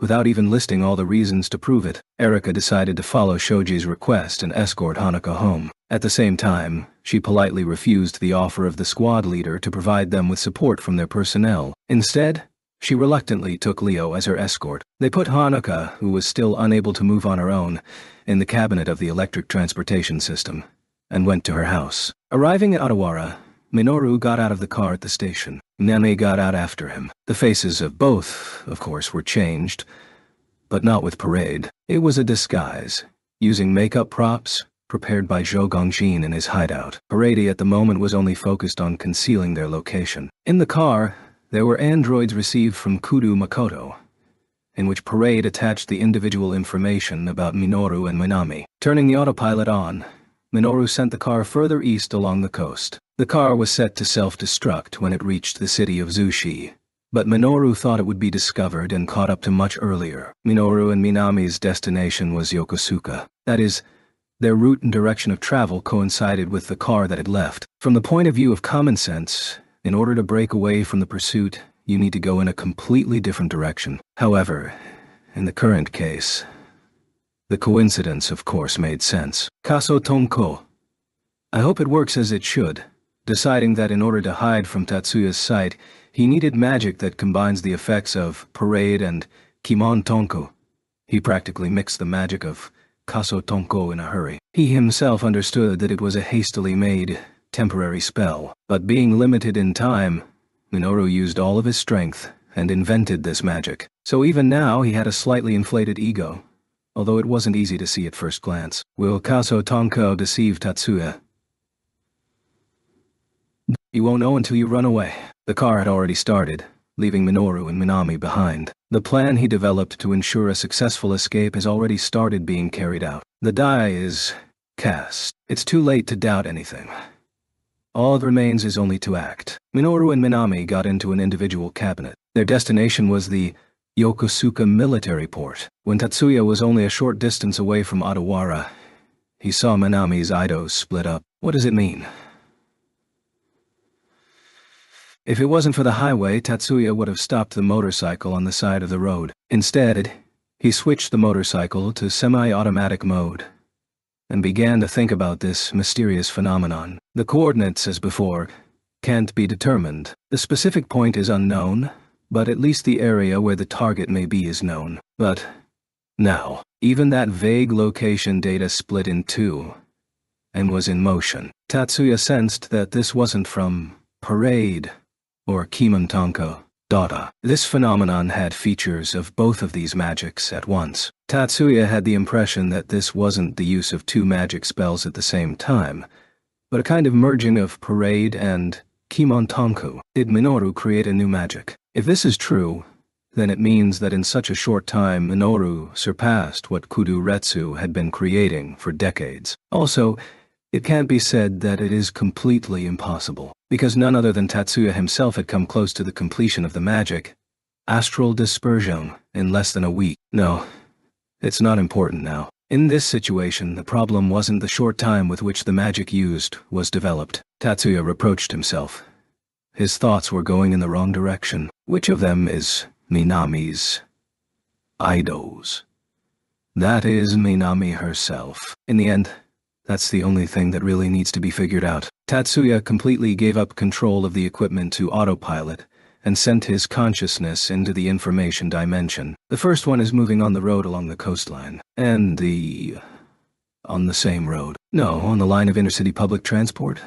Tatsuya's sight couldn't see what was hidden under the disguise. Due to the same direction of travel, areas of possible location overlapped, blurring the differences between the two Idos. For starters, I'll drive to the place where they separated. The disguise showing Minami's current location split up near the Otawara station. Tatsuya switched the controls back to manual and drove to Otawara station. The most important rule for the members of the illegal map squad when carrying out the tasks assigned to them was, by any means, don't fall into the hands of the local authorities. It was necessary to hide the fact that they were committing crimes and terrorist acts on instructions received from the USNA government. Even if they didn't have any possessions with them indicating a connection with America, they could be forced to confess if they were caught alive. But even if they don't confess, the information can be obtained by extracting it from their brain. A certain amount of information can be read even from the brain of a corpse.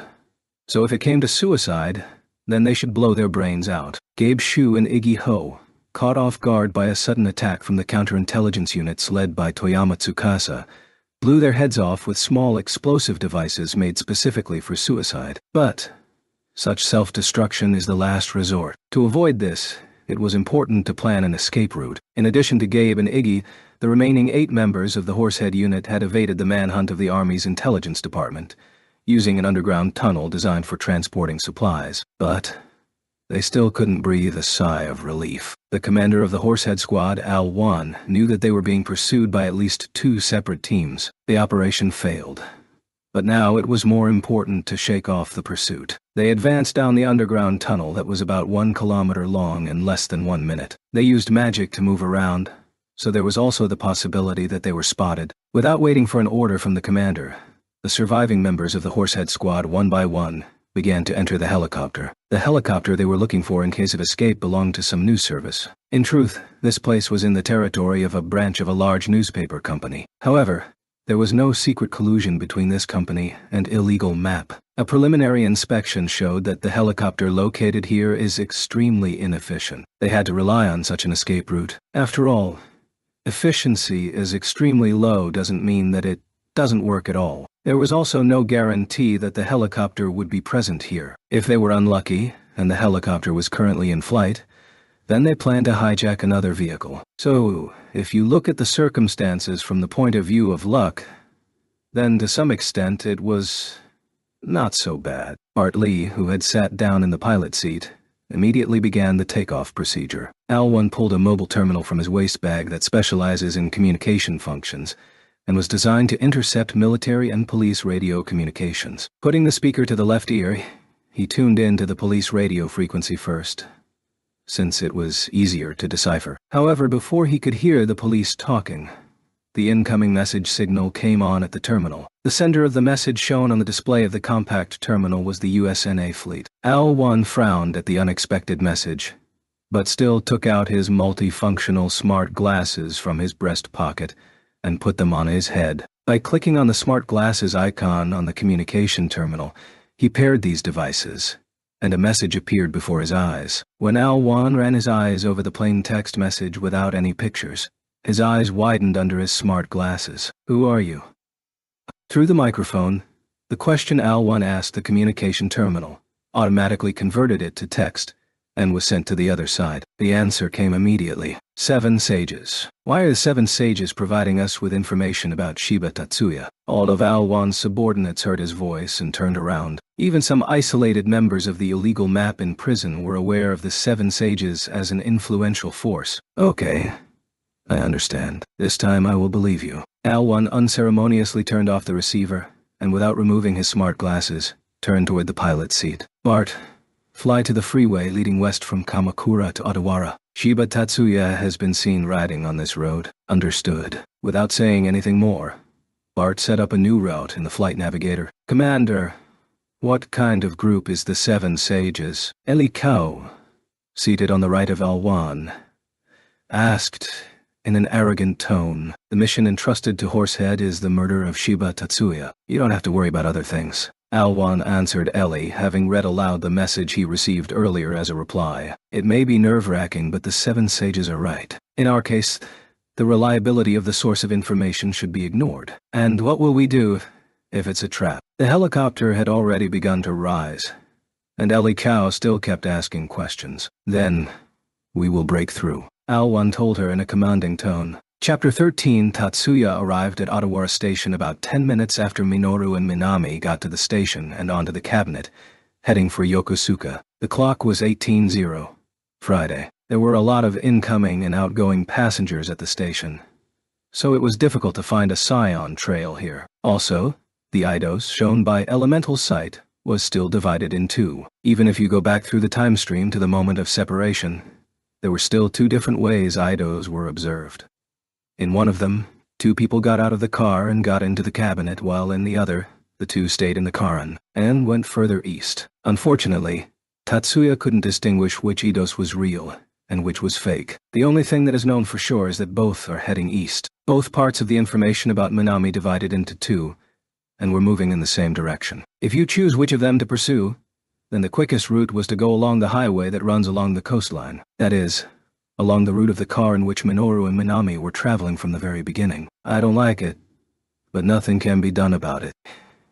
He had a feeling that he was doing exactly what Minoru had planned, but he had no other choice. Tatsuya steered the motorcycle towards the entrance of the highway. Having successfully completed the manipulation of the horsehead unit, the Seven Sages, in other words, Raymond Clark began working on the following secret report. For him, since becoming a parasite, which was considered a useless addition by the stars, this was a chance to show what he can do. Raymond's face brightened. The next recipient for his information was the Japanese police. And it wasn't the SMAT squad chasing the horsehead. It was one of the police stations of the regional police, which even now is still sometimes called the prefecture police. More specifically, it was the Odawara police station. He looked at the text he had just typed on the keyboard and grinned. For real-time communication, Raymond used voice input, but he preferred to type the first message he sent with the keyboard. From this message it seemed to him more like a secret report, which was very important for Raymond's so-called hobby. Terrorist on an electric motorcycle was spotted in the vicinity of Odawara Station. There is a fear that he might arrange a battle because of internal differences among terrorists. He is expected to head towards Kamakura. Isn't it too arduous?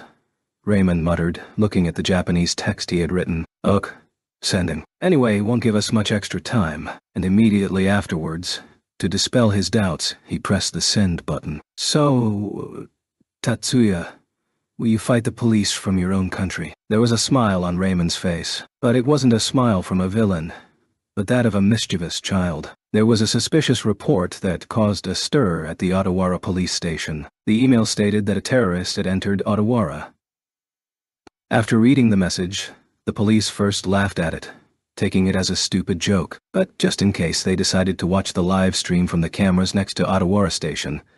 Unlike with a recorded one, it was easier to watch live video. They managed to find the same motorcycle and rider, which was described in the message. As a result, more than half of the police officers were in favor of taking action. By itself, a black motorcycle with a fairing, an external motorcycle part which is used to increase streamlining and reduce drag, wasn't uncommon. The same can be said about the black riding suit. However, the combination of a black motorcycle and a black rider for some reason seemed suspicious to them. Chief, I found out the owner of the bike. The officer who checked the license plate reported on the intercom. Quickly finding out the owner meant that at least the license plate wasn't a fake. It's registered to a legal entity in Tokyo. The name of the office is Hanabishi Motorsport. Who is their representative? The registered name is Hanabishi Hyogo. It seems that this is a small auto repair shop of an individual entrepreneur. I see. Thanks. In addition to the heads of the criminal investigation and traffic control departments, frontline officers also gathered in front of the chief. What do you think? No violations have been observed. At the moment, we have no reason to stop him for verification. The chief of the traffic department answered the question of the chief. After him continued the commander of the detachment of operatives. Should we take the police armored cars and follow him? If there really is a shootout between terrorists, then ordinary patrol cars and motorcycles won't be able to protect officers from danger. After the end of the Third World War, The armored vehicles of the Japanese detachment of special purpose operatives were special armored vehicles of their own Japanese production, converted for police business. You're right. The chief agreed and ordered the assignment of a special purpose unit. Target detected. Charlie Chan, who had stuck his head out of the helicopter using special magic to replace binoculars and a night vision device, stuck his head back into the helicopter and shouted it. Alwan, sitting on the opposite side, slightly pushed the door open, stuck the upper half of his body out, and prepared to fire the assault rifle that he took from the self-defense forces in their earlier encounter. Bart, take us down lower and get closer, Alwan ordered, shouting over the wind. The machine gun was taken during battle, so there were no extra magazines. This machine gun wasn't the only means of attack, but from the point of view of preventing the enemy's counterattack, it was more reliable. Understood, Bart Lee shouted just as loudly, and directed the helicopter into a decline. Alwan caught sight of a black-clad motorcyclist. About 10 minutes after departure from Odawara Station, when Tatsuya had already traveled about 20 kilometers, he heard the sound of an approaching helicopter in the east. Intuitively feeling the gaze that was clearly directed at him, he directed elemental sight in that direction. It was a news company helicopter whose course ran through Kamakura from the border between the cities of Yamato and Ayase, and there were combat magicians on board. He read this information at about the same time as he felt the muzzle of a machine gun pointed at him. Tatsuya lowered himself under the fairing, lifted the front wheel high, and aimed the motorcycle at the approaching helicopter. There was no sound of gunfire. Obviously, a high-end silencer was used. Released from the assault rifle, small caliber bullets flew in different directions, hitting the fairing of Wingless, the electric motorcycle. Fortunately, there were no other vehicles within range of the bullets that ricocheted. At this rate, Wingless would inevitably fall, since it was in an unstable position with the wheel pulled up, so Tatsuya's magic lifted it into the air. The next shot flew under the motorcycle and hit the road, breaking through the road's surface. Continuing to gain altitude with Wingless, Tatsuya hit the helicopter with both wheels. A dent was formed on the wall of the helicopter and was strongly shaken. The stolen helicopter lost its balance and began to fall rapidly, but managed to level out just before the collision with the ground. Then,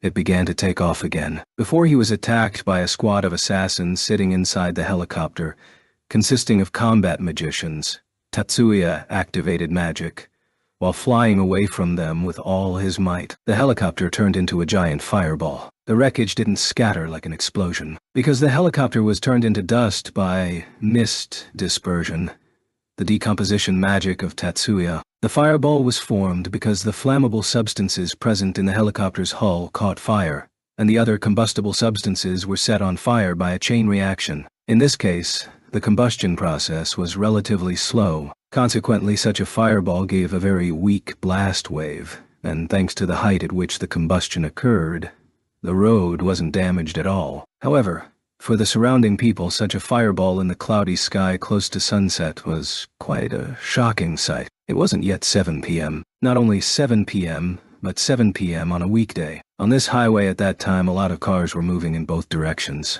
The very first shooting had already brought the traffic to a standstill, and the sudden fireball caused panic among the drivers. People abandoned their cars and ran along this suspension road. But precisely because of this, there are almost no people left. Tatsuya's flying motorcycle landed on the road. 8 human silhouettes flew out of the fireball. 4 of them were burned corpses, and 4 more were magicians who survived the flames. Tatsuya stopped wingless and jumped off the seat. His opponents could have had other means of attack by long distance. Instead of taking the risk and continuing to ride a motorcycle and exposing his back to the opponent, he decided to finish them off right now, even though it would take some time. All 4 magicians had the appearance of 35 to 45 years old, 3 men and 1 woman. Tatsuya didn't read their personal qualities recorded in their idos. He only read the information about the sequences of magic that these magicians tried to construct, as well as information about the structure of the bodies of these 4. He didn't use the suit's built-in CAD with full mental control, but pulled out a specialized pistol-shaped CAD from his belt holster and directed it at the magician holding an assault rifle in his hands. All 4 magicians began preparing to activate their magic. Ignoring this, Tatsuya pulled the trigger on his CAD. His favorite CAD, Trident, launched the activation sequence of his 3-step decomposition magic. Trident. The reading and then construction of the magic sequence was performed instantly. The time spent was approximately equal to the time of work of the CAD itself. Tatsuya simultaneously activated 4 three-step decomposition magics. 4x3 magical processes were performed simultaneously. 4 combat magicians. Their external and internal data fortification interfering with the phenomenon was scattered. The data reinforcement armor protecting the physical body was dispersed, and the bodies themselves were decomposed to the level of chemical elements. Small flames lit and immediately disappeared. This effect arose from the ignition of flammable substances present in the composition of the human body. This phenomenon, which looks like the burning of the human body, was actually erasing the human body. 3-step decomposition magic. Trident. 3 men and 1 woman. For Tatsuya's magic, that is, for Tatsuya himself, there was no difference between men and women. The 4 magicians who survived the fire instantly disappeared from existence, while the other 4 ended their lives in the form of burnt corpses. Only 2 members of the Horsehead Squad from the American illegal map caused heavy damage to the Army Counterintelligence Unit. 8 of these soldiers didn't last 3 minutes against Tatsuya by himself. In less than 3 minutes, they were completely destroyed by Tatsuya. An armored car was approaching from the west,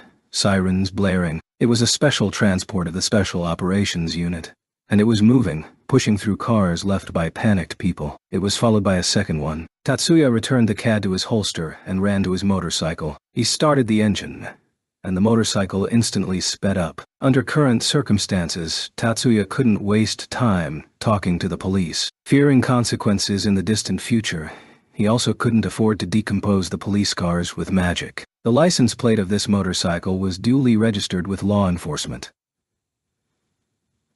The registration data also contained information that could, in one way or another, indirectly lead to Tatsuya Datsha. With the power of thought, he activated the suit's built-in CAD. Having activated the magic of decomposition, he released it in front of him. Surveillance cameras installed on the highway, as well as on the public road 800 meters ahead, were disconnected from the wires, and they ceased to function. He then activated the magic of flight. Tatsuya jumped with his motorcycle and descended onto the public road, which runs under an overhanging highway. Then he flipped one of the switches on the console mounted in the middle of the steering wheel. The appearance of the motorcycle changed. The color of the fairing changed from black to dark blue. The inscription on the license plate was rewritten to another. The traffic on this detour decreased after the construction of the high-speed elevated highway. But even now, here on the highway, there were calmly traveling cars that Tatsuya deftly drove around. He sped up the bike and headed further east. After a while, he returned to the main highway and continued the pursuit. The individual cabinet arrived in Yokosuka. As Minoru stepped onto the platform, he could barely contain the urge to check Tatsuya's current location. If he directs his elemental sight at Tatsuya from here, then Kasotonko will most likely be destroyed. The escape isn't over yet. You can't be distracted until the very end. Minami came out of the cabinet. Her downcast gaze rose and headed north, then dropped back down to the floor. Her attention wasn't directed towards Tatsuya, who was pursuing them. In the direction Minami looked, the city of Tofu was located, and there Miyuki should have already returned home to the apartment in her high-rise building. Minoru felt it was better not to ask what Minami was thinking. It was so obvious that she remained attached to her former life where she spent day after day with Tatsuya and Miyuki. Can I just take her away like this? Such doubts developed in Minoru Dori. Isn't it too late for me to think about this? He mentally ridiculed himself. However, he couldn't help thinking about it. Minami didn't need to escape from Japan. There is no guarantee that the USNA Army will treat Minami politely. If she leaves Japan, her only friend would be Minoru. The USNA Army may try to take Minami hostage to control Minoru Bot, and then they may even try to use her to kill Tetsuya. Minoru couldn't help thinking that it would be better for Minami if he ignored his feelings and they parted here. Minami-san. Yes, Minami responded to Minoru's voice, without raising her head and not meeting his eyes. Are you staying here? Let's say goodbye here. He was close to saying one of those phrases. Shall we go? But in the end, he didn't offer to leave. The word he uttered meant a request to go with him. Yes, Minami agreed. Minoru went, and Minami followed him, keeping some distance. Everything is good, because she agreed. Minoru convinced himself with such thoughts, and he once again vowed to himself that he would protect Minami. Minoru led Minami, who was behind him, and they went to the Yokosuka military port. Tatsuya saw the car he was chasing with the naked eye, after about 15 minutes had passed after the battle with the Horsehead Squad, and he had already driven into Kamakura. It happened 10 minutes later than Tatsuya expected. The time he lost due to the descent from the highway in order to shake off the police cars pursuing him took longer than he spent repelling the attack of the Horsehead Squad. Something is wrong here. Now that he wasn't only observing the target through the information dimension, but also saw her physically, he could clearly sense the discrepancy that wasn't visible from Odawara. Minoru and Minami, who were riding in this car, didn't have a temporary depth. They only had about 1.5 hours of history. In other words, they were copies made about an hour and a half ago. I see. If the double was made in the last 24 hours, then you can determine that it is a double if you go back through the history of idols. With the self-reproaching thought of thinking too late, Tatsuya kept this discovery in his memory. But he could have made this discovery around Lake Saiko when he caught up with Kudo Sushi, playing the role of bait. However, there was no point in punishing himself for what had already happened. This time he was beautifully deceived. It was necessary to remember this in order to not run into this problem again. But this time, Tatsuya didn't stop pursuing the car like he did with Sushi, because he decided to try to extract information about the real object from the copied idols, and in order to read information more reliably, he had to stop the car and touch the someone or something to which the copy of idols was attached. Stopping the car in a crude way, such as removing the wheels or destroying the engine, could cause an accident, so this method was undesirable. It would have been better if the vehicle security system had issued a stop command due to a malfunction that would not lead to an accident. After considering the options of what can be broken,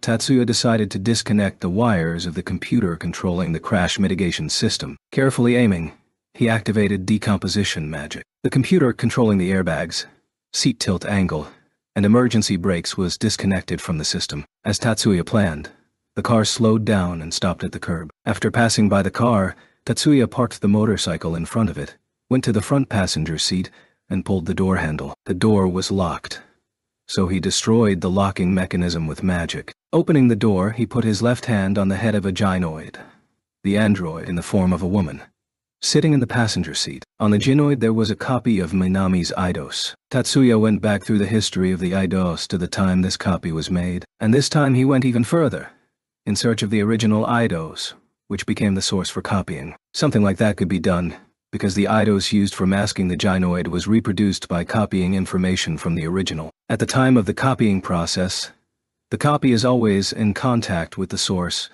so if you go back to this point, you can stumble upon the original eidos. However, with clothes or accessories that the person used, it doesn't work. But with parts of the body such as hair or bodily fluids, this is quite possible. If the hideout in the Sea of Trees wasn't burned by the fire magic of Fujibayashi Nagamasa, Tatsuya could have searched for Minami's hair there, and determined her location much earlier. It was Minami, though. She must have done a thorough cleaning in the hideout, leaving no dust or hair behind, just as she did in the hospital ward, when she was ready for discharge. But that wasn't what he needed to think about now.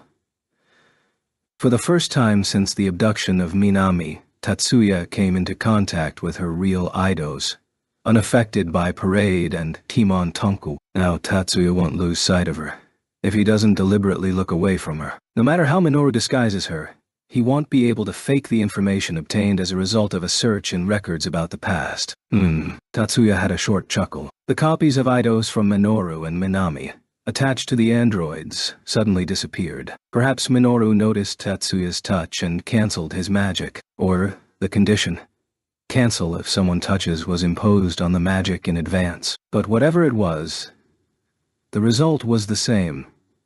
Or rather, two. First, Tatsuya lost track of Minoru Botmai. Secondly, Tatsuya directed his sight at Minami so that he would not lose sight of her anymore. The first will be true until they come in contact again. The second will be true until he himself wishes for the opposite. But this result was satisfactory. Now he knew the current location of Minami. Yokosuka Military port. All. Minami was currently near the entrance to the military port of Yokosuka. Minoru should be there too. In order to finally settle this matter, Tatsuya decided to fly to Yokosuka using the flight function of the freed suit. But he couldn't fly. Because at this moment, Tatsuya was prevented in a completely unexpected way. From the cabinet transportation station to the entrance of the military port in Yokosuka, it was about 450 meters along the road. Such a distance, according to average calculations, can be covered in about 6 minutes. Minoru and Minami took 10 minutes to travel this route. The slow pace was a sign of their doubt. Both Minoru and Minami were hesitant. They were both confused, wondering whether it was possible to continue to move on without changing anything. Is it possible to remain silent without telling this to Minami? That was the question Minoru asked. Can I continue to remain silent without telling Minoru this? That was the question Minami asked. Each of them felt guilty about deceiving the other. Minoru didn't mention that he assumes that the USNA Army may try to use Minami as a hostage. Minami didn't say that she was provoked by Yakumo by claiming that following Minoru is for the good of Miyuki. While they were walking, they wanted to admit it several times, but they couldn't speak. Without confessing to each other, they reached the main gate of the military port of Yokosuka. At the gate, in addition to the soldiers of the self-defense forces, stood an officer of the USNA Navy. More precisely, it was a young man dressed in a military uniform of a junior officer. Hello, Minoru. I came to pick you up. Raymond. But you? The man who came to pick them up was one of the parasites, Raymond Clark. Chapter 14.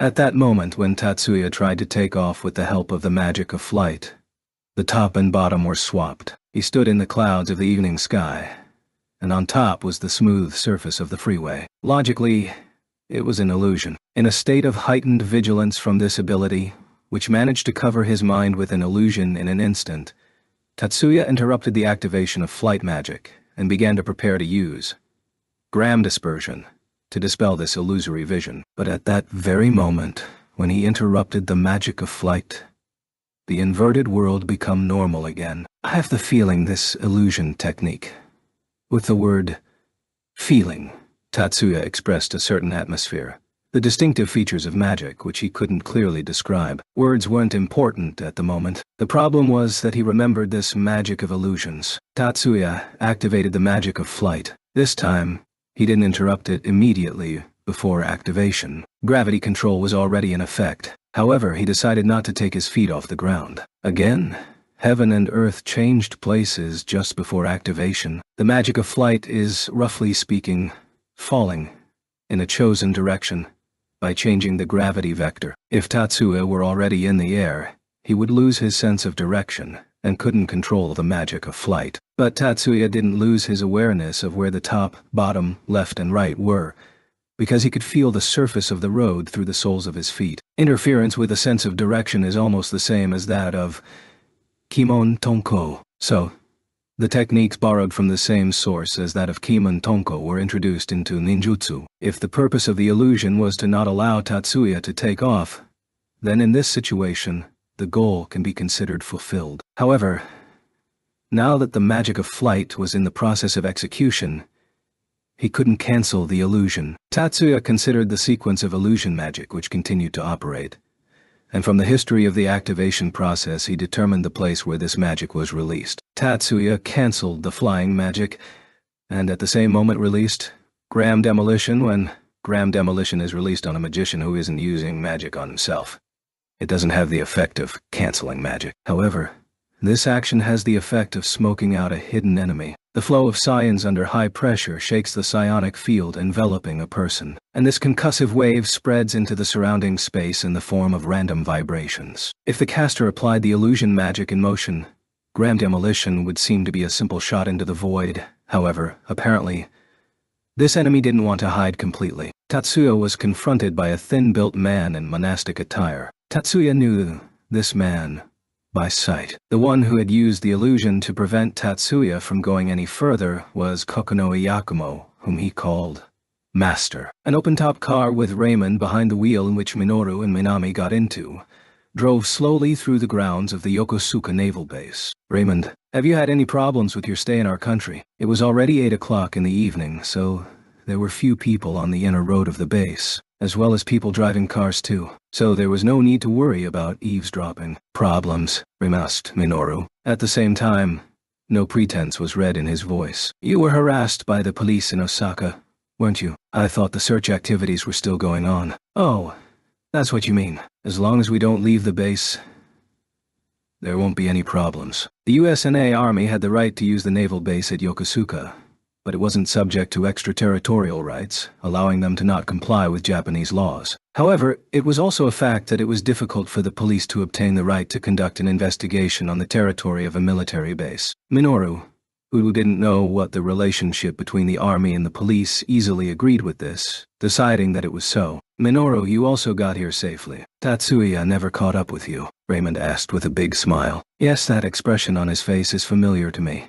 Minoru thought, and answered, he's probably still pursuing us. And after a short pause he added, I wouldn't be surprised if Tatsuya-san appears over our heads right now, in the airspace of a military base. Even Tatsuya won't go that far.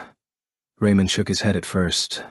No, Tatsuya can, and probably will do it, and quickly corrected his opinion, so we better hurry. Having said that, Raymond increased the speed of the car. While Minoru and Raymond were talking, Minami sat silently beside Minoru. Raymond never talked to Minami. Master, what is the meaning of this? The fact that Tatsuya spoke in an accusatory tone with the very first phrase was perfectly reasonable under current circumstances. Without any warning, he was attacked by an illusion. Well, don't be so angry. Maybe we should talk a little. Yakumo wasn't eager to respond properly. Having come to this conclusion, Tatsuya again tried using the magic of flight to go in search of Minami, but Yakumo's spell again prevented Tatsuya. Master, have you decided to side with Minoru? Naturally, Tatsuya raised his tone. Yakumo's usual slick grin disappeared from his lips. Kuyu Minoru and Sakurai Minami-ju have already arrived in Yokosuka.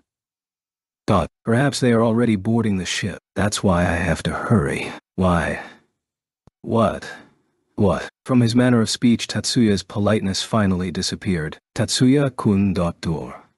Why do you need to hurry? If they go out to sea, it will become a predicament. Into a dilemma. But your own actions have already grown into big problems. Tatsuya was cornered by such a counter-argument. The special forces are looking for you. There hasn't been any armed shootouts on public roads in our country, even during the war, and the explosion of a helicopter and 4 burnt corpses. The police won't be able to turn a blind eye to such an incident. Leaving a car with broken wheels near Lake Saiko was also a bad decision. The second son of the Kudo family has already given evidence to the police and caused a commotion in the Magic Association. And you started a fire that began in the Aokigahara CA of trees. The fire department rushed there at full speed.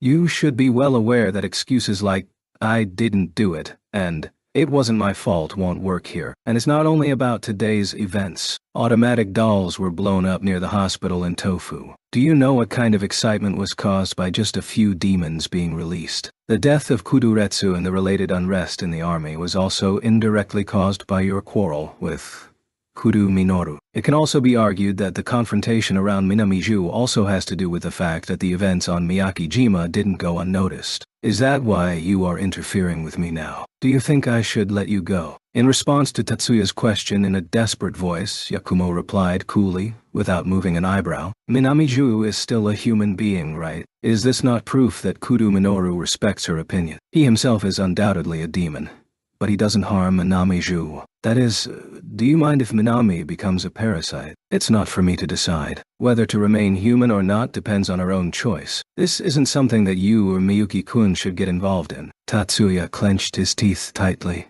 closed his eyes briefly, then opened them wide. Kokono Yakumo. Don't disturb me. No, I will disturb you. I'll make sure you keep me company for a while longer. Tatsuya forcefully pushed off the ground and flew up. However, Yakumo's illusion prevented him from flying more than 10 meters, and as a result, he fell back to the ground. Minoru and Minami moved from the car to a small boat. It was a common rowboat without a roof, which had a small motor with a propeller attached. Raymond operated the lever that was mounted on the stern that turned an old-fashioned rudder. It was impossible to cross the Pacific Ocean on this boat. Apparently, a larger vessel awaits at sea. Minoru didn't ask about this so as not to interfere with Raymond's control of the boat, but contrary to his concern, Raymond spoke himself. Looks like Tatsuya didn't make it. Will we be boarding the ship soon? Raymond's words seemed like an ominous omen. So Minoru, feeling some impatience, asked this question. Yeah, soon enough. Oh, there it is already in sight. Although Raymond said this, Minoru didn't see any ships in the vicinity. Submarine?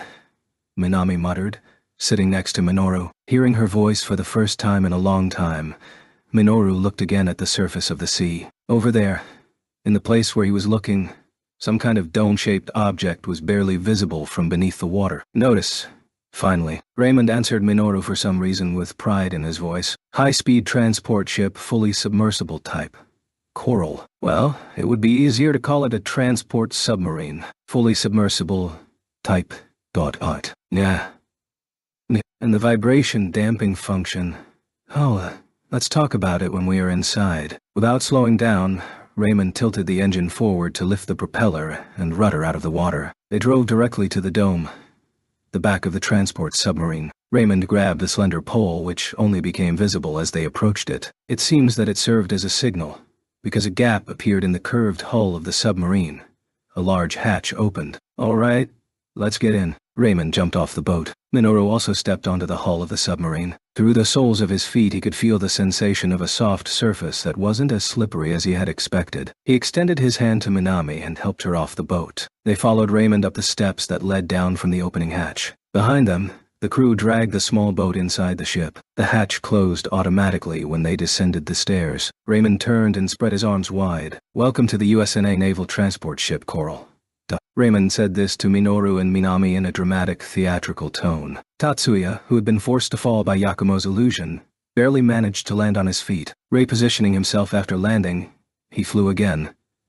But this time, horizontally to the east. He wanted to fly up immediately after he got out of the area of effect of Yakumo's illusion magic. But the illusion again forced him to interrupt the flight. Turning in flight, he stopped by breaking his feet on the road. Having slid back a few meters, he raised his head and looked at Yakumo, who continued to stand quietly. Tatsuya's right hand reached into his belt. He pulled Trident out of the holster and aimed the barrel at Yakumo. The image of Yakumo slowly wavered and dissipated like smoke. Tatsuya kicked his feet off the road, but not to take off. He rushed forward and lunged with his fist 1 meter to the left of the place where Yakumo disappeared. A soft breeze curled around Tatsuya.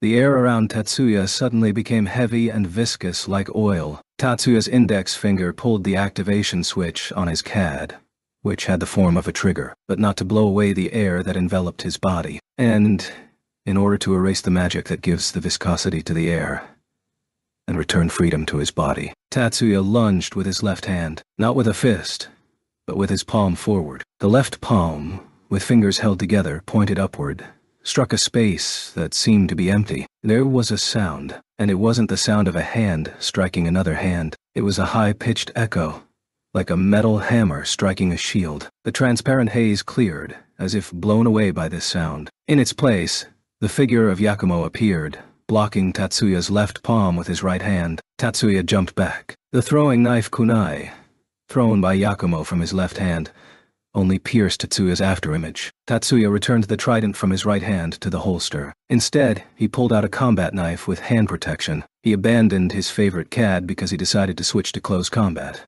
The output of activation sequences can be made using the suit's built-in CAD with full mental control. Instead of his usual CAD in the form of a pistol, he chose to take a blade in his hand. Tatsuya came to the conclusion that Yakumo couldn't be defeated by magic alone.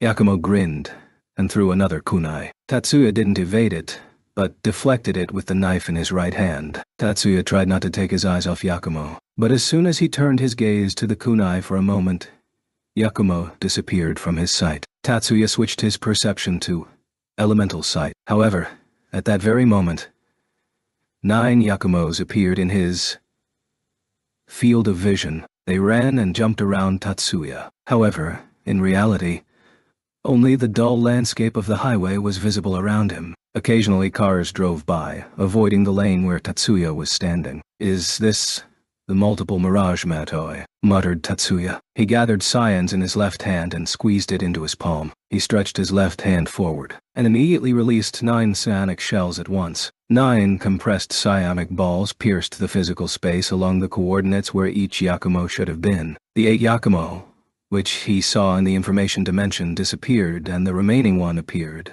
but in a slightly different place. The 9th appeared right in front of Tatsuya. Yakumo appeared swinging his short kodachi sword down. Tatsuya took the slash on the blade of his knife. Not bad.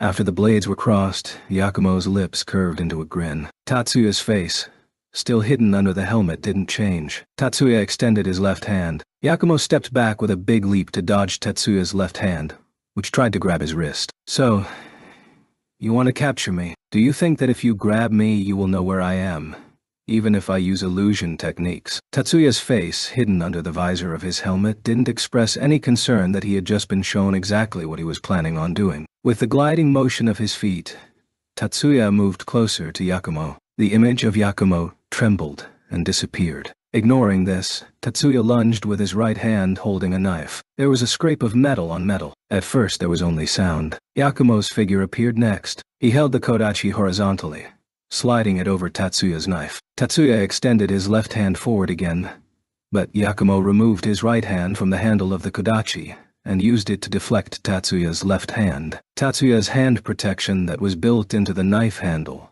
struck a small part of the kodachi. The kodachi, which was now held only with the left hand, fell out of Yakumo's hand. Tatsuya threw the knife away and reached for Yakumo's collar with his right hand. Yakumo waved his right hand from top to bottom. In his right hand, a small ball came from somewhere. When this ball hit the road and exploded, it became clear that it was a smoke bomb. Thick smoke appeared between Tatsuya and Yakumo. Yakumo's figure disappeared into the smoke. At the same time, even when Tatsuya looked at the informational dimension with his sight, he still couldn't detect Yakumo's eidos. Now that was pretty scary. But, can you see me now? The voice was heard as if it came from the front. Or was it heard from behind? No. You could hear it from the front and behind, on the left and right, from above and below. So, in general, from all directions. But for Tatsuya, the voice sounded as if he had just misheard, and in fact, didn't hear anything. Tatsuya didn't even try to find the real Yakumo by searching for the source of the voice. His mind went back to the past, but at the same time he was looking at the present, chasing the present from the past. False information superimposed on the present, and information about the present obtained by scrolling from the past. Tatsuya lunged with his left fist and was stopped by Yakumo's right hand. How delightful, Yakumo praised. A car was approaching Tatsuya and Yakumo. The driver's face could be seen through the windshield, eyes wide open with shock. Tatsuya and Yakumo jumped in different directions to dodge the car. At that moment, Tatsuya realized that up to this point, Yakumo's illusions had been diverting passing cars, so that they wouldn't interfere with their battle. Tatsuya realized that he was finally able to overcome the limits of Yakumo, to which he could simultaneously fight with him and control the car drivers. Yakumo leaped over the railing of the overhanging road. Tatsuya followed him and jumped down from the highway. When Kuroba Mitsugu brought Fujibayashi Nagamasa to the shores of Lake Kawaguchi, he was subjected to fierce pressure from his son and daughter. Otusama, please, tell me what is the reason. Why don't you send reinforcements to Tatsuya-san? I've told you many times why. Tatsuya-kun has already defeated an illegal squad of saboteurs from the USNA Army and got rid of the pursuit of the Special Forces. But isn't he also hindered by Kokonoe Yakumo-sensei? I believe that you need to send help, regardless of whether he needs it or not. The Kuroba family monitored the situation around Tatsuya by employing the superpower users of clairvoyance and remote sensing. Clairvoyance is the superpower of distant vision, and remote sensing is the superpower that allows you to hear from afar. They are both simply powers of perception of physical signals. Such abilities weren't enough to break through the illusions of Yakumo, but Tatsuya occasionally broke through these illusions, so the observers were able to identify the opponent that Tatsuya was fighting. All of the information received by the Kuroba family was also forwarded to the main house. Among all the people associated with this incident, probably only Miyuki wasn't aware of the changes in the situation. I agree with Nissan, Fumiya complained in a heightened tone, agreeing with Ayako's words. No.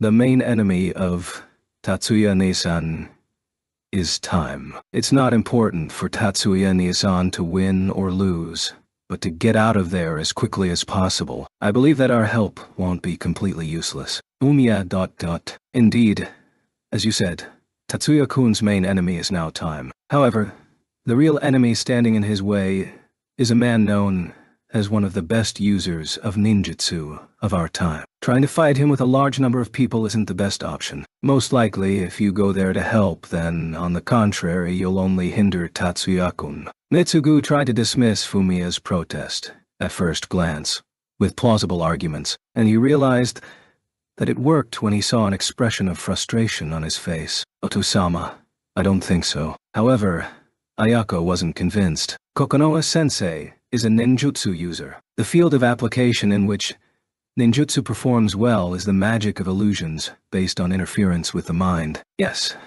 I don't have the aptitude to use mental interference magic, but Fumiya, possessing high compatibility for this magic, can become good support for Tatsuya-san. Maybe you're right.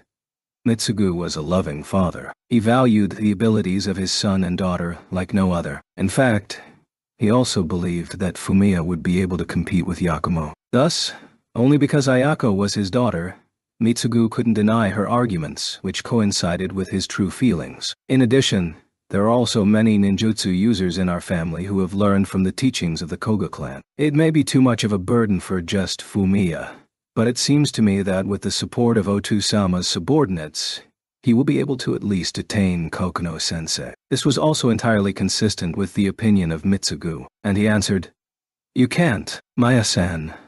The head of the main family forbade it. Finally, he revealed the true reason. Toshu-sama. Ayako and Fumiya asked in unison, "Why?"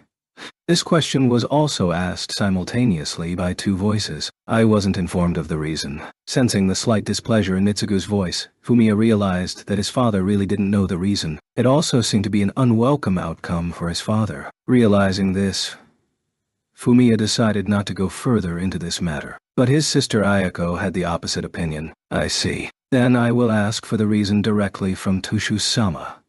Ni-san? Fumiya tried to stop Ayako's rebellious behavior, but Mitsugu didn't interfere with his daughter's selfishness. Actually, if it's Ayako, then Toshu-sama will probably tell the truth. Thank you for your permission, Oto-sama. Then, I'll go make the call. Having said that, Ayako stood up. Ni-san, wait for me. Fumiya too hastily jumped up and followed her. The place where Tatsuya and Yakumo had jumped was close to some kind of comprehensive high school. The grounds of the schoolyard were extensive, and the whole landscape was covered with greenery. Yakumo led Tatsuya over there, but he led him, not just running away. He retreated, choosing the perfect moments to attack. Tatsuya couldn't ignore him, and was forced to follow Yakumo into the courtyard of the high school. There were no signs of the presence of other people inside or outside the school building. At this time, the school staff could still be here. Conversely, it would be strange if there were still students here at this time. However, it seems that in this school, students and staff also went home early due to the fact that the state of emergency hasn't yet been completely lifted. But maybe the school was even left closed, or was out for summer vacation a little earlier. It wasn't known why the decision was made. Only the result was known. The grounds of this school were completely deserted. At least that's what Tatsuya's perception said. Yakumo may have felt the same way. Tatsuya himself realized this when he burst into the school grounds, and Yakumo undoubtedly learned about this fact from a much greater distance. At least that was Tatsuya's impression. That is, Yakumo was concerned beforehand about not involving unrelated people in the showdown. But on the other hand, this meant that he no longer intended to restrain his techniques and abilities. Tatsuya was in the same situation, although he felt that the battle still wasn't serious in the true sense of the word.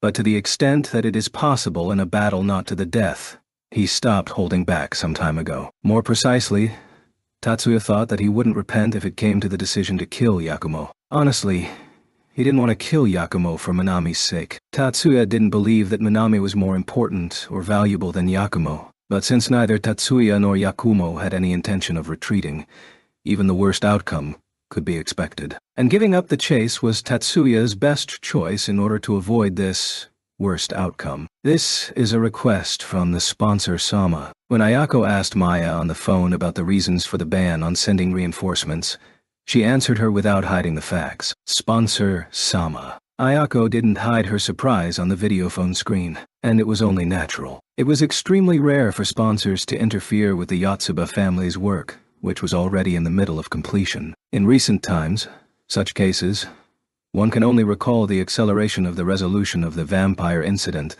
that took place last winter. Besides, this time, it's not even work, nor should the issue of returning the servant of the Yotsuba family have anything to do with the sponsors. Even Maya herself didn't expect interference. Yes, I would like you to refrain from further participation in these events tonight. Approximately in this form there was a request if you remove the extra details. The request didn't say that we should directly stop Tatsuya-san, but that we can't send out any more help yet. The Yotsuba family isn't subordinate to the sponsors. They have a relationship as a client and a contractor, and they have almost equal positions, not the same as in the subcontract. Moreover, this relationship is not established from a position of power, where the Yotsuba family would take a dominant position. In terms of power, brute force, the Yotsuba family is higher, but the sponsors are superior in terms of political and financial influence. So even when the request came in the form of a request,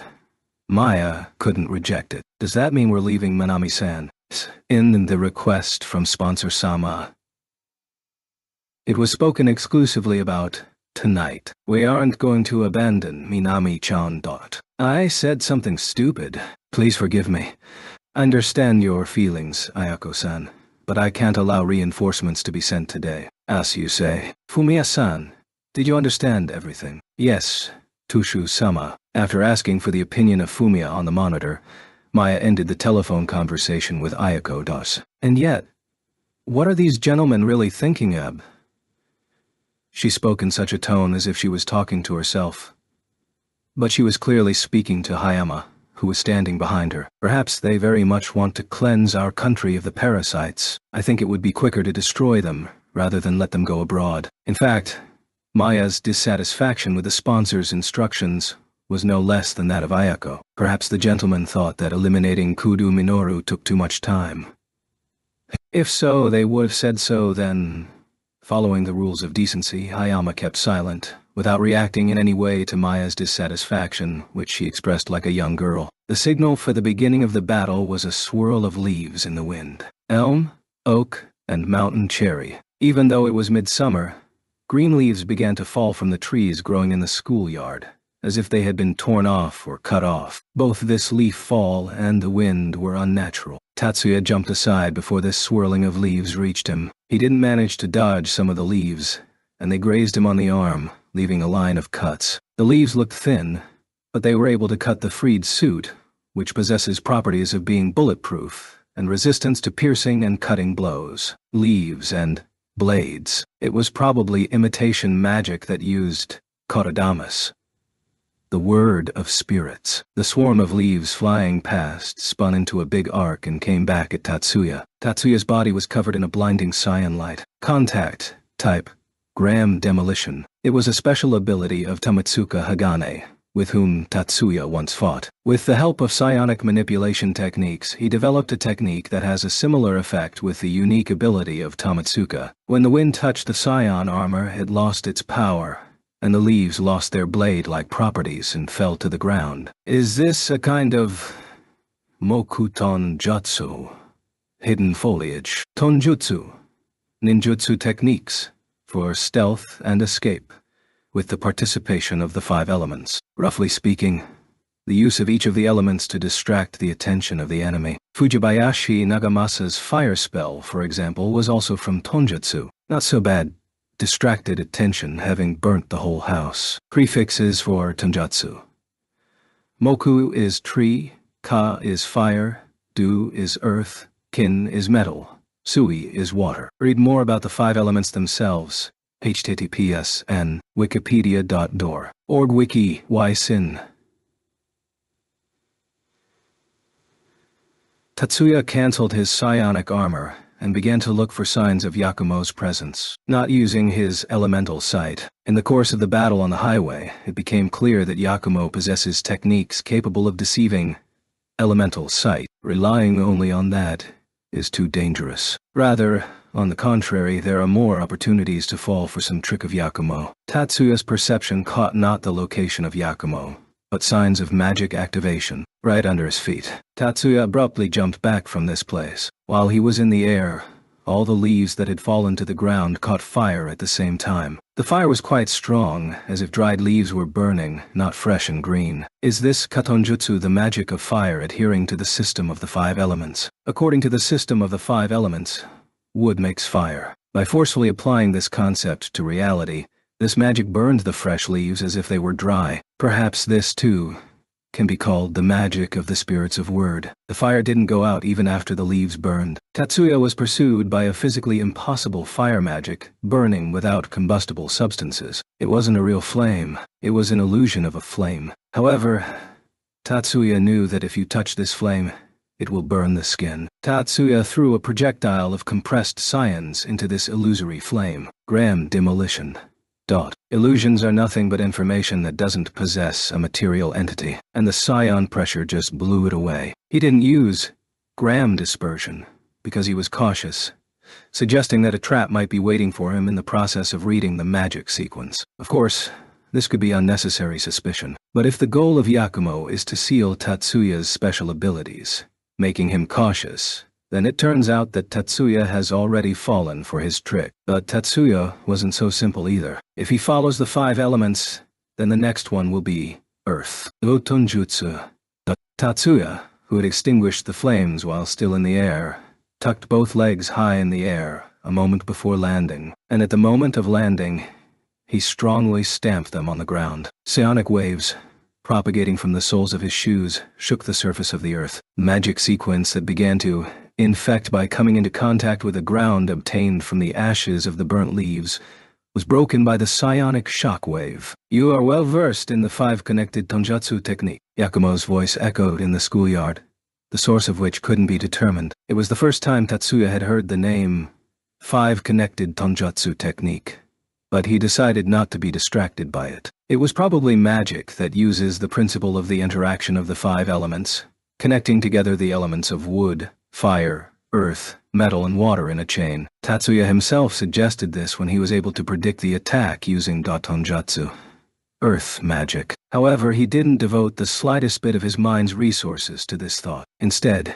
he focused his mind on finding Yakumo's location. But it's not over yet. Yakumo's words weren't a bluff. Guided by intuition, Tatsuya looked up. An innumerable number of needles fell from above. Tatsuya had to exert all his strength to break through and avoid this swarm of long needles, which were coming down with considerable acceleration. Needles with a length of about 30 centimeters, one and after another, stuck into the ground of the schoolyard. Their length and thickness were completely the same. Obviously, they were made with one standard for use as throwing weapons. Periodically activating the magic of self-acceleration using his instant recall technique, Tatsuya dodged all these long, thick, and sharp needles coming from the sky. However, this didn't leave a moment of time for a break. The needles stuck into the ground still existed. From all these needles there were signs of magic activation, magic of the release system. Tatsuya intuitively sensed that it was magic that created lightning, even without using his sight. By the way, ninjutsu users and exorcist on Myoji are completely different things. In general, in the ideology of the 5 elements, lightning refers to the element of the tree. The generally accepted principle of interaction between the element of metal and the element of tree seems like metal defeats tree. Therefore, it can't lead to the phenomenon of metal needles emitting lightning. Tatsuya's discontent was based precisely on this discrepancy. But regardless of his swearing thoughts, he had already begun to confront another real threat. Activating the CAD built into the suit with his mind, Tatsuya released the activation sequence. It took only a moment to build a magic sequence. And it wasn't gram dispersion, the magic of decomposing information bodies designed to neutralize magic. It was misdispersion, the magic of decomposition designed to break down any object, solid or liquid, into their basic molecules and elements by interfering with the structural information. Several objects of the same form can become the goal of decomposition magic as a single set of objects. This is an extremely useful feature of Tatsuya's decomposition magic. All the needles that fell from the sky were of the same length and thickness, and ended with the same point. This made it possible to recognize them as a single set of objects. One step ahead of the magic activating in the needles, Tatsuya applied mist dispersion simultaneously on all the needles stuck in the ground. The forest of needles instantly disappeared, as if they had evaporated, and along with this, the magic built into the needles was also forcibly cancelled. The power of interference in the phenomenon, prepared for the performance of magic, lost the place in which it was supposed to go to. Most of the power of interference in the phenomenon simply dissipated in the surrounding space, but a small part of it returned to the caster in a reverse flow. If Tatsuya had not previously observed the true nature of the interference force, he would have lost sight of it now. If the magic had been released from a distant place, unreachable for the normal 5 senses, then Tatsuya, who wasn't able to see Pushins, couldn't do anything. But now the place was within range of normal vision. The Pushin streams rushed to a single point that was in Tatsuya's field of vision. Tatsuya, like most other magicians, although he couldn't recognize Pushin information bodies, but he could vaguely feel Pushin flows. Tatsuya confidently saw how the Pushin flow returned to the spellcaster. That is, to Yakumo. The distance to him was approximately 25 meters away, which was within reach of his gram demolition. Tatsuya squeezed a mass of scions into his hand in less than an instant. He shot the compressed scions out of his right hand. A dazzlingly shining, powerful psionic stream collided into the trunk of a suspicious-looking elm tree towering on the edge of the schoolyard. Ripples appeared on the surface of the trunk. As if emerging from muddy water, the silhouette of Yakumo appeared from the ripples. Then he turned to face Tatsuya. Hearing a quiet voice from such a distance won't work. But according to the movement of his lips, Tatsuya could read Yakumo's question. "Did you find me?" But he looked no more tense than a child being found while playing hide-and-seek. Tatsuya didn't say anything in response. He only rushed towards Yakumo. High-speed transport ship of the USNA Navy, fully submersible type. Coral. ... Inside it, Raymond wasn't the only one accompanying Minoru. Raymond led Minoru and Minami behind him, and behind them were 2 soldiers and 1 female officer. They were walking down a wide passageway toward the stern of the ship. The female officer was First Lieutenant Zoe Spica, a parasite from Stars, who has the class of the first stellar magnitude. The spacious interior of the warship, Coral, contradicted the generally accepted image of a cramped and narrow submarine. Perhaps it was designed so that there was even more space on it than on a luxury passenger liner. "This is your cabin, Minoru, and next to it is the cabin for your girlfriend. However, the lock can only be locked from the inside. This function is not provided from the outside. I'm sorry about that. I wasn't going to ask for luxury, but thank you for the individual cabins," Minoru replied gratefully to Raymond, who didn't look all that apologetic when he apologized, though perhaps it would have been better if you had shared a cabin. "It's nothing like that." Minami didn't react to Raymond's teasing, as if she was wearing a mask, and Minoru answered with a short, dry phrase. He seemed to be trying to hide his embarrassment in this way. "Oh, yes, by the way, just because you can't close the door from the outside also means that you can't open the door from the outside. This means that if the door is locked, no one will be able to find out what you are doing inside," Raymond added with a grin. "That's unlikely. Also, don't tell me there are security cameras." Minoru's voice went cold. He didn't even try to hide his dark feelings. Minoru and Minami were strangers here, and on a warship it is impossible to remain without observation. Minoru believed that the statement about the impossibility to open the door from the outside was an outright lie. It is unlikely that the USNA Army was so courteous. No. It's true. You aren't prisoners of war, but guests. Such rudeness like peeping is impermissible. Minoru decided to ignore Raymond's stupid joke and changed his mind about arguing about it. "Since you are treating us with such hospitality, can you at least let us know where we are going?" Minoru had not yet heard from Raymond about the destination of this ship, and didn't know where he and Minami were going. "Of course we can," Raymond nodded. Lieutenant Spica and the 2 soldiers didn't stop Raymond. Therefore, Minoru thought that treating them not like prisoners of war was probably not a lie. Without even noticing that he was being treated with suspicion, Raymond turned to face Minoru and said, "This ship is heading to the naval base on the Pearl and Hermes Atoll." Tatsuya abruptly approached Yakumo. He feinted with a left hook, and with an actual right uppercut Yakumo took a hit to his left elbow. Opening his left hand, Tatsuya pulled it to Yakumo's right hand and grabbed hold of him. Even though it was through a glove, He definitely felt that he had touched Yakumo's hand. That is, Tatsuya was now undoubtedly facing the real Yakumo. But despite this, Tatsuya was hit in the back with a heavy blow. Tatsuya lost his balance, leaning forward. Yakumo aimed his right hand at his head. A blow that flew in from behind was affected by the blind spot in the limited field of view of Tatsuya's helmet.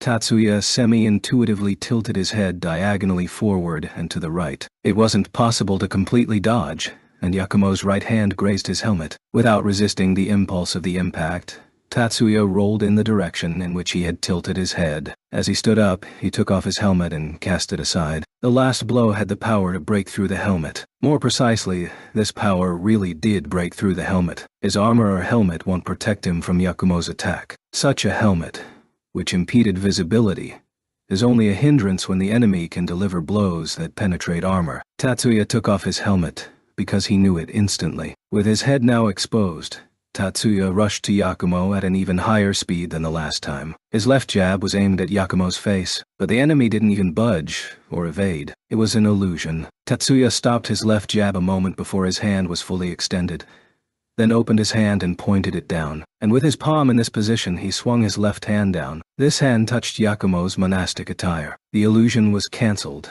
and the real Yakumo appeared. Tatsuya grabbed Yakumo by the collar of his monastic robes near the collarbone. He tried to activate the magic of decomposition on the fingertips of his left hand. He tried to inflict damage by making holes with decomposition in the places where his left hand made contact with Yakumo's body. But before Tatsuya managed to activate his magic, a sidekick landed on his face from the right. Tatsuya involuntarily had to remove his left hand and increase the distance away from Yakumo. At the same time, Yakumo also stepped back to a spot behind a mountain cherry tree growing nearby. That was dangerous. "I can't thoughtlessly let you get so close," Yakumo mumbled in a tone in which the tension was red. It seems that the last attack almost managed to get him. However, Tatsuya didn't have time to talk right now. What was that blow just now? Tatsuya couldn't recognize the last attack that caused him damage. It wasn't a left-handed hit. I saw Kokono Yakumo's left hand. With his right hand from that position, he couldn't strike at that angle. The legs also don't fit.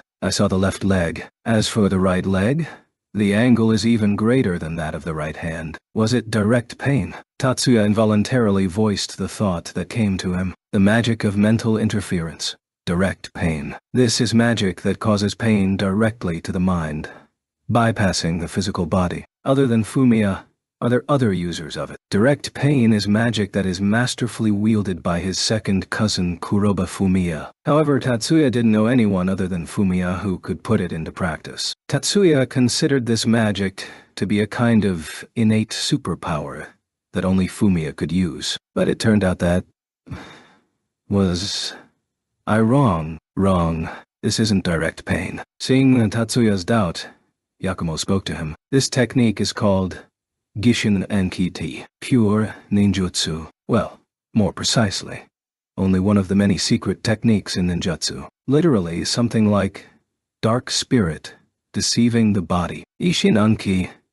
The technique, though secret, but it works very simply. This is a kind of illusion that causes the enemy to hallucinate that he received a blow. Well, you've heard of hypnosis, haven't you? There is a phenomenon when the subject's skin blisters like a burn, when it's suggested that he's being touched by a red-hot iron rod. Gishin Anki is a technique that allows you to do this, skipping the procedure of hypnosis. That is, it can be applied without words, simply by putting your own fighting spirit into it. At the same time, unlike direct pain, it's the physical body that feels the pain, and this pain won't disappear until you destroy the illusion. Simultaneously with the completion of this monologue, a blow flew into Tatsuya's belly. He lost his breath, and he involuntarily stepped back half a step. Yakumo's verbose speech wasn't intended to boast of his scholarship and skills. Just a strong impression of the existence of the technique called Gishin Anki was supposed to enhance its effect. In desperation, Tatsuya released decomposition, but this magic, as if entangled in the branches of the mountain cherry tree, ended up failing to activate the technique of body substitution. A high-level ninjutsu user like Yakumo simply can't help but use Body substitution. Unlike the standard body replacement, Yakumo left a double with his eidos in the branches of the tree. That is, Tatsuya tried to apply magic to this deception, and if you decompose structural information that doesn't have a material entity, then it simply doesn't affect the material world. Tatsuya realized his haste and clicked his tongue, and he took the chance to prepare to meet the counterattack of Yakumo. Tatsuya was expecting an attack with the Gishinanki technique.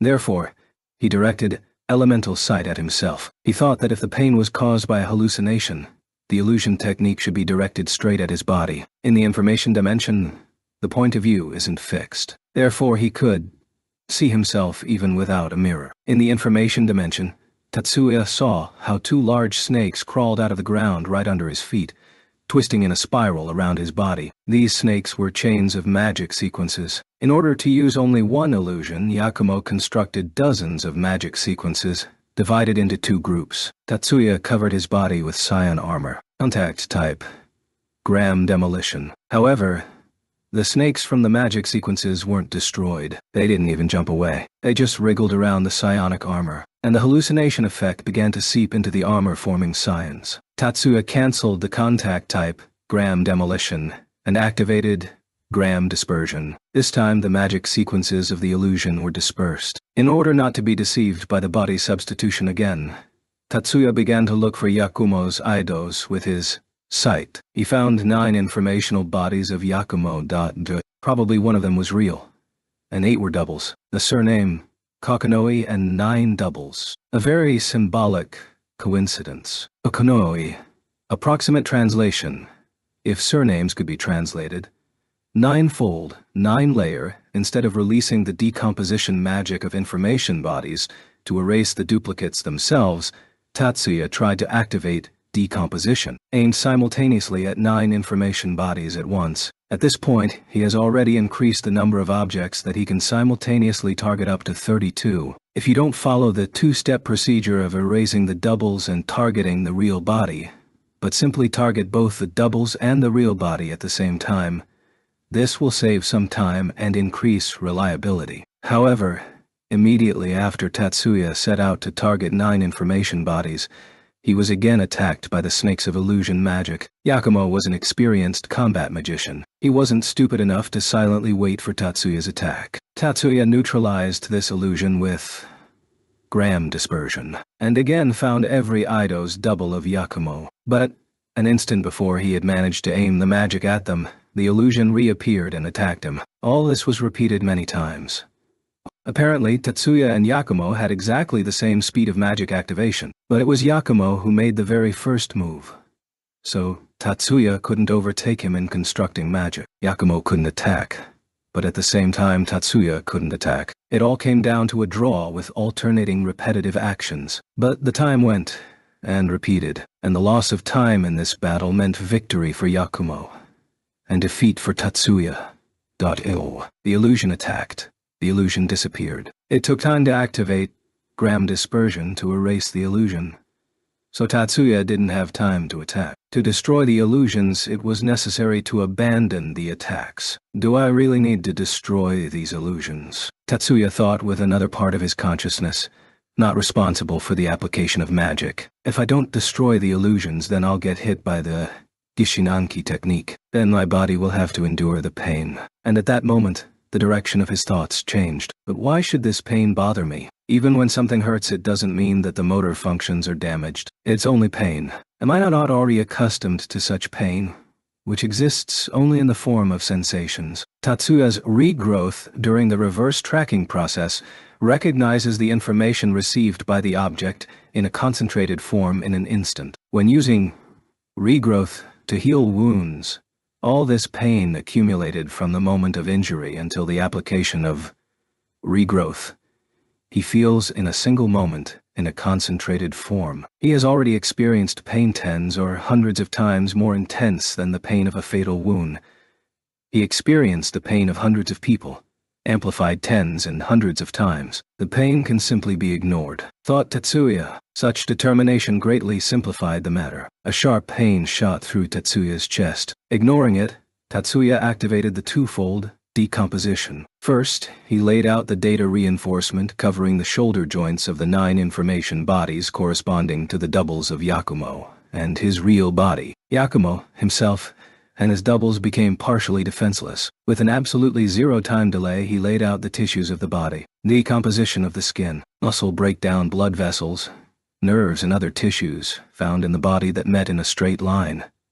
Everything was also decomposed. A hole was drilled in the joint of the right shoulder. The signs of Yakumo's presence faltered.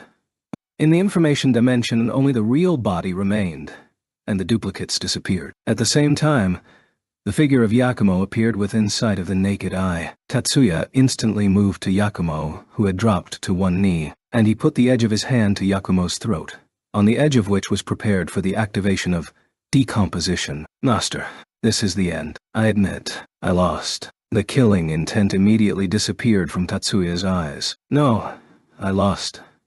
Minami has left Japan. Immediately after Yakumo was neutralized, he focused his sight on Minami. That's how he learned that Minami was already outside the territorial waters of Japan. In international waters, the rule of sovereignty applies on board any vessel assigned to a state. For civilian vessels, this rule can be ignored, but encroachment on the sovereignty of military ships can easily ignite international conflict. The easy solution to this problem has become impossible from this moment on. I see. Yakumo didn't smile. He didn't have his usual vague grin, which made it impossible to read his thoughts. Instead, a feeling of fatigue emanated from him, as if he had finished a job. Master, Tatsuya said, and stretched out his hand to the right shoulder of Yakumo. The hole in Yakumo's shoulder instantly disappeared. Thanks. Yakumo smiled wryly. Between them, the familiar atmosphere reappeared. Can I hear the reason? The reason why I prevented you. Tatsuya nodded silently in response to Yakumo's question. All right.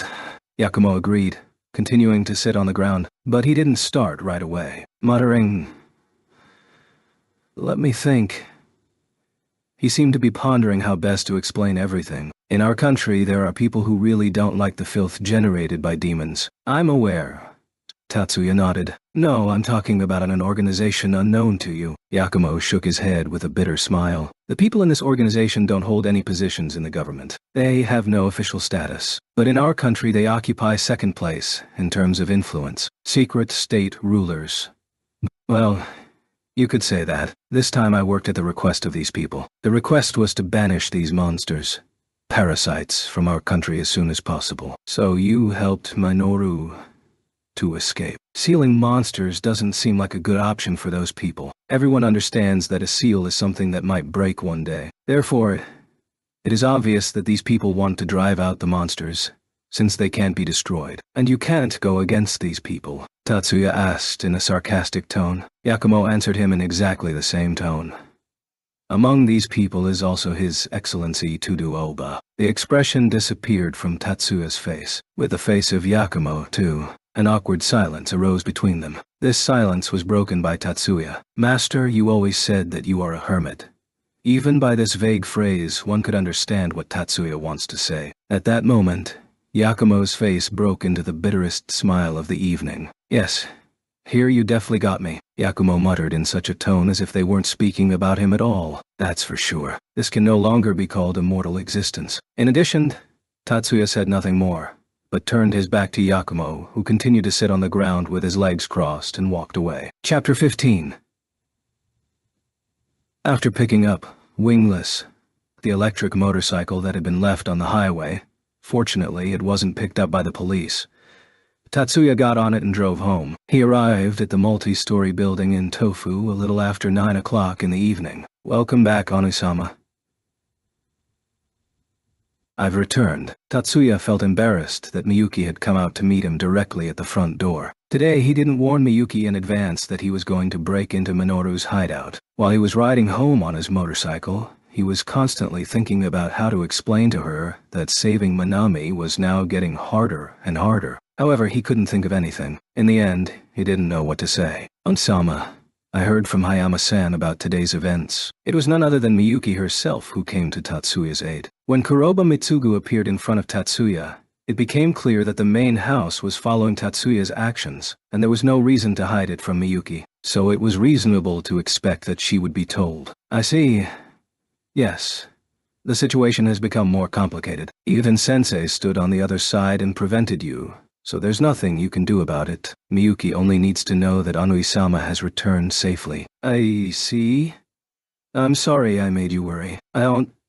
Miyuki faltered and didn't know what to say. Just looking at such a Miyuki was enough for Tatsuya to know that she was really worried. Gently putting his arm around Miyuki's shoulders, he led her into the living room. They sat next to each other, and Miyuki sat for a while with her head on Tatsuya's shoulder. Then, apparently finally calmed down, she carefully pulled away from Tatsuya and stood up. Miyuki blushed slightly around her eyes, but Tatsuya didn't tell her that he had noticed. I'll make coffee, or is it better to have tea? Let me think. Now, probably, I would like tea. As you wish. Tea to make hot. Yes, thank you. Miyuki left the living room and went to the kitchen. As if to replace her, at that moment Lena appeared in the living room. You're finally back, Tatsuya. Lena. Have you been with Miyuki? Yeah. It looks like you've had some trouble. But we've had quite the trouble here too. Did something happen? Frowning, Tatsuya asked Lena. Something happened.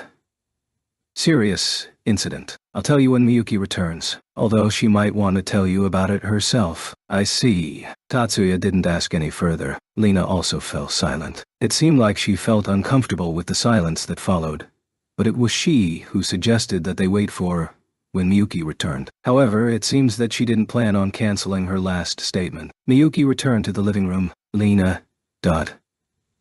You should have said you were up. I didn't cook for you. Hearing Miyuki say, you were up, Tatsuya looked at Lena. Lena abruptly looked away. By the way, her hair was loose and slightly disheveled, like after sleeping. Looks like Lena decided to take a nap. Thinking that Lena wouldn't like it if he asked her if she had been asleep, Tatsuya decided not to touch the subject. I have enough juice.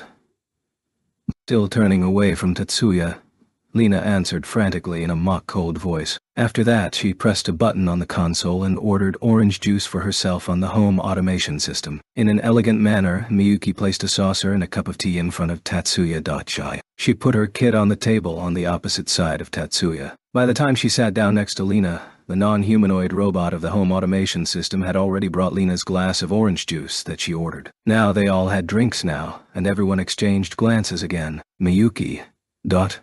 Will you tell Tatsuya about the incident with Honoka and Mizuki? Has something happened to Honoka and Mizuki?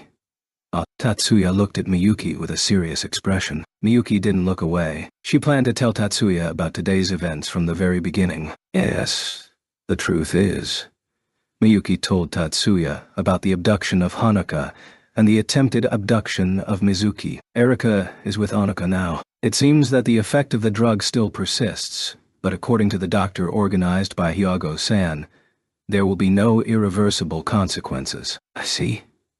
That is a relief. As they say, every cloud has a silver lining. Yeah, that's for sure. And also, if it weren't for Erika's intuition, Mizuki would have also been in great danger. You're right. Later I will thank Erika. And also Pixie. If it weren't for her, we wouldn't have been able to find out where Honoka was taken. Yes, I'll thank Pixie too. Tatsuya agreed with Miyuki, and Lena who followed her, after which he fixed his gaze on nothing.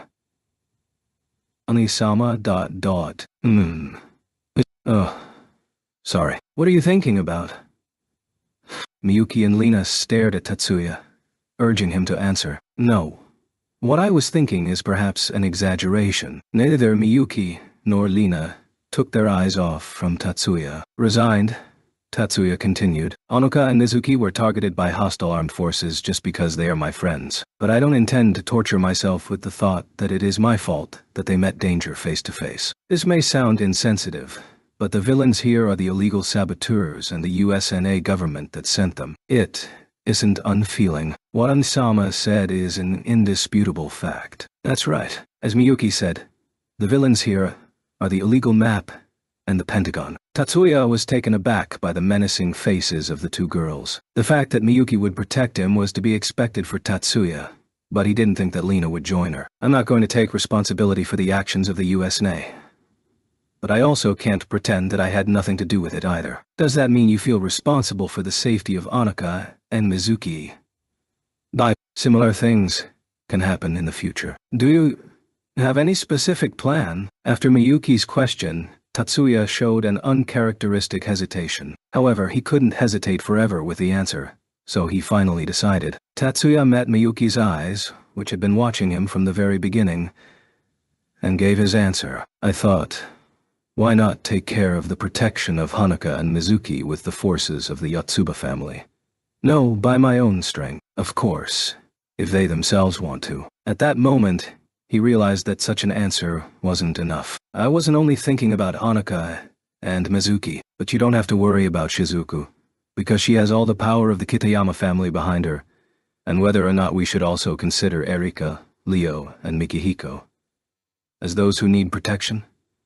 We need to think about it. I don't think it would be superfluous. Miyuki didn't object to Tatsuya's words. However, if only Hanuka, Mizuki, and Erika were the targets of protection, then she might have objected, because it could be interpreted as a declaration of the so-called harem, but that suspicion disappeared with the addition of Leo and Mikiko's names to the list. And you've got an impressive company. Are you going to start a kingdom? Lena expressed her impressions in such a tone that made it hard to tell if she was joking or not. Tatsuya only smiled wryly, but Miyuki didn't react at all. Japanese time. July 16th. Dawn. Local time. July 15th. Early morning. The fully submersible transport ship, Coral, with Minoru Minami on board, arrived at the USNA Pearl and Hermes Naval Base on the northwest islands of the Hawaiian archipelago. Continued in the next arc, Rescue.